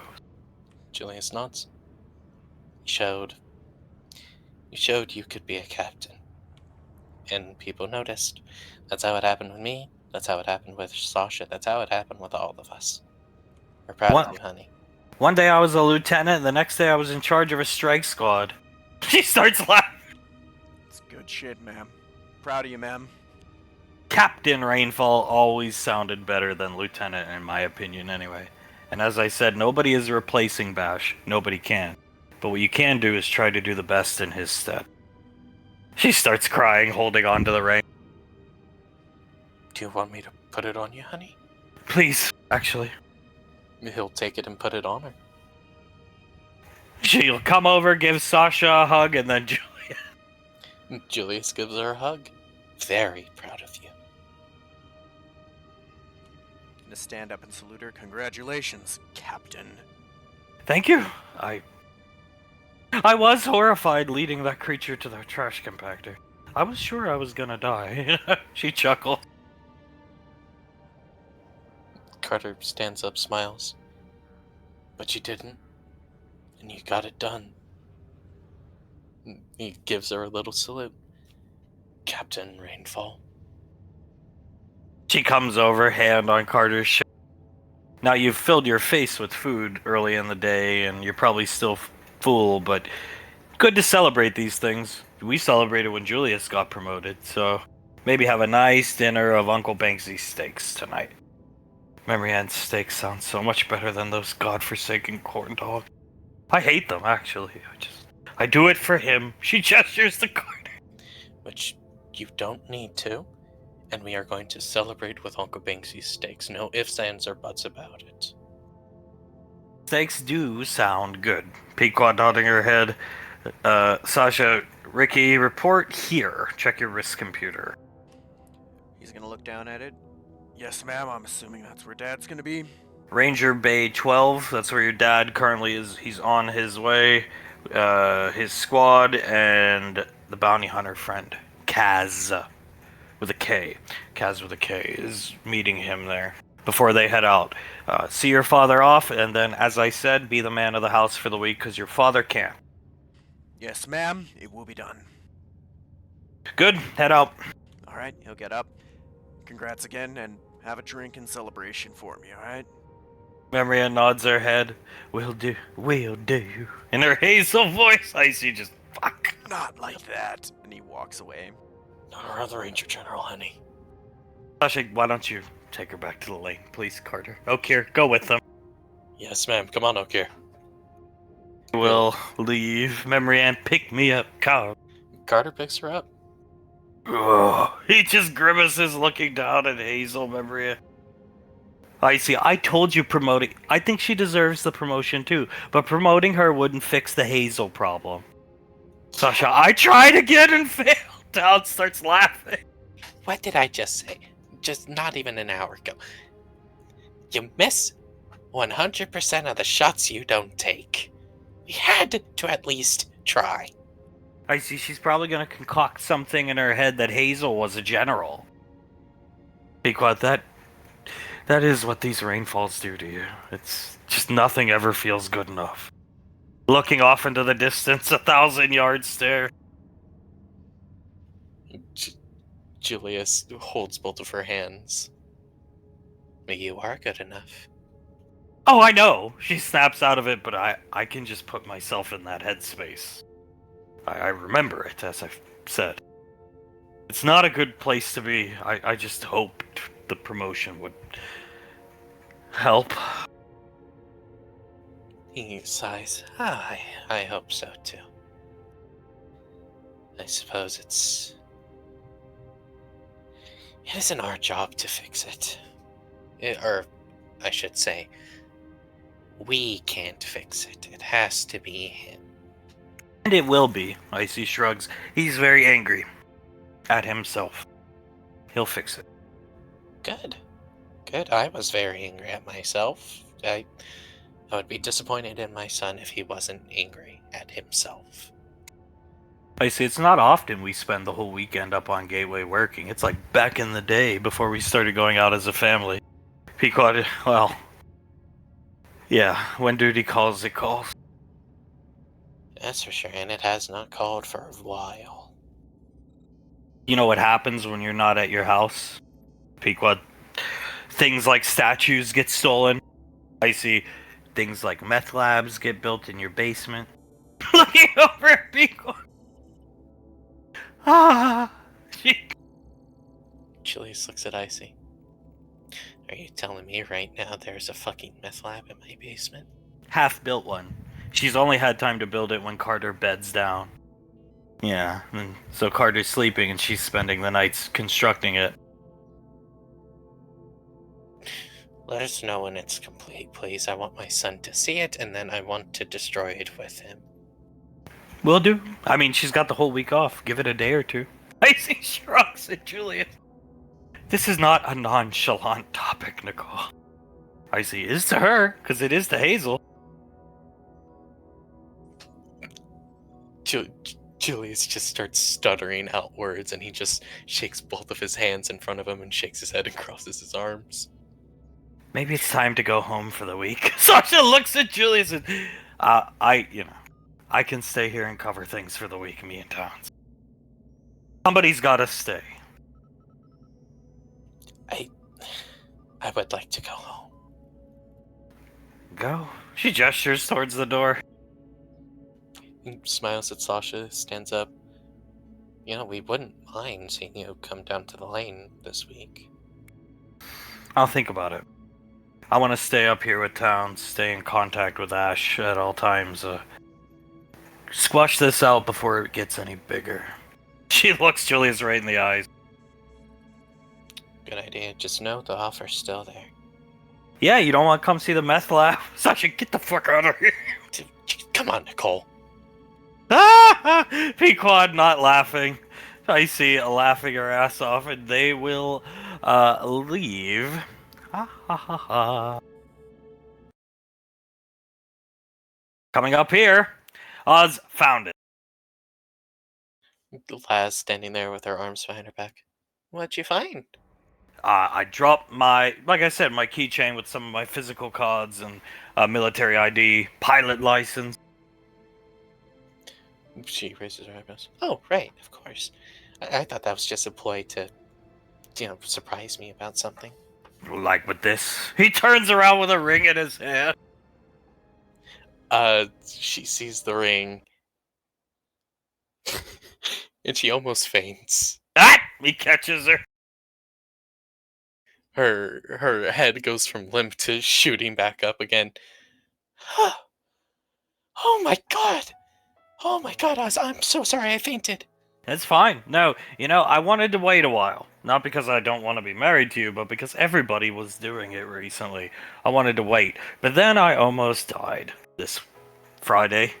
And over the weekend I figured now's the time. However, I did not know where I should do it. And then I saw your reaction to, gestures out this. How can you beat this? So, You can't. She grabs his face by both of his cheeks, pulls him in for a very passionate kiss. he kisses her back. Let me put it on your finger. She puts her hand out. Slip it on for her. She looks at it, turns her hand around, studying it, looks at him. You know, I've been waiting for you to ask me to marry you. But like I said, I wanted to wait a while because everybody was doing it in such quick succession. I wanted ours to be special. But after Friday, best not to wait. She grabs him by his coat, pulls him in. I don't want to wait either. Well, then we talk with Tommy. Whatever you want for a wedding, you get. She smiles. Yeah, let's talk with Tommy. Because I want to be married to you very quickly. Because I don't want something like Friday happening again without me being yours, you know? I'm going to double down on the training efforts with the kids, too. Nothing like that will happen again. I'll join you. Good. I was late. Well, I mean, maybe with shooting guns, but you don't need to be all muscular. You look perfect the way you are. No, I won't change my musculature. Just what's good for the goose is good for the gander, you know? You can teach you how to shoot my gun.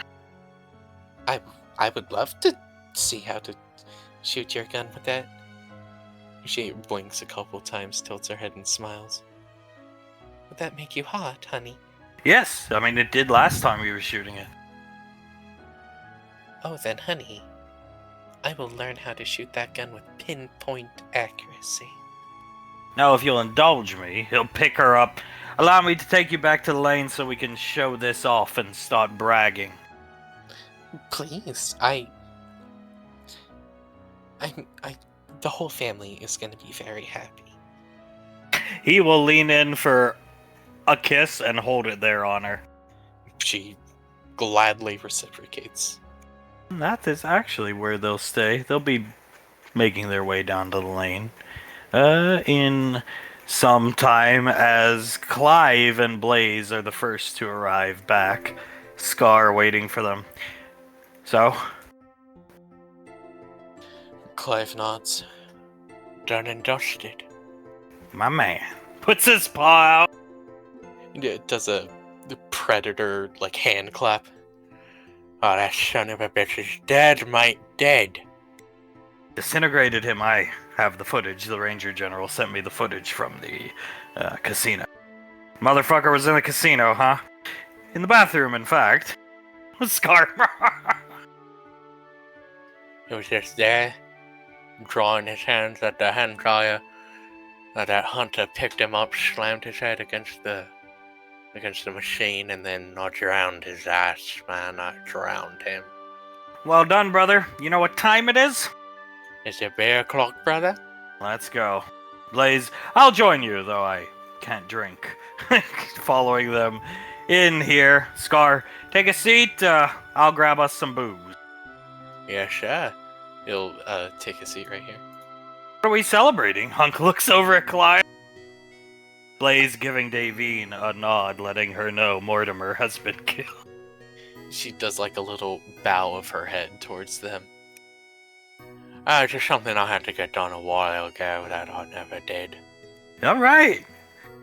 Hunk feeding Davine some of the sundae. She smiles at him. I'm glad you got whatever you needed to get done, darling.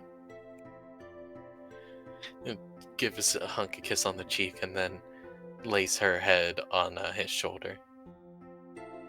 Wonderful. Eating her sundae, she knows what.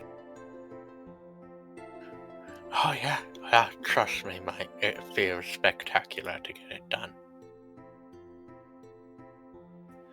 He sighs a bit, leans back in his chair. Very good. And closes his eyes like he's at peace and serene, just completely serene. Setting a beer down, a strong bow down in front of him for him to open, as rapidly approaching. The first to leave, Colt and Soul.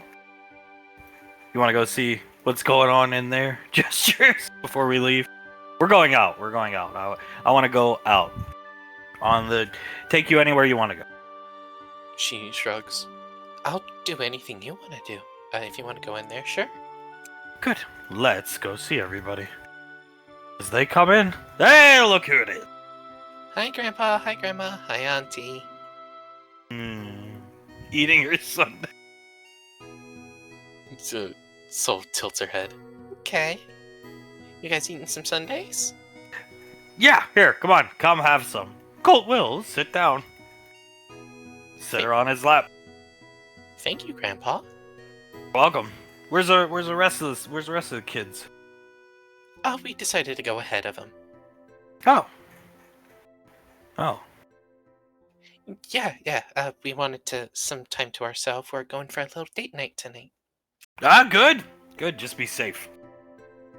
Yeah, of course. We're always safe, Grandpa.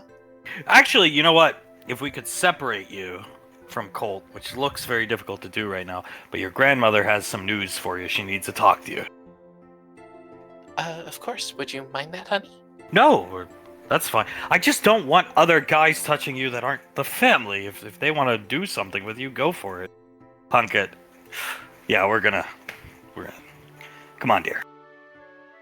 Davy nods. Alright. She'll stand up. Let's go into, the hallway, yes? Soul nods. Okay, sure. And she'll lead Soul out into the hallway. She's leaving. Night falls. Well, she's not here. It's just them in the hallway. Hunk, actually, you know what? Let's just go somewhere where they can't see us because the window's dear. How about back here in the kitchen? Yes, back in the kitchen. They're back there in the kitchen. Davine is looking around, so what's up? And immediately Davine spins around at her, pointing a finger in her face. You will never let a man touch you again. Understood? Yes, no problem. Good, very good. And in fact, you are going to tell Ricky that he will never touch you again. Okay? You are going to make that perfectly clear. You are going to get angry at him, darling. You are going to yell at him. You are going to say whatever you need to say. Just make sure he doesn't touch you again. Do you understand? Yeah, yes, ma'am. Yes, ma'am, I understand. Good. Very, very good. Because if you hurt... She grabs Soul's cheeks, turns her head, and she turns facing a wall, of course, but she points out to the cafeteria area. If you hurt that man's confidence, you will hear from me personally. Do you want to hear from me personally? And Soul shakes her head. No, man, I don't want to hear from you personally. Good. Very good. Now, you are going to make sure he sees it, so he gains all the confidence that he has lost in you back. And then everything is going to be okay. So what are you going to do, darling? Her head's still turned towards the wall. Davine lets go of her face. I'm going to tell Ricky never to touch me again, yell at him, and get angry at him. Get angry. Yes, darling. You have an issue with getting angry, don't you? Not that you get angry too much, but you don't get angry enough. It takes a lot to set you off from what I've seen, personally. Would you agree, darling? Yeah, I would. I've always thought one of your mother's best traits was she gets fired up right quick. She's gonna let you know how she feels straight up, and she's not gonna hide anything. That's why she is the woman she... why she is the woman she is. She makes it plain and clear, even for the stupidest of people. Which, sometimes people need to hear things, a couple different times, and that's okay. So nuts. Then I'll be like my mother. I'll tell it to him plain and simple. It won't be an issue, guys. Don't worry. You can have faith in me. Davine sighs. Good. and just get angry at him and yell at him and make sure that man sees in there. Okay? Soul nods. Okay. I will. She smiles at the two of them. Guys don't have to worry about it. I'll get it done. And you could take that one to the bank. She chuckles a little and then winks at both of them. We'll pat her on the head. Go ahead and eat your sundae. And then head out for your date. Have a good time. Okay, I will. Thank you. She smiles and will head out into the cafeteria. That was good. He looks over at Davey when you get all angry like that. Your cheeks get rosy. It's fucking hot. Davian smirks at him, walks up to him, and sits on the counter in front of him. Oh, you think so, darling? I do. I do. In fact, I really do. You should show me. You want again? You can barely walk straight as is after this morning. Oh, I want it again and again and again, darling. Brings him in by the collar and gives him a kiss. All right. Well, let's wait. Let's wait on it just a little bit. He'll kiss Davine back, see the rest of the kids home, make sure everything's good, see how Carter and Marianne are doing, and then we'll slip away. Maybe Uncle Banksy and Nicole can watch the kids tonight. Julius and Pequot, I hope they're all coming home. They worked all goddamn weekend. Davian sighs. I would like to see them all home, yes. And yes, let's make sure everything's okay with the kids first, but as soon as we know for certain, you, me, alone. Absolutely. He'll pick her up, carry her out here, Colt feeding her sundae. You good? Soul nods. Yeah, I'm okay. Good. She smiles at him, gives him a kiss on the cheek. Thanks for worrying about me. Yep, no, that's my job. And a very good job you do at it. Puts one hand on his thigh and rubs it up and down a bit. And we're going to the time tombs here in a bit. Next week's JJ's wedding. You get to see her in whatever dress you want, Colt. Colt. Yeah. Look at so. I was thinking something yellow. Low cut, maybe? Yellow with the red hair and those silver eyes. Yeah. She smiles. Then that is what I shall wear for you.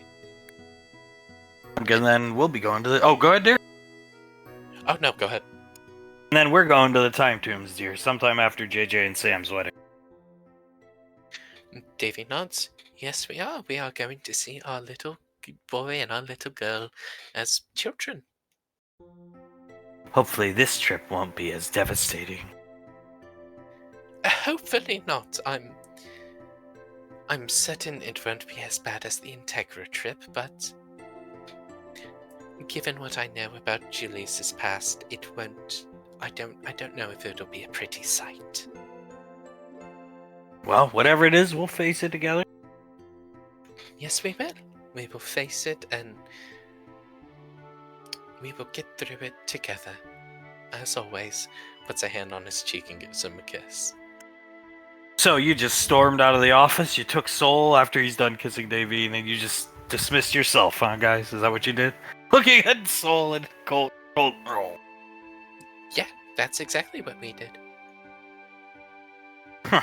I don't think that would have worked with Lorelei back in the day, but okay.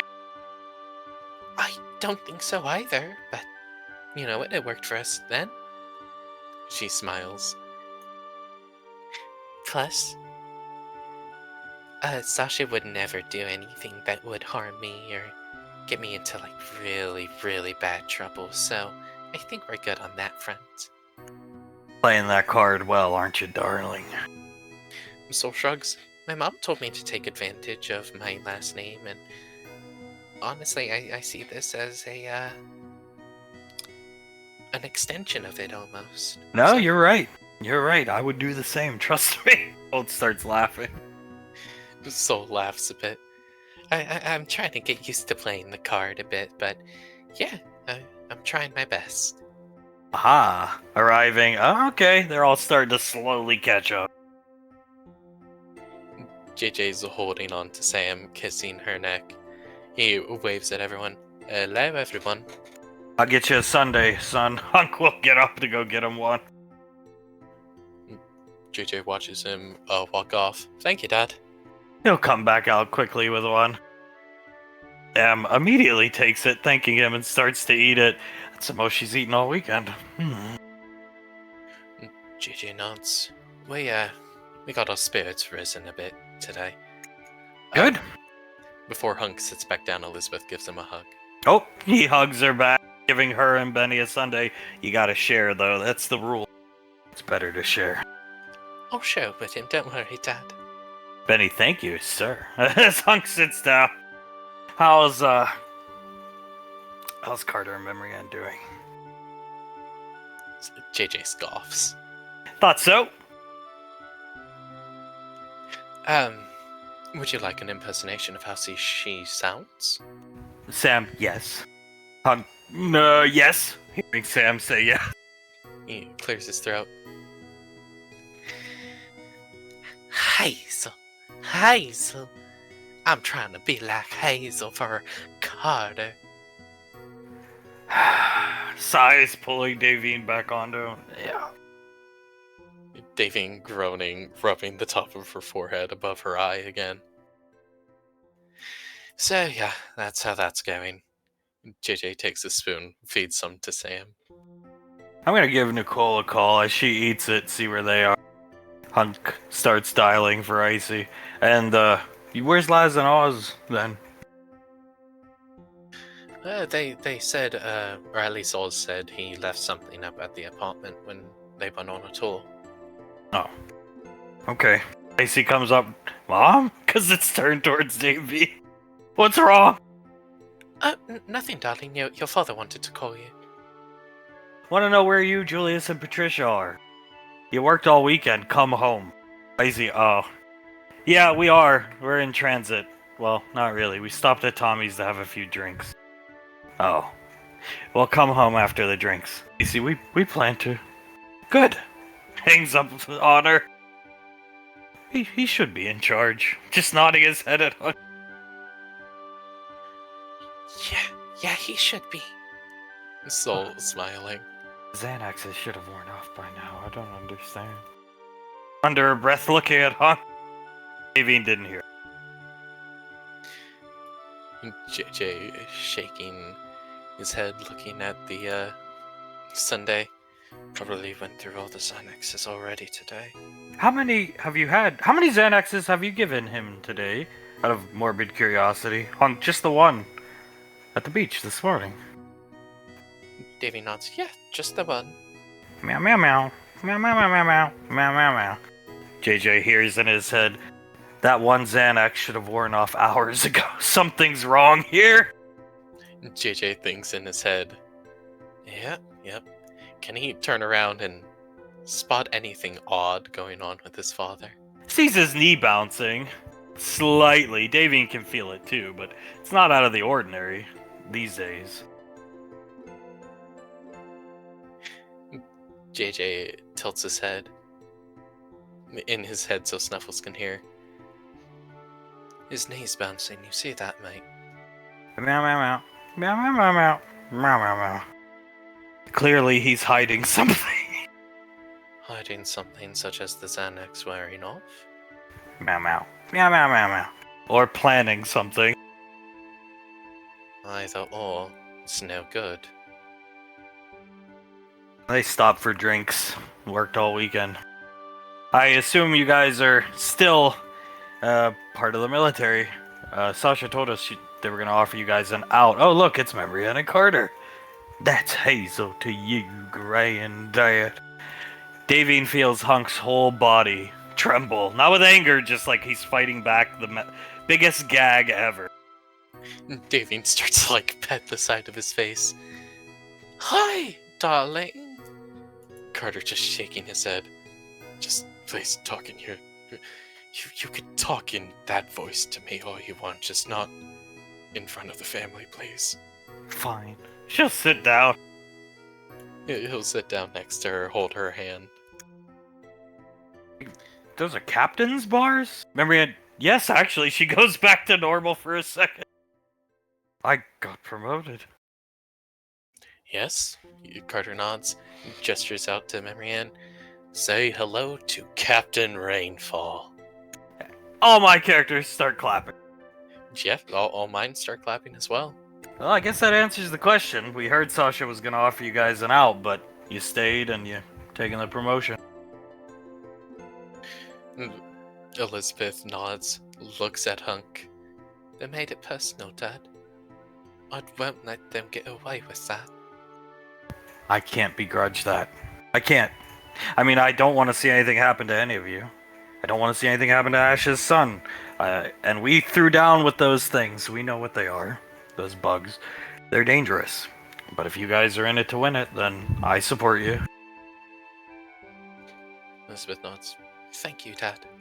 Ash was a lot like Sasha in the Sasha boat. Never came around here enough. So I never got to know him as much as it's on me. I could have went down to Woodbury at any time. I was just focused on things here. But never got to know the guy. Yeah. Well, from all that I saw of him, which was about just as much as Mark here, I didn't get to know him well either, but he was a very good man. He done was. I didn't know him, but he kinda looked like Ash in my humble opinion. Some days he did. I'd go down to Woodbury and say, "Oh, look, Ash is down here now. They sent him back to the headhunters. What a shame." Colt starts laughing. Soul starts to laugh. Carter starts to laugh. Yep. That could happen. Top Ranger captain and all. Up here, Okir congratulating both of them. So I hear, Rainfall, some of you guys are like very drama prone, and from what I've heard, it kind of culminates and comes in waves. Is that true, Laz? Laz hangs her head. Yeah, it's true. Do you mind if I go, I got a wrist computer. Oz types on his wrist computer, sends him a map of the lane. Can I just go exploring on my own? I really don't want to be in there. Yeah, It looks like Drama Central. That's where Hazel... Memory Ann is. He starts laughing. It's Memory Ann, not Hazel. Don't feed the beast, please. it's just Memory Ann. Well, it's hard not to call her that. I greeted her this morning. I said, "Good morning, Memory Ann." She didn't respond. I said, "Good morning, Memory Ann." She didn't respond. Then she said, "Come, Hazel." "Good morning, Hazel." And she responded. Just call her Memory Ann, please. Alright. I hear you guys got some frost tyrants. I think they're pretty cool. I'm gonna go find them. Have fun in the drama zone. Congratulations as he disappeared. Thank you, Okir. He's the smart one out of all of us, I think, right now. Yeah, there's nothing more that I would rather do than just go into the Verde with Chase and just be a family there, but we have to show off the ring. Come on. He'll carry her in. And we'll get out of here before any outlaw country starts blasting. Oh, please, God. Oz carries Laz in. Alright, now we just need our older kids home who are... they earned a drink, I guess. So they can have their... No! Coming over to Elizabeth. Have their drink. We got everybody home, dude. Elizabeth, petting Norbit, looks over at Laz. Hi, holy shit! Uh-oh. Huck looking over at them. She points to Laz. This ring! Congratulations. Remember Anne smiling up at Laz? Laz smiles. Yeah, Oz proposed. Sure did. Friday put things into perspective for me. Hunk starts clapping. JJ starts clapping, lets out a little whistle. Carter stands up, gives Oz a handshake. I could think of no one better for my sister. That actually means a lot. Thank you very much, Carter. No problem. I mean it. Blaze pulling out the chair for them to come sit down. Hunk starts whistling, the very sharp whistle. Suletta clapping, standing up. All regal-like. Scar, anything you need done for the wedding that I can help with, hook up with me and Mr. Wiseau, and we'll be done. we're gonna be talking with Mr. Wiseau pretty soon here, so yeah, that'll probably come up very soon. You got any basic ideas? Whatever she wants. I would prefer something small and private, but that's just what I would like. Small, private, and she seems a little embarrassed to say it. She does a little shrug. On a runway? Huh. Hands in his pockets. Got something like that in the works, yeah. It's about... I'll take you guys out there. It's about 3.5 miles away from your parents' place. We're building you... The way I kind of saw it is an air traffic control tower-esque building, but it's a house, and your vertibird can rest on top of it. And any other planes you get that need space to, I guess the term is take off, we planned it, Blaze, here, showing some of the holographic layouts, the designs. That was going to be your house, so it's really unconventional from like what Carter and Memrianne are going to get, or Clive here has got, and Colton Soul will get, but yeah. Laz looks at it. It's perfect, Uncle, thank you. It was his idea. Gestures over to Oz. Partially, we came up with it together. Oz winks at her. Oh, she sees the wink and jumps on him, basically. Lips against his. Don't want to interrupt your kissing, but here Jace don't have to fight Jennifer and Sonny to get him. Laz picks him up. Hi, sweetie. He's got a can opener in his hand. She looks at the can opener, looks at Oz, and nods towards the can opener. He's a bright little boy, love. Look at him. He never lets it go, does he? Not that I've seen. And little Jace holds it up to Laz and like opens it up and points towards the like little metal plate and the gears and then closes it. Got a mind on him. Yeah, he does. I think he was showing me how it worked. Maybe he'll grow up to be a teacher here at the academy. Hunk, that would be nice. Keep everybody nice and close at home. Danny, I like when he's in charge. Eating the sundae. Elizabeth nods. I like it too, like a lot. JJ looking at Hunk, shaking his head. Yeah, so do I. I really like it. Memrianne spits on the floor. Carter looks down at it. He quickly like covers his puts his foot over it so he covers it up. Did anyone, specifically Soletta, notice that? Oh, she noticed out of the corner of her eyes. Hunk is staring right at Memrianne, though. Carter groans, covers his eyes. Don't spit in front of the family, honey. You know how your mother feels about it. Spits on the floor again! Oh Christ, darling. Okay, this one's not one you're gonna budge on. Why is she spitting on the floor, JJ? Playing with his shit. He looks at her. Feeds her a bite of the sundae. Hazel spits on the floor. Spat on the floor. I have no idea at this point. But yeah, Hazel spat on the floor a lot. You know, like a redneck hick she was? Yeah, like trailer trash. Moving some of the ice cream around her mouth. Remember, Soletta just out of the corner of her eyes watching. Colton Soul, I've noticed. Scar hits Clive lightly on the shoulder and points at Memrianne. On the floor again. Honey, please stop spitting. Clive staring at it. It leans over to Scar. Is that worse or better than me blowing my nose in front of Miss Soletta? Worse. Look at Hunk. There's a vein bulging out of his head. Oh God. Carter looks up at the family. I will clean it up. I will fix it. Don't worry. No reason to fix it. It's what Hazel wants. Spits on the floor. Enough! He screams. Memory Ann falls out of her chair. Carter stands up, helps her up, and puts her back into the chair. You won't spit on my academy floor, or any home here or anywhere on the lane, unless you're vomiting, Memory Ann.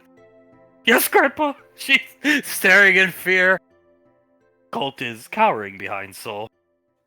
Soul is like sitting straight up, trying to cover Colt the best she can. Arms wrapped around Laz and Jace. Sam's just in awe of Hunk screaming. Jace is clapping. I really think she should just do that to your mother personally. Under her breath to JJ. Wait, oh my god, honey, if you don't... You should know how many times we've all tried to convince him to just scream at her. Like, I think that would just solve all their problems. I think so too, but he won't do it. He just shakes his head, sighs. Sometimes you just need to scream at your significant other and that'll fix the situation, but he won't. Feeds her another bite. Hale and Integra crying from the sound of the dad voice that's abated throughout the academy. Jennifer and Sunny bring them and leave because they don't want to deal with crying baby. Colt, goes, picks Soul up, comes over.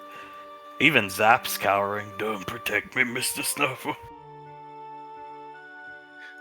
Carter, petting Memory Ann's head, nodding at Hunk. I'll clean it up, sir. No. He'll stand up. That's fine. Clive, let's go get a mop. I need a little fresh air. Get me into one of the janitor's closets. Let's go. Yes, sir. He'll pull out his little key card that he has stand up. I'll clean it up this time.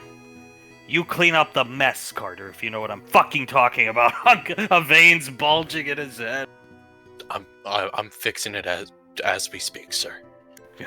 Please let me up for a second, dear. Yes, of course, darling. She'll stand up, rub his shoulders a bit, and nod at him. Come on, brother. He takes Clive back here. Memory Ann, no more spitting. But I'm still gonna talk like this. Suletta just groans and looks down at her Sunday. If it's between the spitting and the accent, I will take the accent.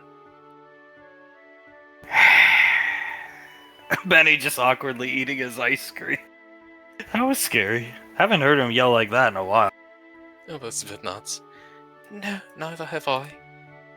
If it's good, though, got her to stop spitting at least.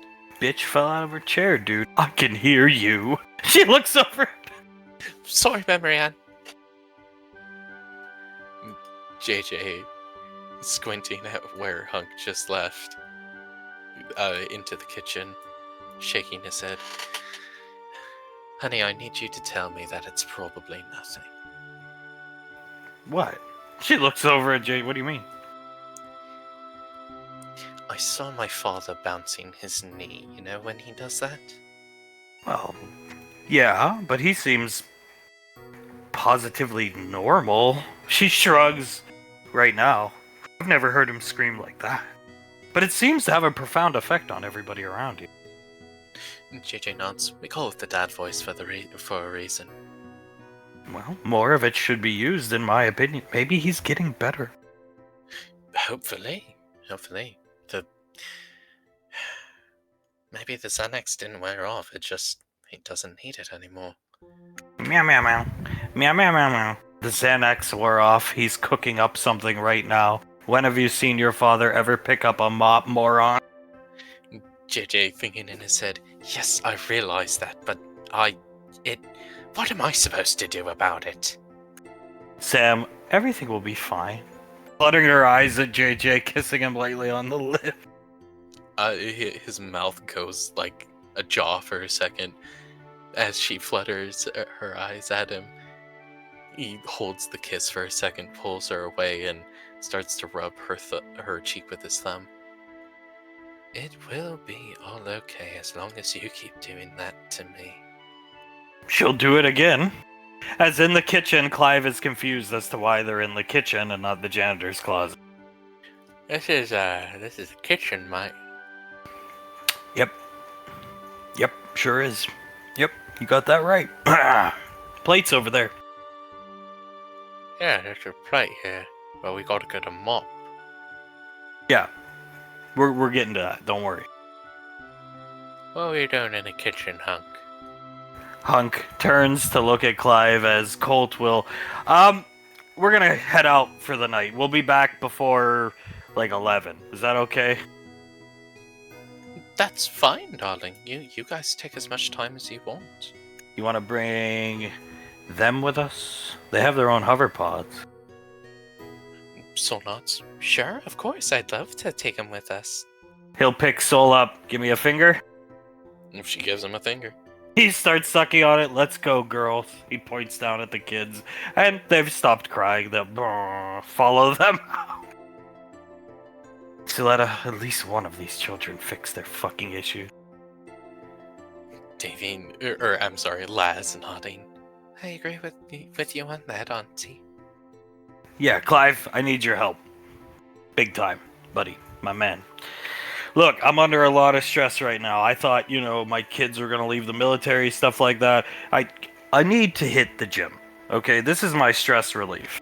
I gotta get into the gym. I gotta hit the bench. Clive, this is what I've been doing for 20 years, my friend.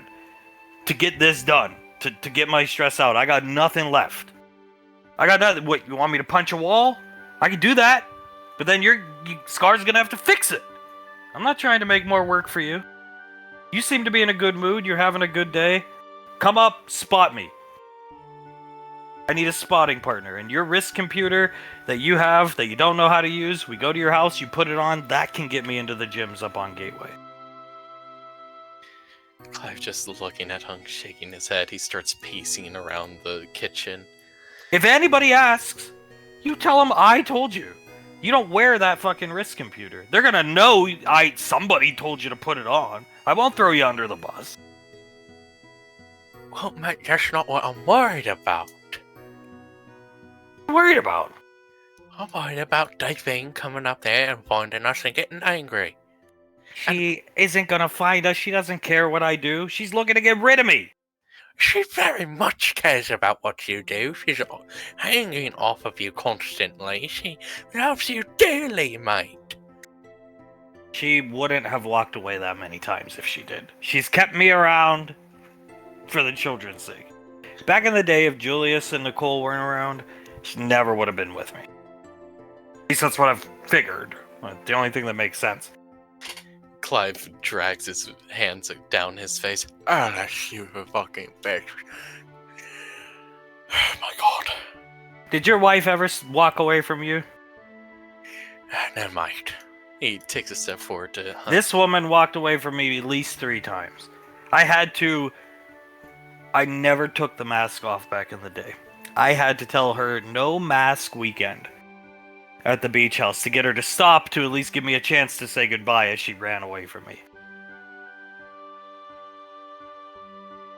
Clive groans, shakes his head. I get it, mate. I really do. I really do. I understand. I've had my confidence broken a couple times, believe it or not. Not necessarily in this situation, but he just points to his mouth. I get it. And I'm going to make sure, if I'm still around, I'm going to make sure my daughter Nicole fixes that for you. And the sinuses, if you want. It's up to you. She's just hesitant right now because she hasn't done a lot of the dental fixtures. It's its own, type of magic, apparently. I would like it fixed, yes, please. Well, as long as I'm still around, I will make sure she fixes it for you. Because she listens to me, unlike my wife. And unlike my fucking ungrateful daughter, who walked out for a year without ever saying anything. Just these women, they're too much. I need to get to the gym, get the stress out.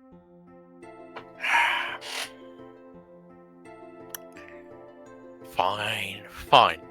This one time, mate. One time. Let's get it, brother. High five. High five. He high fives him. They will start heading to Clive's home to get to the mop bucket. Well, that dad voice was traumatic, but you know what? I think it solved the issue. Remember, he had... Laz leans forward, whispers into Oz's ear. The spitting issue, which I think was the worst one. So fucking disgusting. Laz nods. Looks at Jace. You won't ever spit, will you? And he shakes his head in response. Of course he won't. He takes after his mother. The queen. Yes, sir, the queen, and you are my king. He kisses her as Siletta, eating her sundae, quietly looking around the room. Mr. Track, go get a mop bucket, please. Help Hunk and Clive along. It's taking a while. I don't think Clive's that familiar with this place yet. You got it, darling. Disappear. JJ not even paying attention to Zap as he leaves, smiling at Sam. And Carter holding both of Marianne's hands, rubbing her knuckles. Davine is just looking around herself. She scoots closer to Siletta. Clive isn't familiar with this place, yes, but my husband is. Let's give him the benefit of the doubt. For now. You're right, Siletta. Let's give him the benefit of the doubt. Probably got lost in talking with Clive. That dad voicing was impressive. I actually prefer when it's used. As do I. I quite like it when he takes command. So who's going to have the honor of being your maid of honor? Looking at Laz. Laz looks down, biting her lip. Oh, that's a good question. I never even thought of that. Yeah, gotta start thinking soon. I will. She looks at us. Who do you think's gonna be your best man? Yeah, that's a tough one. A lot of good men. He's looking over at JJ. A lot of good men around. She looks at JJ, looks at Oz and nods, and then she looks over at Sam. I mean, they are the adults in the equation. We get along smashingly. New York, the UK, go on trips. I think, you know. We do hang out with them the most. They're our adult friends. You know, like you're supposed to have as an adult. And they don't spit on the floor. Yeah, it'll be JJ if he will for me. I'm sure he will. I'm sure he'll be honored, honey. Plus, Sam, she would make a good. She looks after your family. Yeah. She nods. Yeah, I like her quite a bit. She's gonna be mine. Done got the mop bucket here for you, baby girl. Siletta sets down her spoon. Davine covers her face for a second, uncovers it. Did you happen to run into Clive and Mark on the way there, darling? No. The janitor closet done right down there, darling. I just walk down there, get it, we'll fill it with some water for you. Move your little feet, memory, and let me get in there. He starts mopping the spitter. And I got the bucket. Meow, meow, meow, meow, meow, meow, meow, meow. I told you he was concocting something. When Zap said he didn't run into them, JJ drops the spoon that he was about to take a bite from the sundae from, and he just grabs both of his temples. I should have said something. I'm sorry, she shrugs. I'm sorry. No, not your fault. It's my fault. I should have. I noticed it a while ago. I should have told my mom to pop him a Xanax. Everybody to JJ's home. You're gonna go there, relax by the poolside, not spit anywhere. Yes, ma'am. JJ stands up. All right, Rainfall children, move out. Yep. Everybody will start getting up, Mr. Free Tooth, with me. He comes up. Blaze comes over. We'll find him. Davy nods. She stands up. Where is that imbecile Banksy? Oh, he went up to Gateway to have drinks with Nicole. We can do this on our own. Let's go. Davy nods. Yes, we can. Everybody will begin dispersing. It's actually cutting here first to Ranger Bay 12. Boom. Ricky is right here. He's gonna take a moment and look around before starting to walk forward towards them. Ash is definitely catching up Kaz on everything he's just been briefed on a couple hours ago. So we're going down and we're going to make sure there's nothing there. If we do see one of the xenomorphs, we come back right away and get them to crack the planet. Understood? You said EEV, escaped woman. Yeah, I did. You remember that woman that day we met on the dunes? Yes, I do. Her chest was convulsing. They told me to spray her with something that froze her. Do you think? He looks right, masks on, but yeah. Yes, I do. You see, he crosses his arms, shakes his head. Great. Oh, look at it this way, we'll get payback for you too. And it'll be... At this point, Ash notices Ricky. Ricky, what are you doing here, son? I, came to see you off, Dad. He's gonna walk up. Ash will walk up to him. Pull him in for a hug. I heard what happened. I'm sorry, son. You shouldn't have had to deal with that. Are you alright? I'm fine, Dad.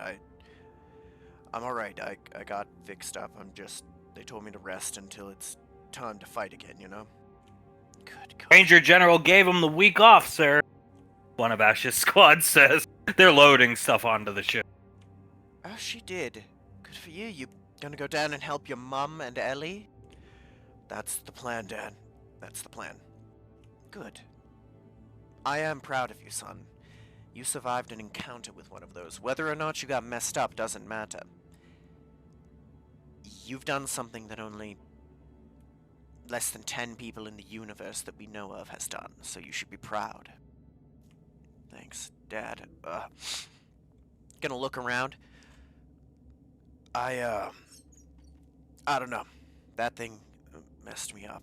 And please be careful. I know it probably did. Don't let that get you down. Those things are about as perfect of fighters as you can get. Looks to your squad, and that goes for all of you. Don't take them lightly, ever. If you see one, if you can run, run. If not, fight as carefully as you can. Sir, yes, sir. So, yes, sir. Good. Well, you came to say goodbye, son, yes? I did, and, it's the first chance I've gotten. I don't want to miss it again, but he's gonna grab Ash. I'm sorry for what happened with me and Grandma. Ash is gonna stop.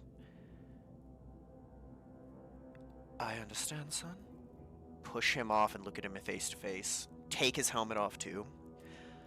I understand, and I'm sorry as well. I'm happy that you're owning up to your part, but no matter what, no matter if she felt we'd fix things at the end, I'm to blame as well. I'm gonna let you know. Just keep doing what you're doing, alright, boy? I want you to keep working at it, and I want you to keep doing what would make her proud, because she's watching. That's what you need to do, alright? Yes, sir. I'm gonna. Good. The Colonel has informed me that I'm going to be teaching you and Carter how to shoot. You better be ready, because I'm not going to take it easy on you like everyone else has. I would hope not, Dad. Oh, you don't know the half of it. Why do you ask the Rangers? He's gonna look over. O'Neill, how hard was I on you trying to teach you how to use every gun under the sun? I don't know if you're ready, kid. It's not going to be fun until it gets fun. The first part ain't, but well, when you get to shoot big, funny guns, it gets more fun. Alright? He's gonna ruffle up Ricky's hair. Yeah, it'll be fun, and I'm gonna be training with Oak here too. We're gonna get him back, alright, Dad? You're damn right we are. And I'll do everything in my power to make sure you never get the chance. I want to, though. I know you do, but you're really not You're not ready for them quite yet. I'm gonna wink at him and put his helmet back on. Now you should head back down to your mother. Everyone, you see, this is my son. If you see him around, this is who he is, alright? He comes up, puts his hand out. He doesn't think he'll ever see him again. He's not gonna be on Gateway that often, so Kaz. Ricky, pleasure to meet you. You're the guy who's been helping Dad out, right? Mm-hmm. Nods his head. He was helping these guys load boxes and stuff. Why are we bringing food stores for 3 months? How long are we planning to be out there? The plan is in and out as quickly as possible, but we don't know when. If we get stuck there due to the ion storm, we don't know when we can get back off. If we have time, we should stop back at my place. I have Gatling lasers. The works. I have more weapons than what you saw in my back room. Bring them all. I'm bringing all my favorite toys with as well. Hold nothing back. Well, if we can afford to stop, then we'll stop. Max Tech ER1 Gatling lasers. The good stuff, huh? He chuckled! You have no idea until you've been shot at with them. Alright. Well, I guess since we're introducing O'Neill, Patton, Clay, this is Ricky, my son, Ricky, and he's gonna point from left to right. Clay, Patton, and O'Neill. Lifting up a box. Gonna be a ranger! Comes over and helps him. I think I am, sir. I think I am. Next time you can come along. Maybe lift some boxes. Kaz, picking the box up with it. Do you mind if I lend you a hand? If you want, he shrugged. He'll walk over and see if he can pick one of the boxes up. That's up to your old man. I see no problem with it. We've got a few minutes before we head out, and what better way to spend a bit of time together than putting you to work? I was a ranger. He tilts his head at Ricky a long time ago. Really? Why'd you stop? Looks over at Ash. Oh. No need to pry too much, Ricky. Oh. It's, I was with the shock troopers kid. Here, O'Neill, whatever your name is, gestures at the one Julius plays, take the box. Yeah, no problem. He'll walk over, take the box. I was in the shock troopers. We responded to a distress signal on a colony. We were out on training maneuvers. Responded to a distress signal on a colony that was under attack by the UIR, back when the UIR was actually a threat. There was a Max Tech facility on this colony, and you probably saw the ape suit looking guys. Commandos, looks at Ash. Oh, I saw them on a few occasions, yes. A couple of them were defending the city, not to defend the civilians, but because Max Tech had assets there, a laboratory. I never went inside. We showed up, cleaned up the fight. The guys in those all-purpose environment suits, ape suit, I guess they saw something in me. He shrugs. Asked me if I would be interested in working for them. I asked how much they paid. They said more. Maybe not the best decision, but that's why I stopped. Regret it nowadays. He nods his head. Ricky's gonna shrug. Hey, fair enough, man. You got a better offer. I can't blame anyone for that. Whatever. Wrong side of the fence, son. He nods his head, looking down at Ricky. You didn't know that? Yeah, it is what it is. Everyone's gonna make a mistake in life, but I mean, you got a better offer, you know? You wouldn't have done it if you'd known what they were doing, right? I'm like a cat. I got more than a couple lives. I honestly thought the first time I saw your old man, he was coming to put a bullet in my head. In other circumstances, I might have been, although I'm glad I wasn't, because you're a good man, Kaz. Helps when you cooperate. That's right. Nods his head. I joined the shock troopers because he turns around and points to his jetpack. They had jetpacks like these. I wanted to be a jet trooper. I mean, fair enough, that's pretty sick. I'm probably gonna see about joining the shock troopers too. My style probably lends me more to it. Ah, yes. While we're here, why don't you show off for everyone? Show them your blades, Ricky. You sure? Why not? Have some fun. He'll set the box down and ignite the keyblades. These are what I fight with. Did it work against the creatures? Looks at Ash. Not the best. Not from the front. From the Then we back. definitely need to stop at my place. Agreed. If you're fighting them, sir. The ones we fought, nothing from the front did anything. The sniper rifle Colt uses, I don't remember the exact specification, but it's big and it just bounced off his face.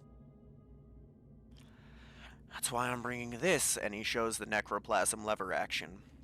Necroplasm, not easy to get, and one of the best things you can have as a weapon. Anybody use energy weapons in your team? Did it do anything to it?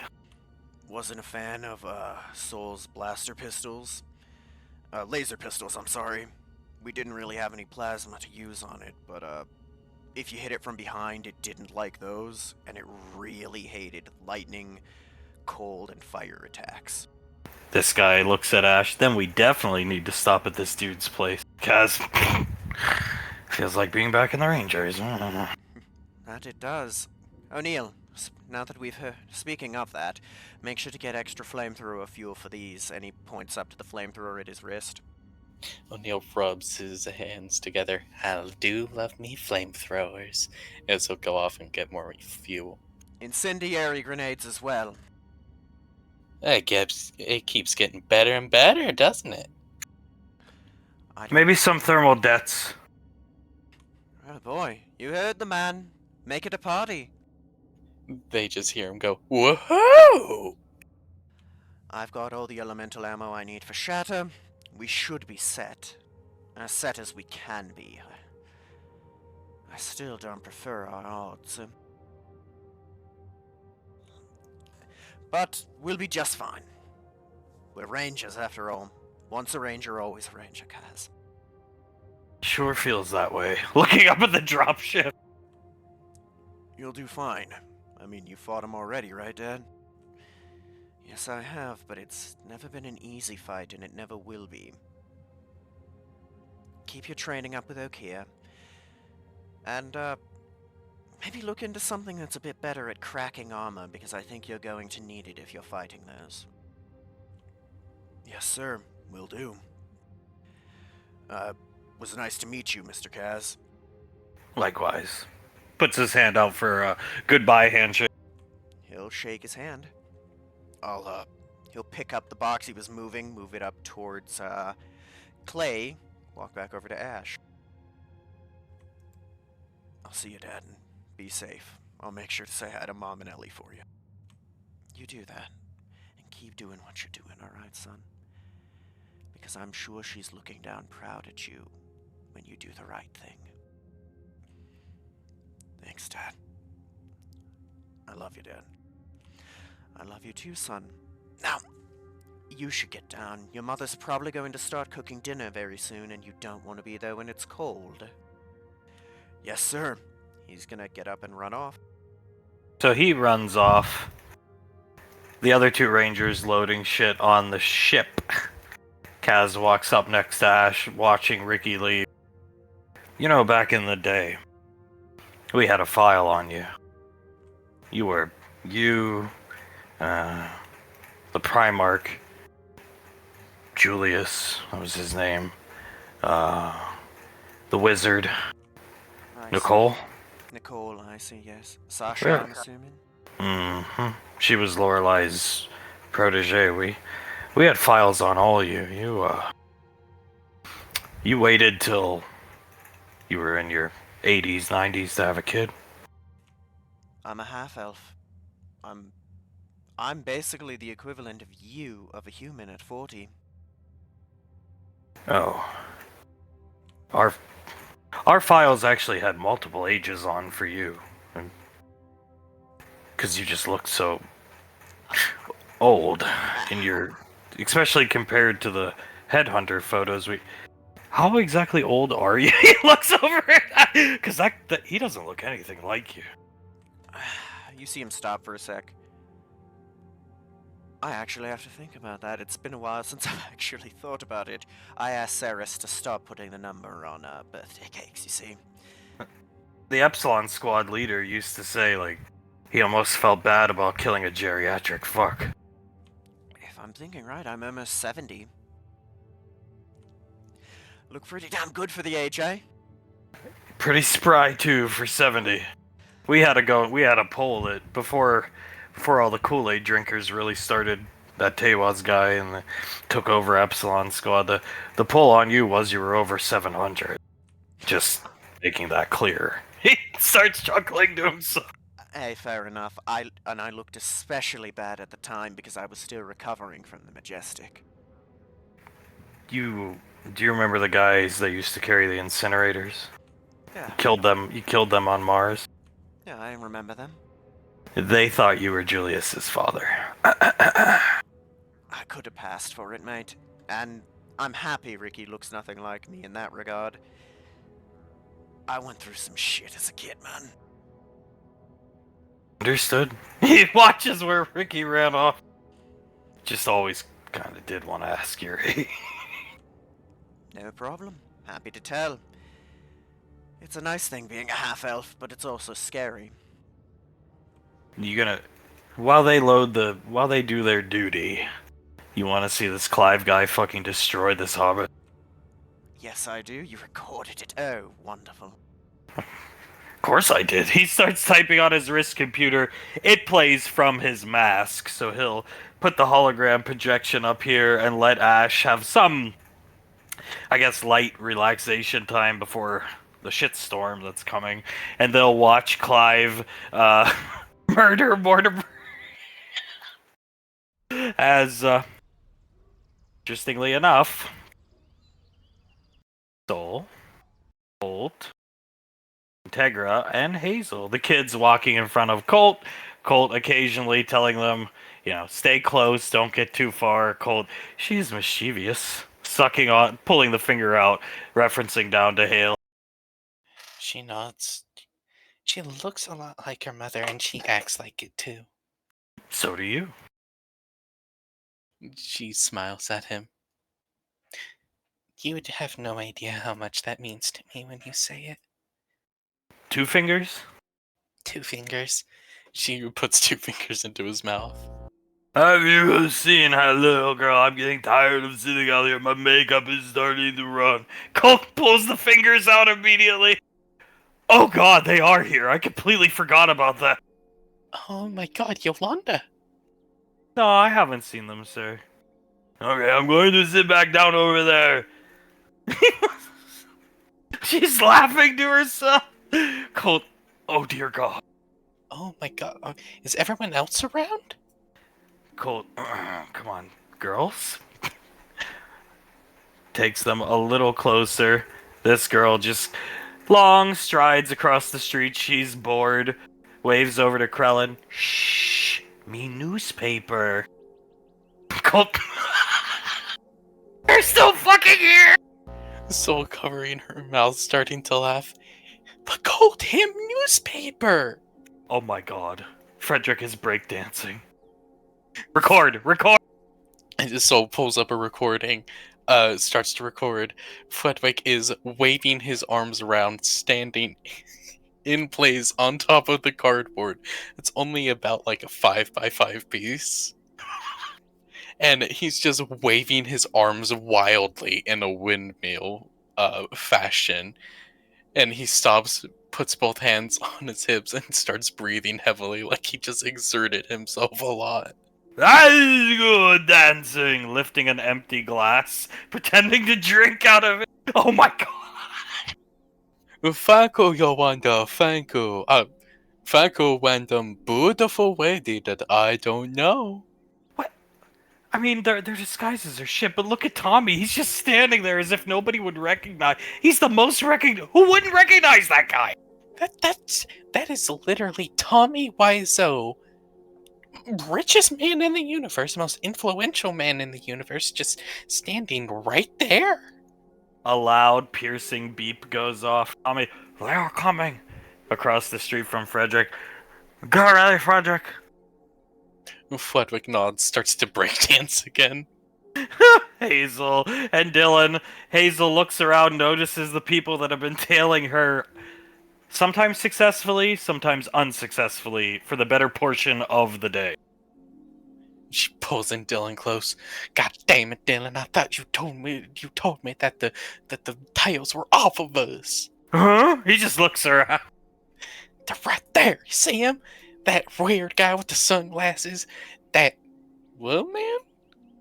That guy with the fake nose on. The demon with pantyhose who's reading the newspaper. And the periscope guy. Little girl comes up to get a better look at them. And that girl. I know she's been watching us. You were supposed to keep an eye out as Frederick starts to walk up. Hello, madame. Yeah, what you want? I would just like one of your finest crack cocaines, please. I don't deal no crack cocaine. Now get out of here. Oh, I'm sorry. I would just like the best thing you got. Gives her a wink. Oh, God. I don't know what you're talking about, pig. And she starts to walk away with Dylan. Frederick looks at her. Now wait, just one moment, ma'am. She stops. I am no pig, I am Fred Down, the famous break dancer, don't you know? I ain't never heard of no Fred Down. That's right, I'm very famous in the underground scene. So I say, you'll give me just a bit of the good stuff. And I spread your name around so far you don't even know what would hit you. And Hazel, as stupid as she is, thinks about it. You ain't no fed? No, I am no fed. I am a Fred, though. That was a good one. As Hazel reaches into her hoodie pocket, takes out a bit of crystal meth, and hands it to Fredwick. Alright, now just get out of here. Don't draw attention to yourself. Thank you for the crystal meth, ma'am. Don't say it so loud! God damn it, I knew you were fed. Then let's get out of here. Let's go. They'll start walking down the street. The little girl will stop them. If you give me 25 credits, I'll keep these obvious narcs busy. You should go to the Overlook. They won't follow you up there. They don't have a car. Oh, alright. Thank you, little girl. She'll toss her 25 credits. The Overlook's out of their jurisdiction. She winks at Hazel. Makes sense that the feds wouldn't have jurisdiction on an Overlook. Let's get to the car. Let's get there. Go on, Dylan. Go! Go! Colt and Soul are hiding, but they're watching. They've watched everything. Tommy, good job, Frederick. You were fucking born to do this! Comes up, gives him a hug. Samuel coming out from behind the wall. Frederick brings Samuel into the hug, hugs them both. Thank you. Oh god, that really worried me when she started to walk away. Never noticed newspaper. That is good. Where are they going? Did you find out, Frederick? Well, Well, you're supposed to ask them where they're going. Remember we talked about this. Oh. Krellin, coming up with this. Oh, crap. He starts to rub his hands on his pants. Oh no, I didn't ask them. Coming up. They're going to the Overlook. I told them you narcs have no jurisdiction there. God bless you, child! Tommy turns around looking. You are a very smart way to go. This motherfucking child should have a job at Rainfall Lane as far as I'm concerned. Make it happen, Krellin! Can't do that. Looking down at We could get it done. Head flower picker. Here you go. 100 million credits. Have a good day. Thank you for all your Oh my god! She starts running off. That is good time making her day. Shut the fuck up. To the Overlook! To the Overlook. They all start going. The Overlook as they watch them run off. Colt is just slack-jawed, eyes watering, because he's not laughing. He was trying to fight it back, watching everything unfold. Hale is a hand on her stomach laughing. We have to go follow them. Yeah, no, we are totally gonna follow them. Did you see the breakdancing?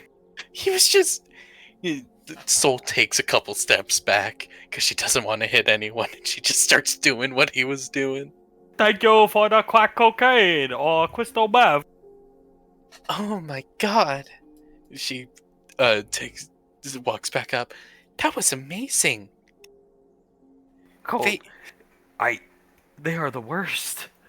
They're the worst. That little girl orchestrated everything, basically. That little girl set him up for success. There you go. Have 100 million credits. She just That wasn't like day changing. That was life changing money. Oh my god. Alright, here's the plan. You pick up the kids, I'll pick you up, the hover chairs can follow automatically, we gotta run. Yes, we do. Run invisibly. Good idea. I don't want them to know we're here. She smiles, picks both the kids up, hops into his arms, casts invisibility on him. Misty step, please! Misty step. And they will begin misty stepping, tailing Tommy. As up here at the gym, Clive is watching Hunk work out. Clive notices he's labored breathing has started. He's not looking great, pale in the face. Alright, Clive, that was my 10 seconds of rest. Let's get back to it. 100 more reps. Oh, mate, well, 1 second, real quick. Can I just check something? Sure. I don't got a lot of time here, Clive. I know, I understand. Puts the back of his hand on his forehead. Feverish? Not feverish, no. Huh. I mean, his body temperature's definitely up, yeah. Clive squints and looks down at his left arm. Is he, babying it? Yes, he is. How's your chest feeling, mate? Not good. He looks up at Clive. I get these a lot ever since Elizabeth left about 3 months into her leaving when we knew she was done with basic and we went to her graduation and she didn't even come to greet us. These come and go. Why? Huh. And do they ever worsen with pain? Yeah, I mean, it was a while ago, I asked my wife if we could have another kid, and as per usual, even though I treat that woman better than fucking anything that ever existed, she was apprehensive. I give up on that woman. I honestly should just leave. I really should. She should just disappear one day. She'd be happy. Why don't you just tell her how you feel? And she's not gonna listen to me. Well, why not try, though? No, what's the point? The point would be trying, mate. I've tried my hardest for 20 plus years. If she can't give me mutual respect, then whatever. I'll just try until I die. I wouldn't mind death at this point. I'd have a rest, and I wouldn't be worried about staying with my wife and my kids. That woman has tormented me for 20 years. Clive sighs, pinches the bridge of his nose, and shakes his head. I think you're having a heart attack, mate. Good! It'll all be over soon then. He sits back down on the bench! What are you talking about, good? That's not good. Just take the bar off the bench, Clive. Let's get started here. Alright, after this, we're gonna get checked out, okay? I don't do doctors. Whatever. He'll take the bar off and hand it over to Hunk. He lowers it to his neck, and Clive notices he can't get it up. Clive, Yeah, mate. there's pain going up my arm, and I can't get this bar up. Yeah, you're having a heart attack. That's good. No, that's good, Clive. Just listen to me. Push down on my neck. No. Push down on my neck. It's not your fault. It's that woman's fault. I am not killing you, mate. I refuse. Please, you'd be doing me and her a favor. I would be doing neither of you a favor. He grabs underneath the bar. I am going to shape you, and we're going to the doctor. As he lifts the bar up and puts it back onto the rack. Why, Clive? Oh, he grabs his arm. Because I need to save you. Oh, shit. Help! Help! All these rangers start running towards Clive, who were working out, doing their daily workout routine. As here, they've discarded some of their costumes. Let me get the two little babies. But Colt and Soul catch up with the children and see basically what is right in front of them. Krellin, Tommy, Yolanda, and Frederick, leaning over, watching Samuel slowly, like a sniper, like Colt was trained to do, crawl up. Is the babies? They're coming. Through the tall grass, we'll say. Well, this is going very well, Frederick. Colt, it's time. Yes, it is. Yes, it is. Frederick squinting at how everything is set up in this situation. I have a question, Tommy. Yes, anything for you. Why don't we just push the car? Make it seem like it was an accident instead of purposeful. But when shoot with car explode like deer. Tommy, no. He is correct. You are a fucking genius, Frederick. Franco, I know. What about explosion? Just go shoot another fucking deer. Krellin snickers. We could buy another car to make it explode like your deal. Deer explode. Very funny. Tommy. Yolanda, you know what to do. Call Samuel back here, Frederick. Samuel lets out he's trying to be stealthy with it, but it's not stealthy at all. He lets out like a beep beep beep beep beep beep. Samuel starts crawling back. Yolanda just casually walks up. Colt, oh my god, they're gonna push the car off the cliff. Oh my god! That's actually pretty smart! What the fuck was that? Tommy, I heard something, motherfuckers. You can't hide from— I see you! Takes off his glasses, blink. Hi, Your invisibility spell is nowhere near as good as your aunt's, motherfucker. What are you doing here? This is classified business. Wow. See, I told you. Most open-minded. Classified business of killing Hazel? Do you object? No! Colt carries her over. Well, we saw you guys in town and wanted to come along. Glad to see you. Patting Soul on the head. I'm glad to see you too, Krellin. Well, you were in for the fucking show. Get your wrist computer ready. Samuel, record with your eye. Samuel nods, turns. Soul starts to record. What's going on in the car? Hazel is just worriedly, neurotically, paranoidly looking around, just, oh man, them feds were after us, man. We were caught. We can't deal in this town no more. Hazel feels the car move. What was that? That is good! And then the car starts to go towards the cliff. Oh no, Dylan! Quick, hit the parking brake, let me out of the car! Dylan pulls the parking brake up, but Yuri's so dumbly strong. Ooh, pushing them off the cliff. This guy screams, Dylan! boom! As Tommy was distracted by what was happening with Hazel, He looks back. Sorry, just let me find. There it is. And he sees Cornstalk there with a Oh, what hand, the fuck is this? with a hand on Tommy's shoulder. Tommy, do good. I do feel reassured right now. He looks over at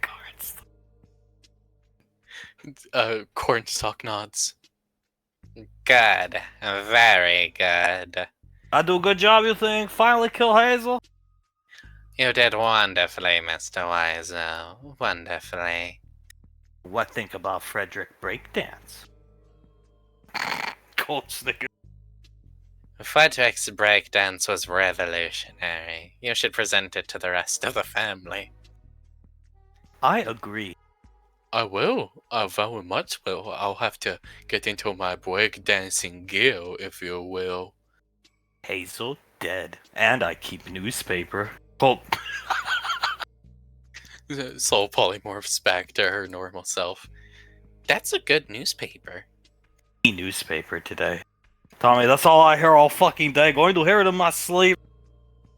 You were a very good newspaper, Krellin. I tell, most open-minded Rainfall. Soon come Clive home. Our home. Meet Mother Goodash in person. Colt, Oh, okay. Yeah, I've been waiting to meet Mother Goodash. Yeah.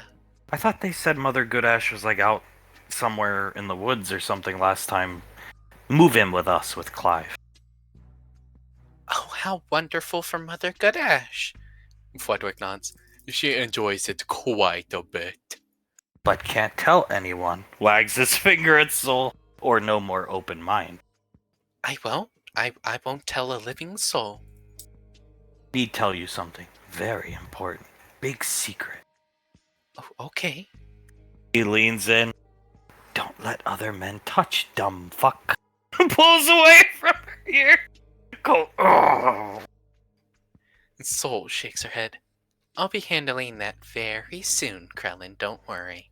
That is good. Hand on Krellin's gigantic shoulder. Hazel dead. One less drug deal. Went kill Eric. Tommy, in due time, going to kill that motherfucker. And I'll be joining you guys, right? You want to get your hands dirty? Fine, you can do this. She smiles. Thank you, Tom. The whole time, both the babies holding hands, just pointing and laughing where the car went off the cliff. Tommy, yes, they are their parents' dollars, that's for fucking sure. Smiling. Oh, 100%. They found that very funny. Tell me the good news. We have been on the job all day, very exhausted. Tell me the good news that Carter and Memorian have fixed their issues. Everything is fine.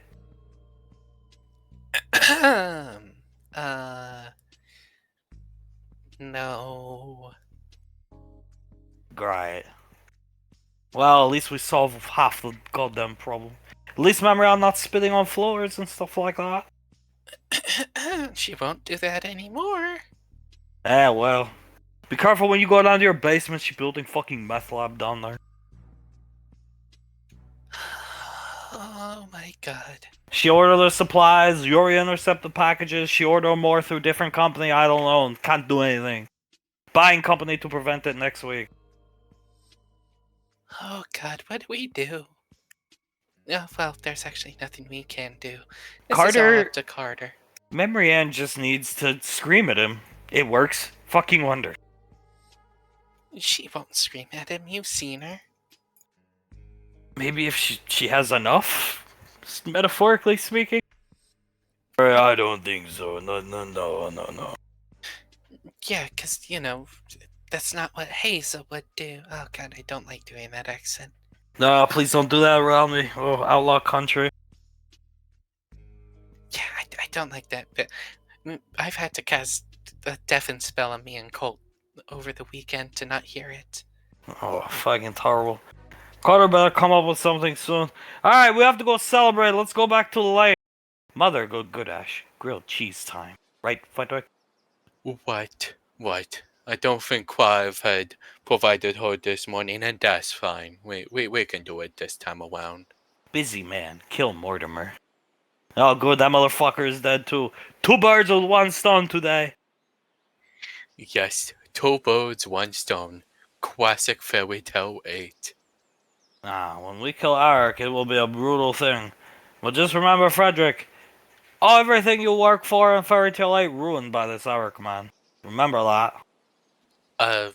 It shouldn't be possible, but they see a vein pop out of Frederick's head. Samuel's head retracts. Krillin, uh-oh. They see him crack his neck and then his knuckles. That motherfucker's dead. What the fuck? You're looking over. Hey, good. That's what you need to channel. You look good like that. Thank you, Tommy. The vein goes away and he seems less mad automatically. We'll take you home, you feed your mother, and then maybe do some breakdancing for Hunk and Davine. How about that? I think that sounds very good. Alright, come on. We get in the car. We have our car down the road. You two want to come home or go out on your date? Called date, I think, for me personally, but... Date, please. And we'll take the kids with us. She looks good. She's holding them again with both of them. She has both of them straddled off her hips and winks at Colt. Time to have some of your own. See you later. Thank you for pushing the car over the cliff. What? But Yuri did that. That guy's awesome. He just shakes his head. Sol shakes her head, starts to laugh.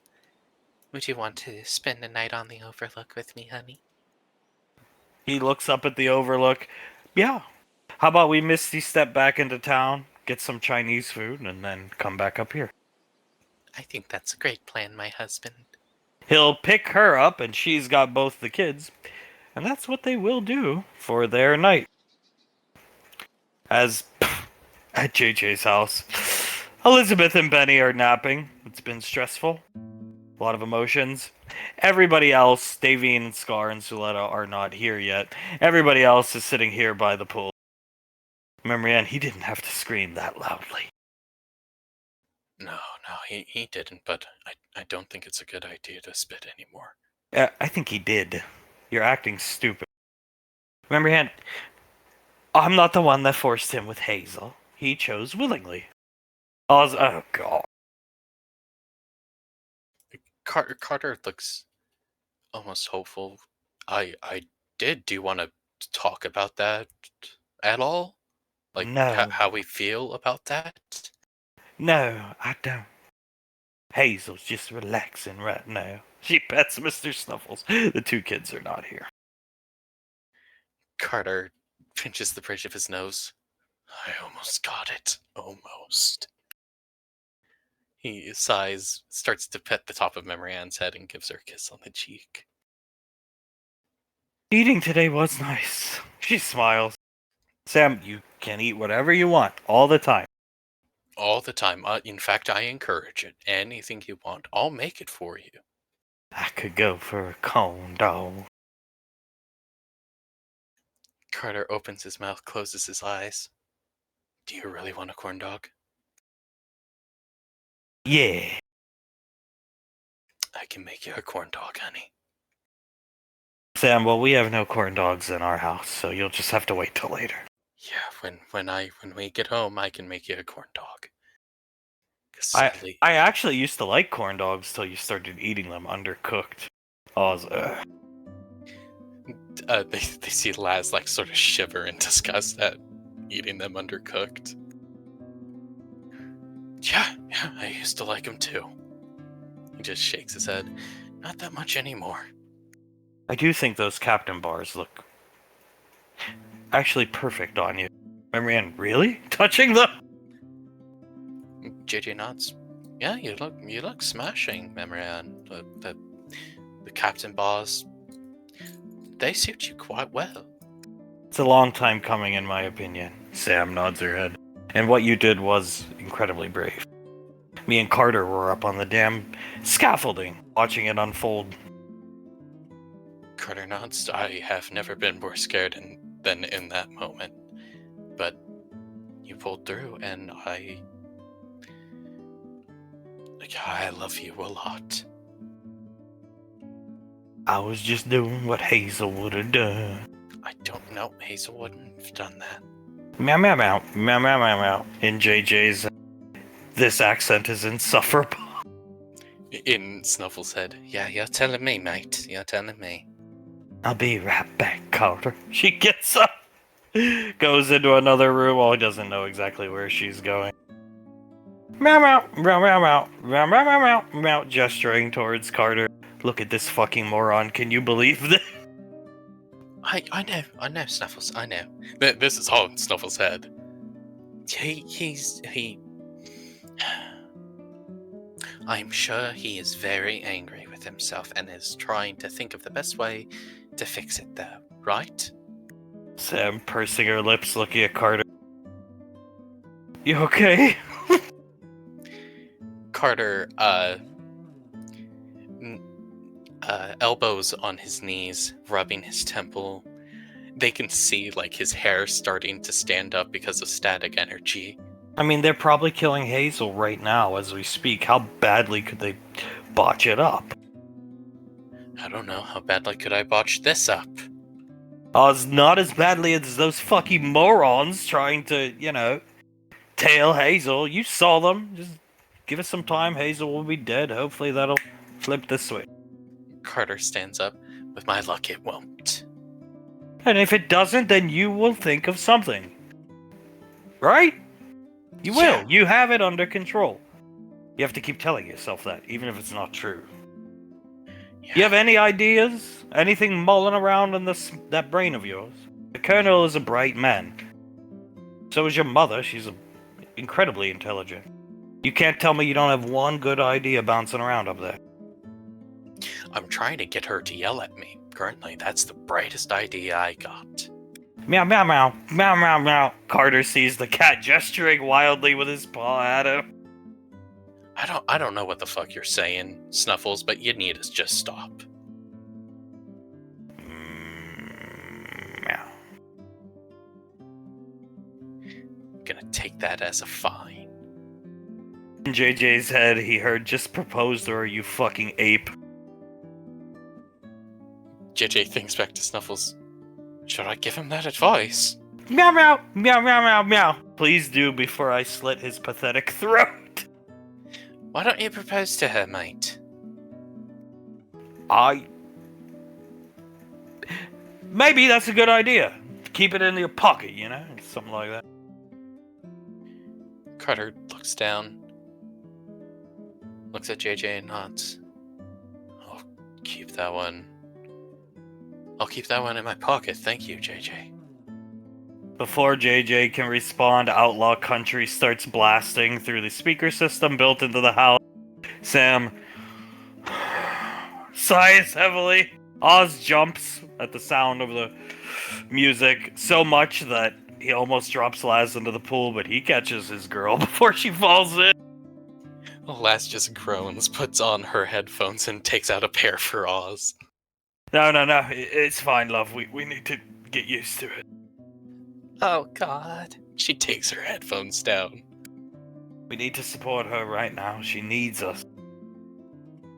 Yeah. But I really hate Outlaw Country.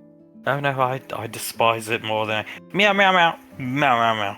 Hovers over the pool in JJ's head. I'll shut that fucking music off. He calls out to Snuffles. Thank you, Snuffles. Thank you. Memory Ann comes back in, pulls out a handkerchief, spits into it, puts it in her pocket, and sits down next to Carter. Well, you didn't spit on the floor. Thank you. Well, I don't want to get screamed at again. And as long as you don't spit on the floor anywhere, you won't be screamed at. Well, maybe someone should tell Grandpa that Hazel's just that amazing. I don't like it when you spit on the floor, honey. You saw her spit when we were in Ricardo's hometown. Yes, and I hated it. It was incredible. It was terrible. JJ just shaking his head. Now I know what Grandpa truly feels like. He covers his mouth. Sam can tell he's about to just fucking scream. She just sighed. Carter just sits down next to her and holds her hand.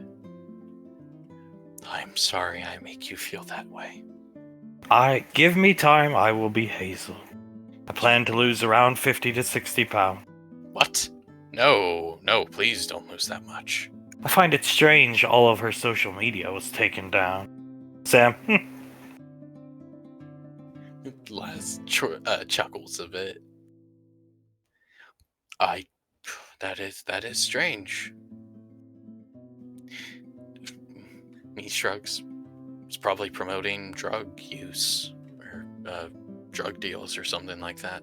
did you see the way her hair was? It's not even the same color as mine. It's like hooker blonde with black streaks. Yeah. Sounds gross. It looked terrible. That's all she said. JJ, looking at Marianne, looks at Sam and just shakes his head. Have you guys really talked about all the changes you're gonna make as Hazel, Marianne? What if I dye my hair like Hazel? Oh god. He just looks away from the whole conversation. Carter shakes his head. Please don't dye your hair. You know I loved your hair just like that. She lets out the longest, saddest sigh. I'm going to bed. And she'll leave. Carter stands up again and starts pacing. He just looks around. I'm so sorry about this. Picks up like 5 towels, bundles them up, puts them up to his mouth, and lets out a scream. Better out than in, Carter. Hit the punching bag. Take a cue from Colt. When I was kind of sheepish with your sister here, I left for the weekend, right? Came back, and then Benny was like, "Oh, people are talking about kissing hands." I was like, "All right, that's it. Laz and Ricky are going to be a thing." I missed my opportunity. You hit the gym, you get it out. It doesn't really solve a lot, but it helps. I'll hit the gym. Punch the punching bag. Anything will help. He unfolds the towels, sets them back down onto the floor gently. Sam, at least you can still be with her. Hit the gym and then go lay with her. Yeah, I'll go. I should probably go do that now. See you guys in a bit. I'll wave at him and then head out to hit that fucking punching bag. Sighs watching Carter leave. Do you know why I insisted Uncle Zap kept Jace? Why is that? Pulls out a bomb! Because Aunt Nicole had the right idea when it came to stress relief. I would like you to be my best man at our wedding, JJ. JJ puts a hand on his chest. I would graciously accept that honor, mate. Graciously. Thank you very much. I think the 4 of us, your pool house, as long as you're okay with it smelling a little bit. Elizabeth and Benny are napping, no need to bother them and wake them up. We try to unwind a bit. It's going to be a long week here, a long week off, and not in the good way, I think. I don't think so in the good way. As Laz lays her head on Sam's shoulder. Want to be my maid of honor? I'd be honored. He looks down at Laz. She smiles at her. Then my maid of honor you shall be. He'll be one of my bridesmaids, then? You can count on it. We're gonna have the best wedding. I don't know. Ours will give you a run for your money. Yeah, I think ours might definitely give a run for the money. But, until that day comes, why don't we just kick back and blow some smoke rings? JJ laughs. Oh, I can blow a couple good smoke rings, I'll tell you that much. My god, I love this family, but some of these kids stress me to high hell and back. Sam, you could say that again. Looking at JJ. JJ's shaking his head. Yeah, you're telling me, mate. You're telling me. Out here. Oh, go ahead. Finish. Oh, no, that's okay. Out here, Davine has been searching for Hunk, can't find him. He's not wearing his wrist computer, so calling him isn't doing any good. Suletta storms out of a bush covered in leaves and shit. I can't find him. Oh God, Letty. Oh God. It's fine. What's the worst that could happen? He's probably... Mortimer's dead. He's dead, factually speaking, dead. He can't go to the man. He's banned from every sport. Jim, he's probably just drinking somewhere because you've depressed him. Yes, probably. She starts to bite her thumbnails. I can't fucking find him. Everywhere they're hitting the fucking bog in there! So who cares? Glares at Scott. They are adults, they can do what they want. Well, I can't fucking find him. You're no goddamn adult, points at Davy. Oh God. Her... What you gonna do? Have another kid that ditches for a fucking year? I had to punch Elizabeth in the goddamn face. Not helping, but I agree. Rubbing Davy's shoulder. We are going to find him, and we are going to fix this as soon as Nicole gets home. Calm down. Putting his hand up in the air. Oh, thank God. Where is that jerk off? Ah, he's up on Gateway. Hand on Davine's shoulder. She lets out a breath. Up on Gateway, okay. Yes. He was working out in the Ranger gym near Ranger Bay 12. Clive apparently was duped into using his wrist computer to grant him access, madam. Oh God, well, okay. As long as we know where he is. Well, he's not at the gym anymore. Where is he? He doesn't respond. Where is he, Blaze? Ranger Med Bay 14. He had a heart attack. Massive cardiac arrest, madam. Oh God! Covers her mouth and stumbles backward to bumping into Scar. Fuck. Is he? Yes, 5 seconds or more he would have been dead. Thankfully, the Rangers up in the medbay after Clive apparently saved his life, rushed him to Nicole, who was at the bar drinking with Julius and Patricia.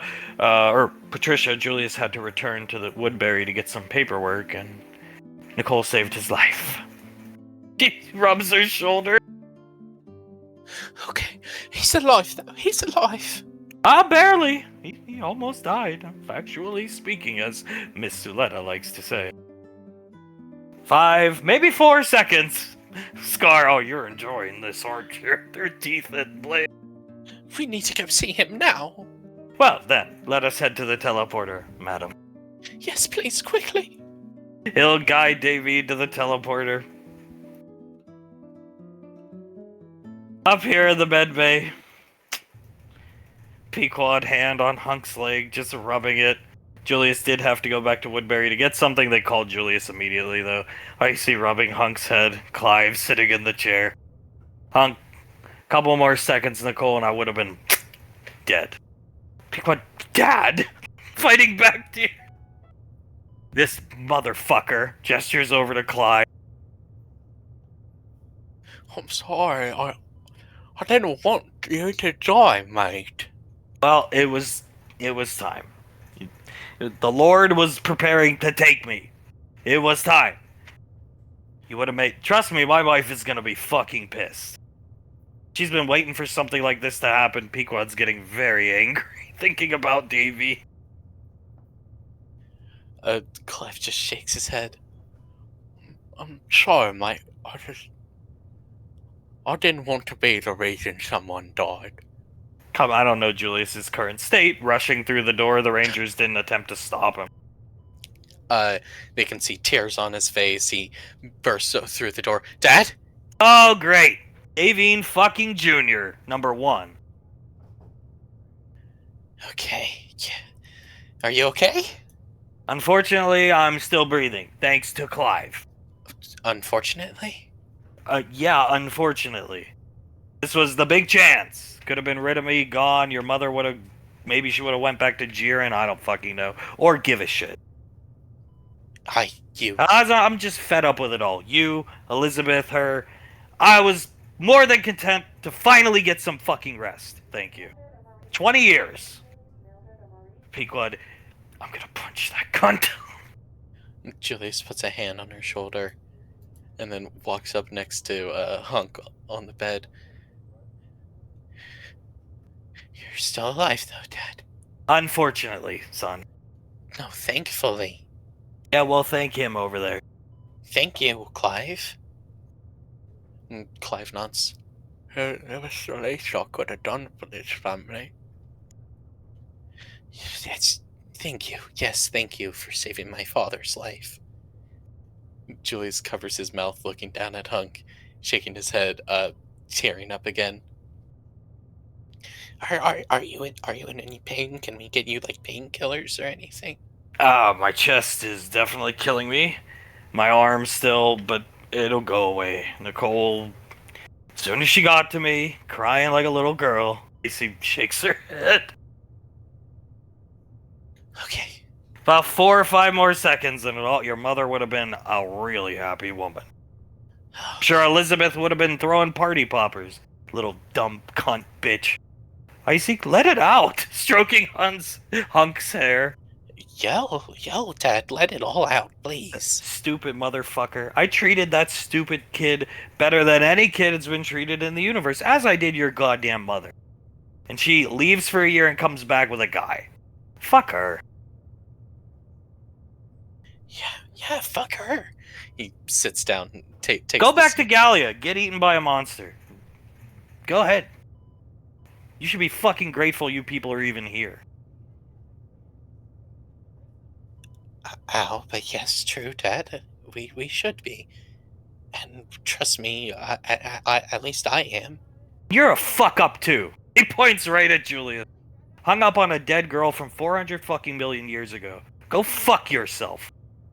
I should have told you that.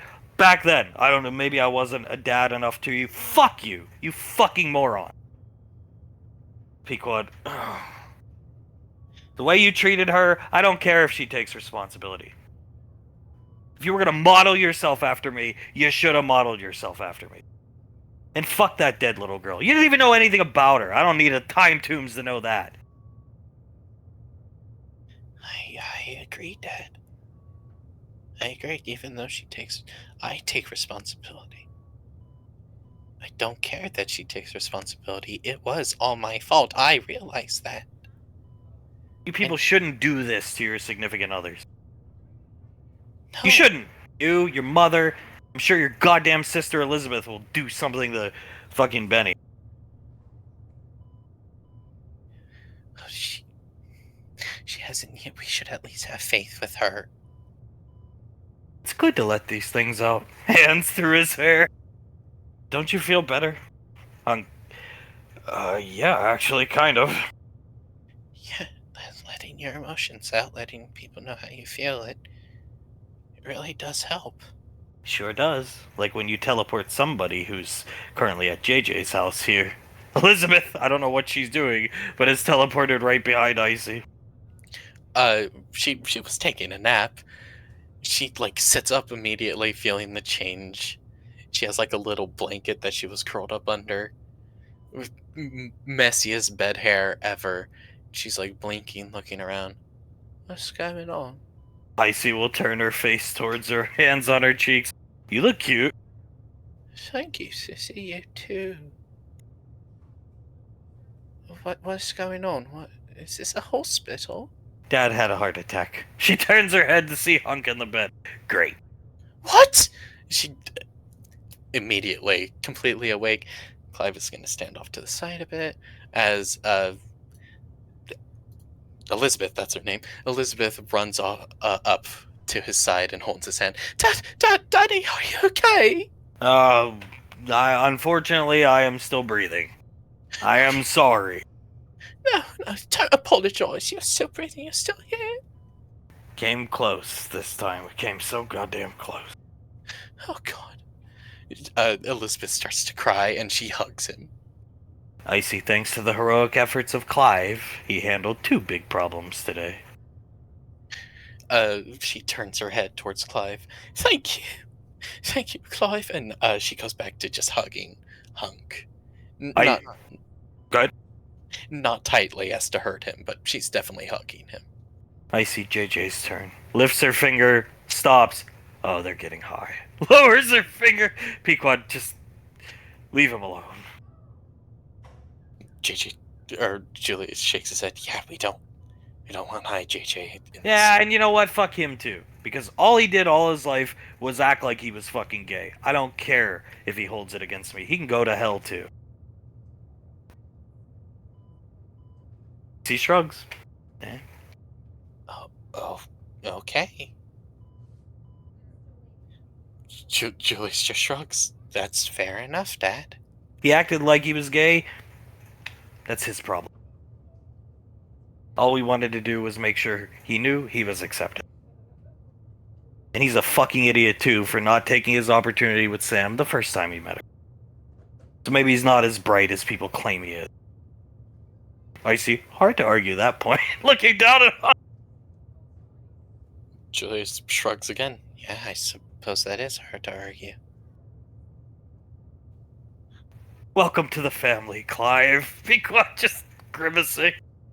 Clive, like, tapping on his thighs. Glad to be here, Mom. Glad to be here. These are 20 years of pent-up emotions coming out. It's not easy. It's good to let this out.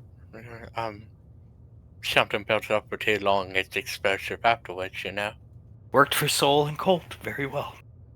Worked for Soul and Colt, and it's good they're coming out now. Julius nods, putting a hand on Hunk's, like, leg. Just, like, patting it. You've got some nerve, you know that. He looks down at Elizabeth.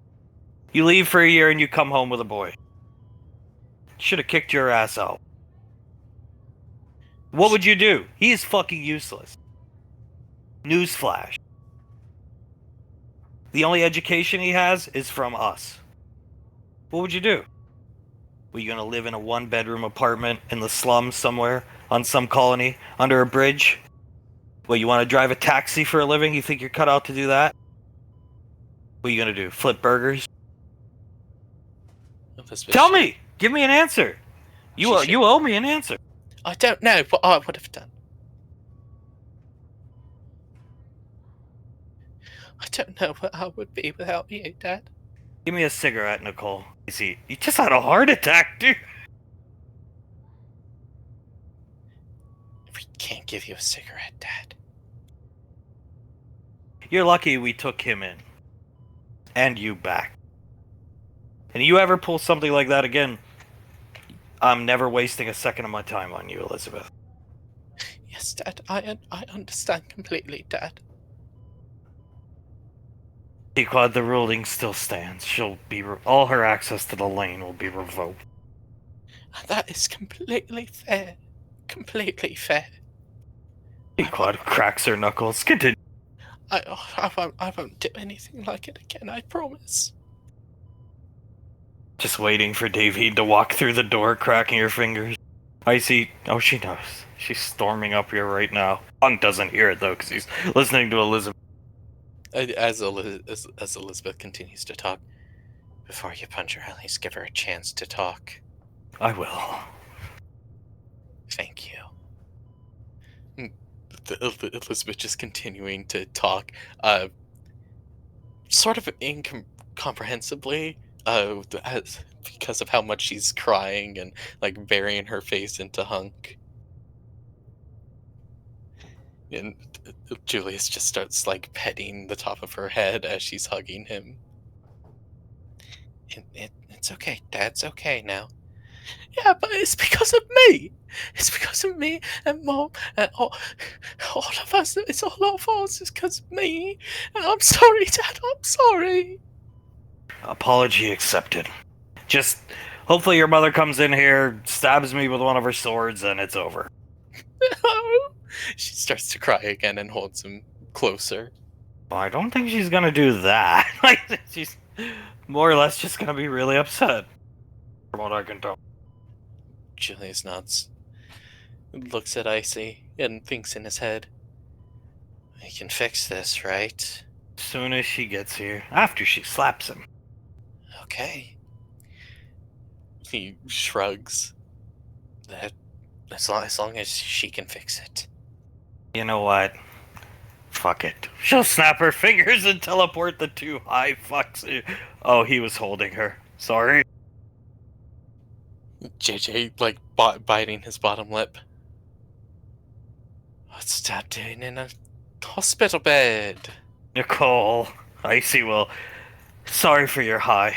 Tap them both on the head and take away the effects. As she explained to Julius, you could do coke and take away the effect. See, I told you, Julius, we could do coke and hug. Nobody's doing coke, Icy. Yeah, nobody's doing coke. Your father had a fucking heart attack, Gabo. JJ walks around. Dad! What happened? You had a heart attack. He looks at, like, the... Listen to me, smartass. You act like something all your fucking life, you're gonna be perceived as something. You act like a loser, you're gonna be perceived as a fucking loser.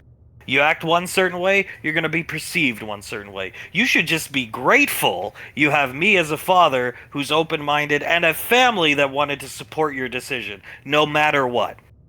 And fuck you for not taking the first opportunity with her. Everybody says, you're too smart. No, you're just like your goddamn mother. Yes, that's all fine. I understand, and you are completely right. He hugs around his neck. I'm just glad you're okay. Sam, hand over her mouth. Now pick up that syringe and stab me in the neck with it, JJ. I refuse to do that completely, sir. Get it over with. Don't tell your mother I'm up here. JJ looks at Icy. She shakes her head. Ooh, you can hear in his head, she's covered. JJ nods to her, and he looks back to Hunk. I'm not gonna stab you, Dad. I refuse to do it. Great. No help! Not when it comes to killing my father, no. Would make your mother very happy. I think it would do the opposite, sir. Trust me, I think that woman's been waiting for me to croak for 20-some-odd years. As he goes on ranting, Davine, Blaze, and Suletta have arrived. Rangers blocking the door. Let me through. No, ma'am. He shakes his head. The doctor said no visitors. I'm his wife. Please, just let me through. Ma'am, I could lose my job. And my rank. I could get court-martialed. This guy shrugs. We can't. Looks at Blaze. Blaze, guess you'll just have to wait. Looking down at Davy. Davine starts to breathe heavier, wiping her sweaty palms on her pants. Oh God, how long's the wait? Till the doctor comes back and clears visitors. The windows are all blacked out. They can't see other people are in them. Shit. She, starts... Don't you begrudge this poor servant of EarthGov? This brave man. A shock trooper. I suppose we'll just have to wait. I'm sorry, ma'am. He looks at Davy. I really don't want to be here.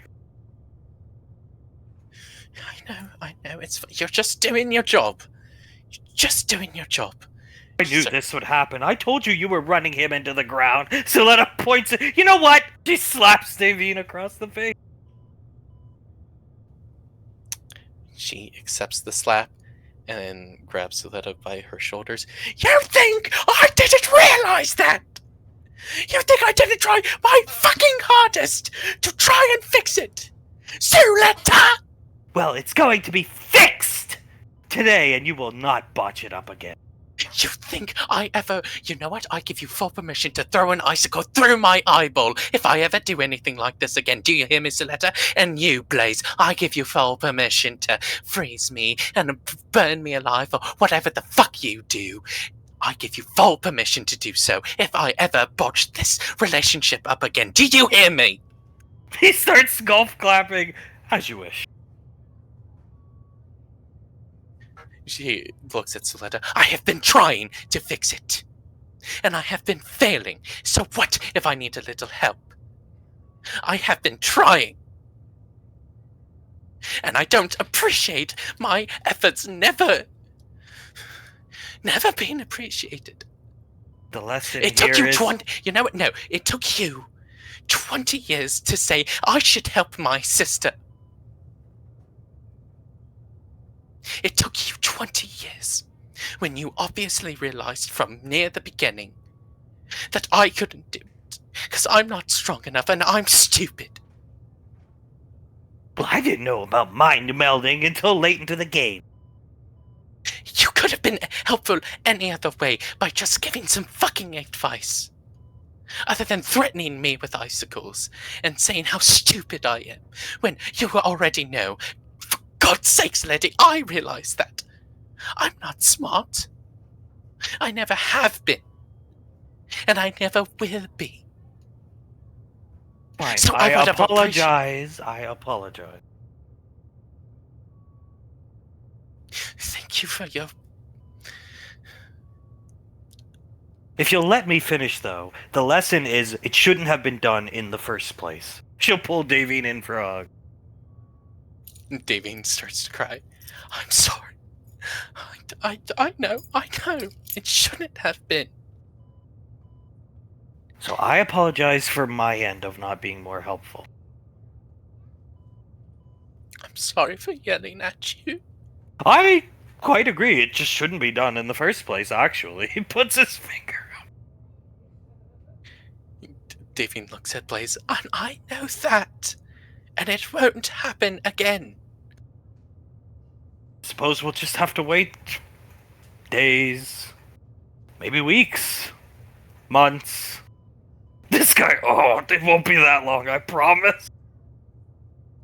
Davine lets go of the hug with Suletta and lets out a yell and is trying to get a peek in through the door that is completely opaque, but she's still trying to get a look at it.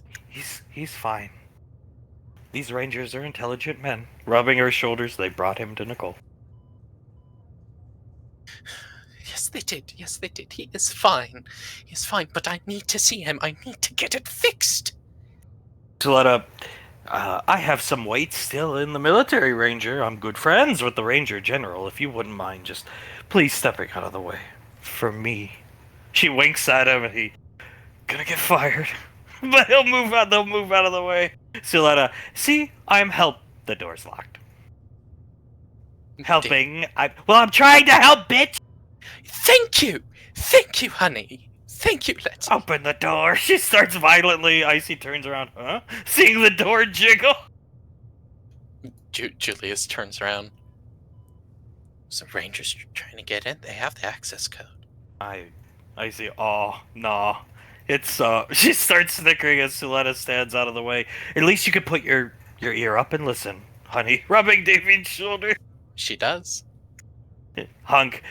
And if I was, I guess, actually, I'm sorry I wasn't more like Cyrus. Maybe you wouldn't have been such a fucking loser, points at JJ, and then held it against me, because you dressed to impress, dumb fuck. If you claim to listen to me, then you should have picked up on it, and you should have capitalized on that, babe, right there the first time, cocksucker. Maybe you wouldn't have disappeared like an ungrateful little brat. Maybe you would have been able to actually express yourself to other men, Colonel. So I should be more like Cyrus. Clive, next time I have a heart attack, please let the bar drop on my neck. Thank you! Davine, stand back! Let us stand back. She takes a step back and fucking just jumps up in the air, spins her entire body, and, back kicks the door, swings open. We'll have it paid for, Rangers, don't worry. She stands behind Davy. Davine, breathing very heavily, walks through the door. Oh, time to get out of the way! Dragging Pequod out of the way! Sam will pull JJ back. I agree with him on the missed opportunity part. I agree too. I should have just manned up and asked you out. Oh, the gang's all here. Sees Davy. Davine grits her teeth. Being more like Cyrus? Yeah, because maybe things would have worked better. Thwack. Ow! See? See, Clive? Had a heart attack, she slaps me.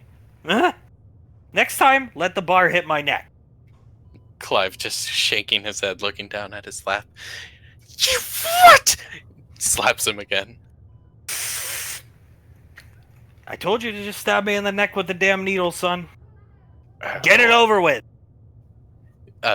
Davine Hands ball into fists. Nicole mind melt us! She'll teleport over, touching all, since they're already hugging, all three of them. It's up to... What does he see?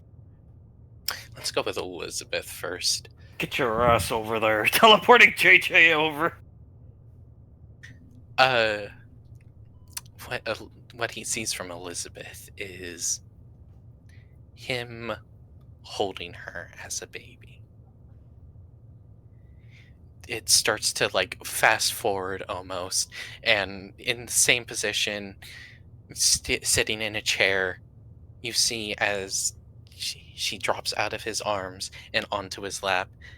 He's reading her a little book, and she's smiling up at him, and it starts to fast forward more and more, and every single point of her life, from preteen to teenager to young adult, she's constantly on his lap.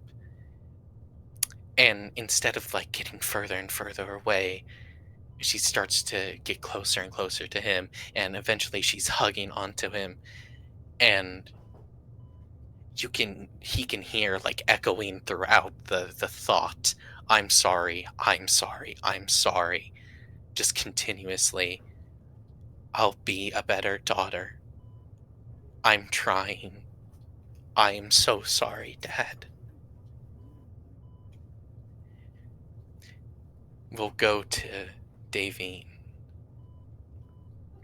And what he sees with Davine is a shot through a windowsill, you know? He's playing catch with a group of young boys that look a lot like either him or Davine. She's smiling to herself, doing the dishes, as a couple of young adult girls in the background are cooking up some stew. Some more girls like run up to her, show her a little lizard that they found. She smiles and tells them to go off and go play with some of the boys, and they go off, and those two little girls, they tackle Hunk down to the ground and start laughing. They see JJ, Elizabeth, Julius walk in, family dinner all together. And it cuts in like a flash of white to, even though it'll never happen since they are now immortal, Davine and Hunk, old, grayed hair. Davine has these big round glasses on, her scarf still on, she's covered up in a little rocking chair on the porch of their house at Rainfall Lane. It's late fall. She's hugging onto Hunk's arm. She gives this older looking Hunk a kiss, and she whispers into his ear, "Thank you for making my life the best it could ever be." And I have to ask, is JJ included in this mind meld since he was tracked over? It's up to you two. Or it's up to you. Hunk sees JJ, both of his knees like bloodied and scraped, as he's just breathing, jeans torn. He has ODM gear on. You could tell he's been practicing for hours and hours because he had nothing better to do. It's his job after all, and he has to be the best for his job to make his parents proud, and so he can run the ODM Academy in the future. He sees Hunk walk into this completely dark room, helps JJ put the swords away, just hugs him. And he can feel JJ start to cry into his chest. This young JJ, only about 13 years old. And Hunk hears,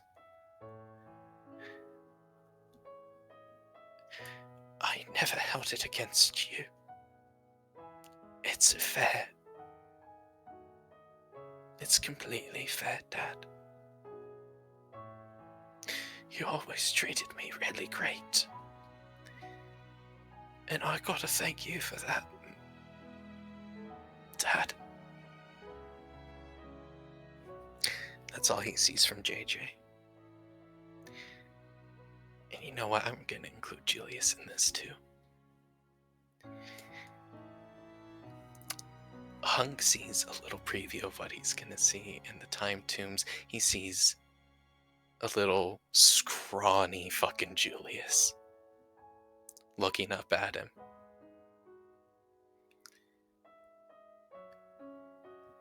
He opens his mouth. Hunk can see the cigar marks riding up and down his arms, the cut on the eyebrow that he knows for a fact is still there, completely bruised and beaten face. Julius nods at him. Papa? And he hugs, and Julius at this point, barely even tall enough to reach up to like the bottom of Hunk's pecs, just wraps him up into a hug. Papa. Papa. He can feel his entire body shaking. And it goes from, in a split second, a flash of white, Julius as this little boy, to full-grown Julius.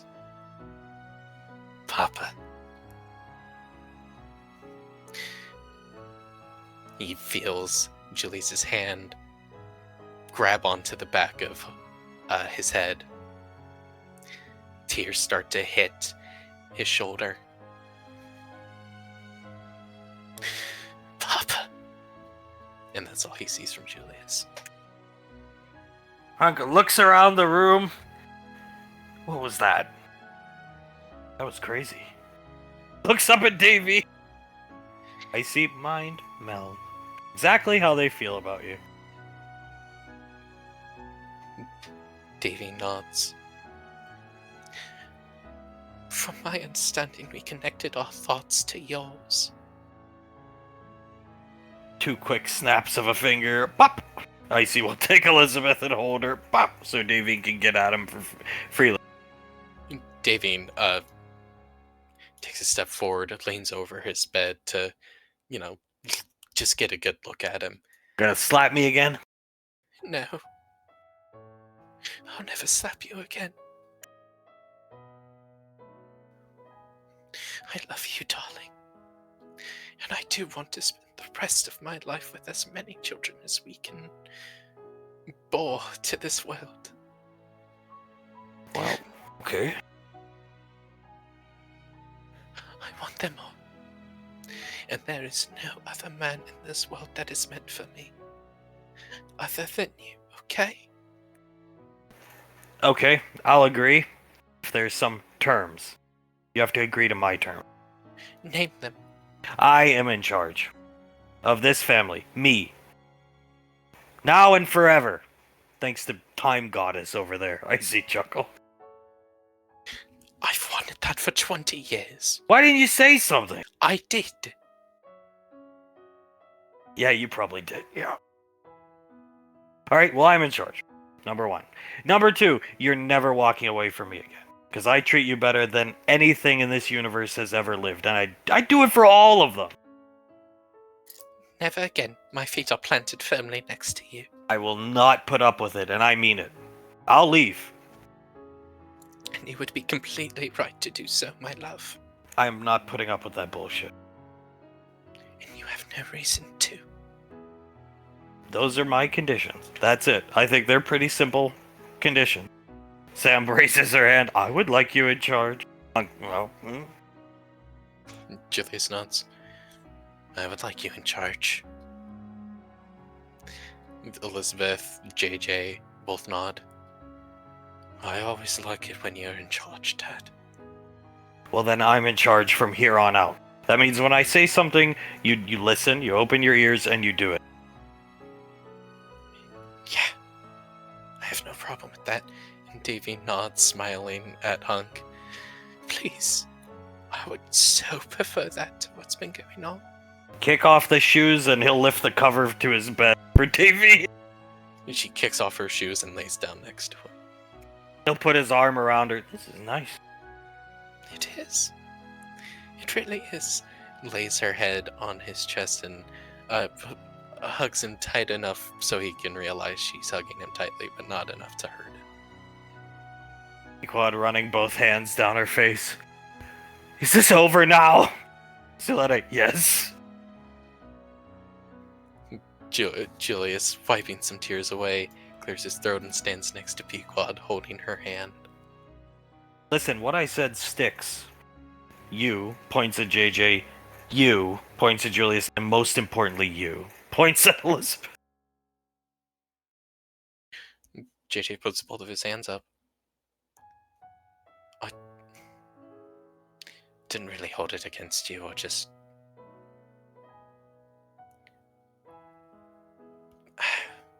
Should have proven it to you earlier. You just shouldn't pass up on a good thing. And trust me, Dad. I almost passed up on this. Gestures down to Davy. Trust me, I did. JJ chuckles a bit, puts his arm around Sam. And I never did again pass up on a good thing. Good. I'll definitely. I've been trying. No, I'll be more open with my emotions with other men. It does help. It really does. Julius chuckles a bit. I've been trying to work on that for a bit now. I'll continue to work on it, Dad. Rome wasn't built in a day. Petting Davine's head, kissing it. Davine has started to cry. She just had a fucking adrenaline high to match all adrenaline highs. She's crying at this point. You really want all those kids. We got all the time in the world, but why dilly-dally? I see you just had a heart attack, Dad. You have to at least wait till tomorrow. Davine looks at Icy. He'll be better by tomorrow, right? Yeah, but healing like this is instant for the most part. A little bit of time, please. Tomorrow, 5 a.m. Holding Elizabeth. Davine looks at Hunk. Tomorrow, 5 a.m. We start. Starting early. Davine nods. And she looks down at his body and up at him. No more working out as much as you do, please. I say we just go back to what we were doing back in the apartment. We were working out every day back then, but let's just do like 3 days a week. Me and you in the morning. Davine smiles. We'll put you into the armbar again. I would really actually enjoy that. Just the two of us, something we do, and then we can get to our duties. If we're a little late, the others can handle it. Davine smiles. I will. Yes, please. I would quite enjoy that.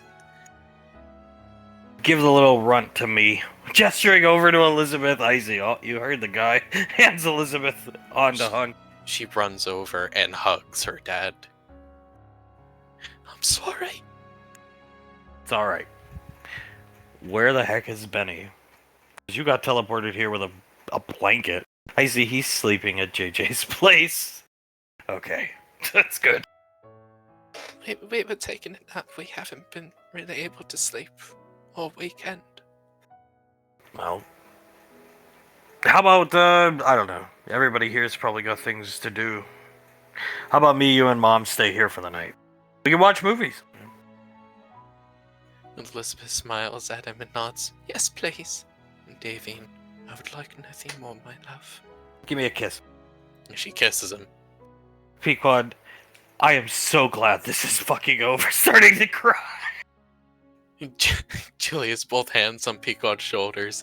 He just straight up falls to his knees and starts to cry. Can we just make a pact? Pequod claps her hands together, puts her hand on her stomach. We're gonna have more kids coming from Mom and Dad. I have one cooking. Can we just make a pact? The next generation of Hale, Integra, I don't know if it's gonna be a boy or a girl, but boy. Well then, Thomas, these kids don't act like we did. So that I think that would be wonderful. Yes, please. I would greatly appreciate that. Pequod, we can have PowerPoints, not to walk away, yada yada yada. I see, it's a good idea, at least on paper. Yeah. I can start writing up a curriculum right now. Done. Blaze, I think it's future-proofing is always the best way to go. I think so as well. He just starts to laugh. Oh, thank God this is over. It's been a long time coming. Pequod rubbing Davine's head. Icy rubbing Huck.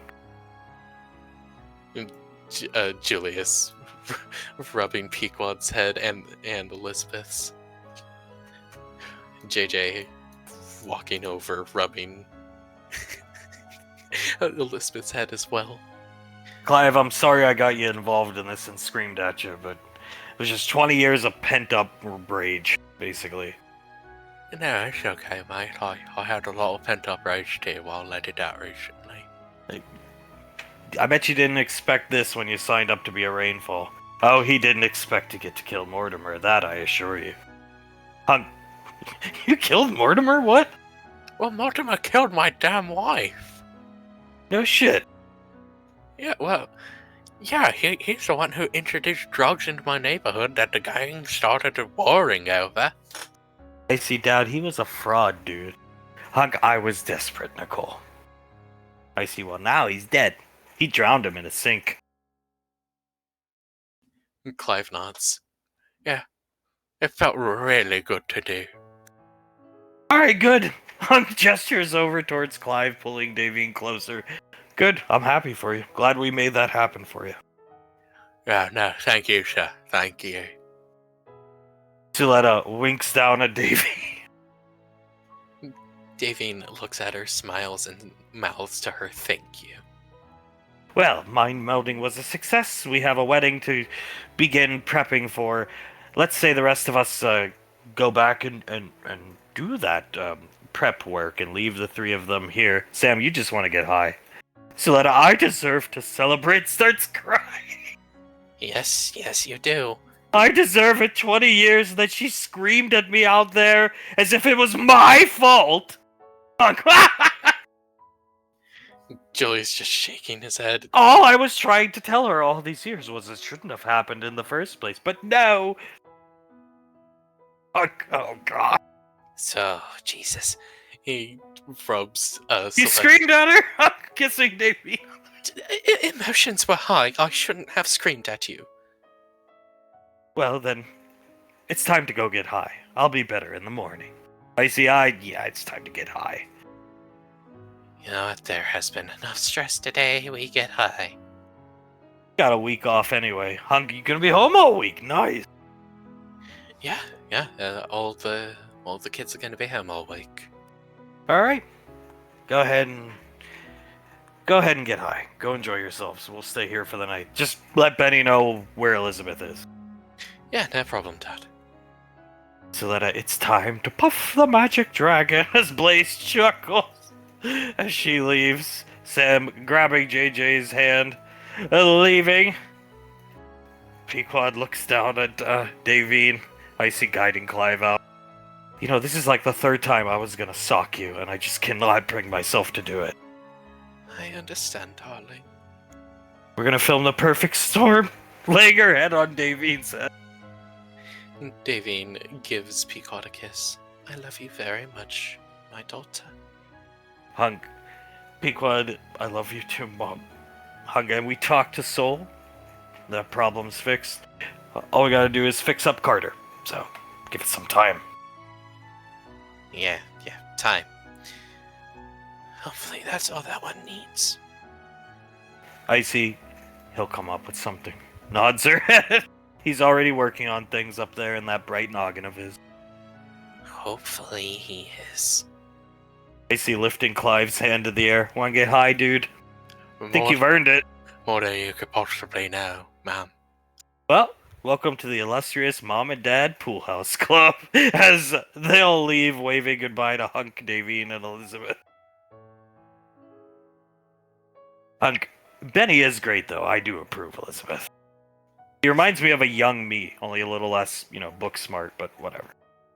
Thank you, Ted. I like him a lot. I wasn't the best in school either. He chuckles. I was pretty shit at it. Too busy looking at the pretty elf girls. David smiles at him. And now you have the prettiest elf girl. The prettiest ever. Period. She smiles and gives him a kiss. Thank you. What movie shall we watch first, my love? I say we do our research, The Perfect Storm. Maybe we could even squeeze in a role for Benny. If he's comfortable enough for acting, I'm sure he would greatly appreciate that, Dad. Yeah. I need about a bowl's worth of sugar, dear, and then we can start the film. Dim the light. Yeah, of course, darling. We can get that for you. Elizabeth will go over, dim the lights, and come back. Davine will just order it on her wrist computer, one of the ranger guards. Sweetheart, the kiss, not an actual bowl of sugar. Oh! It's been a while since I asked for sugar, I know. You'll get it more, trust me. I thought you were saying that because, you haven't been eating a whole lot. No, but I'm gonna start. Good, very good. I'll make you anything you want. Gives him the best sugar he's ever gotten. And we'll cut there.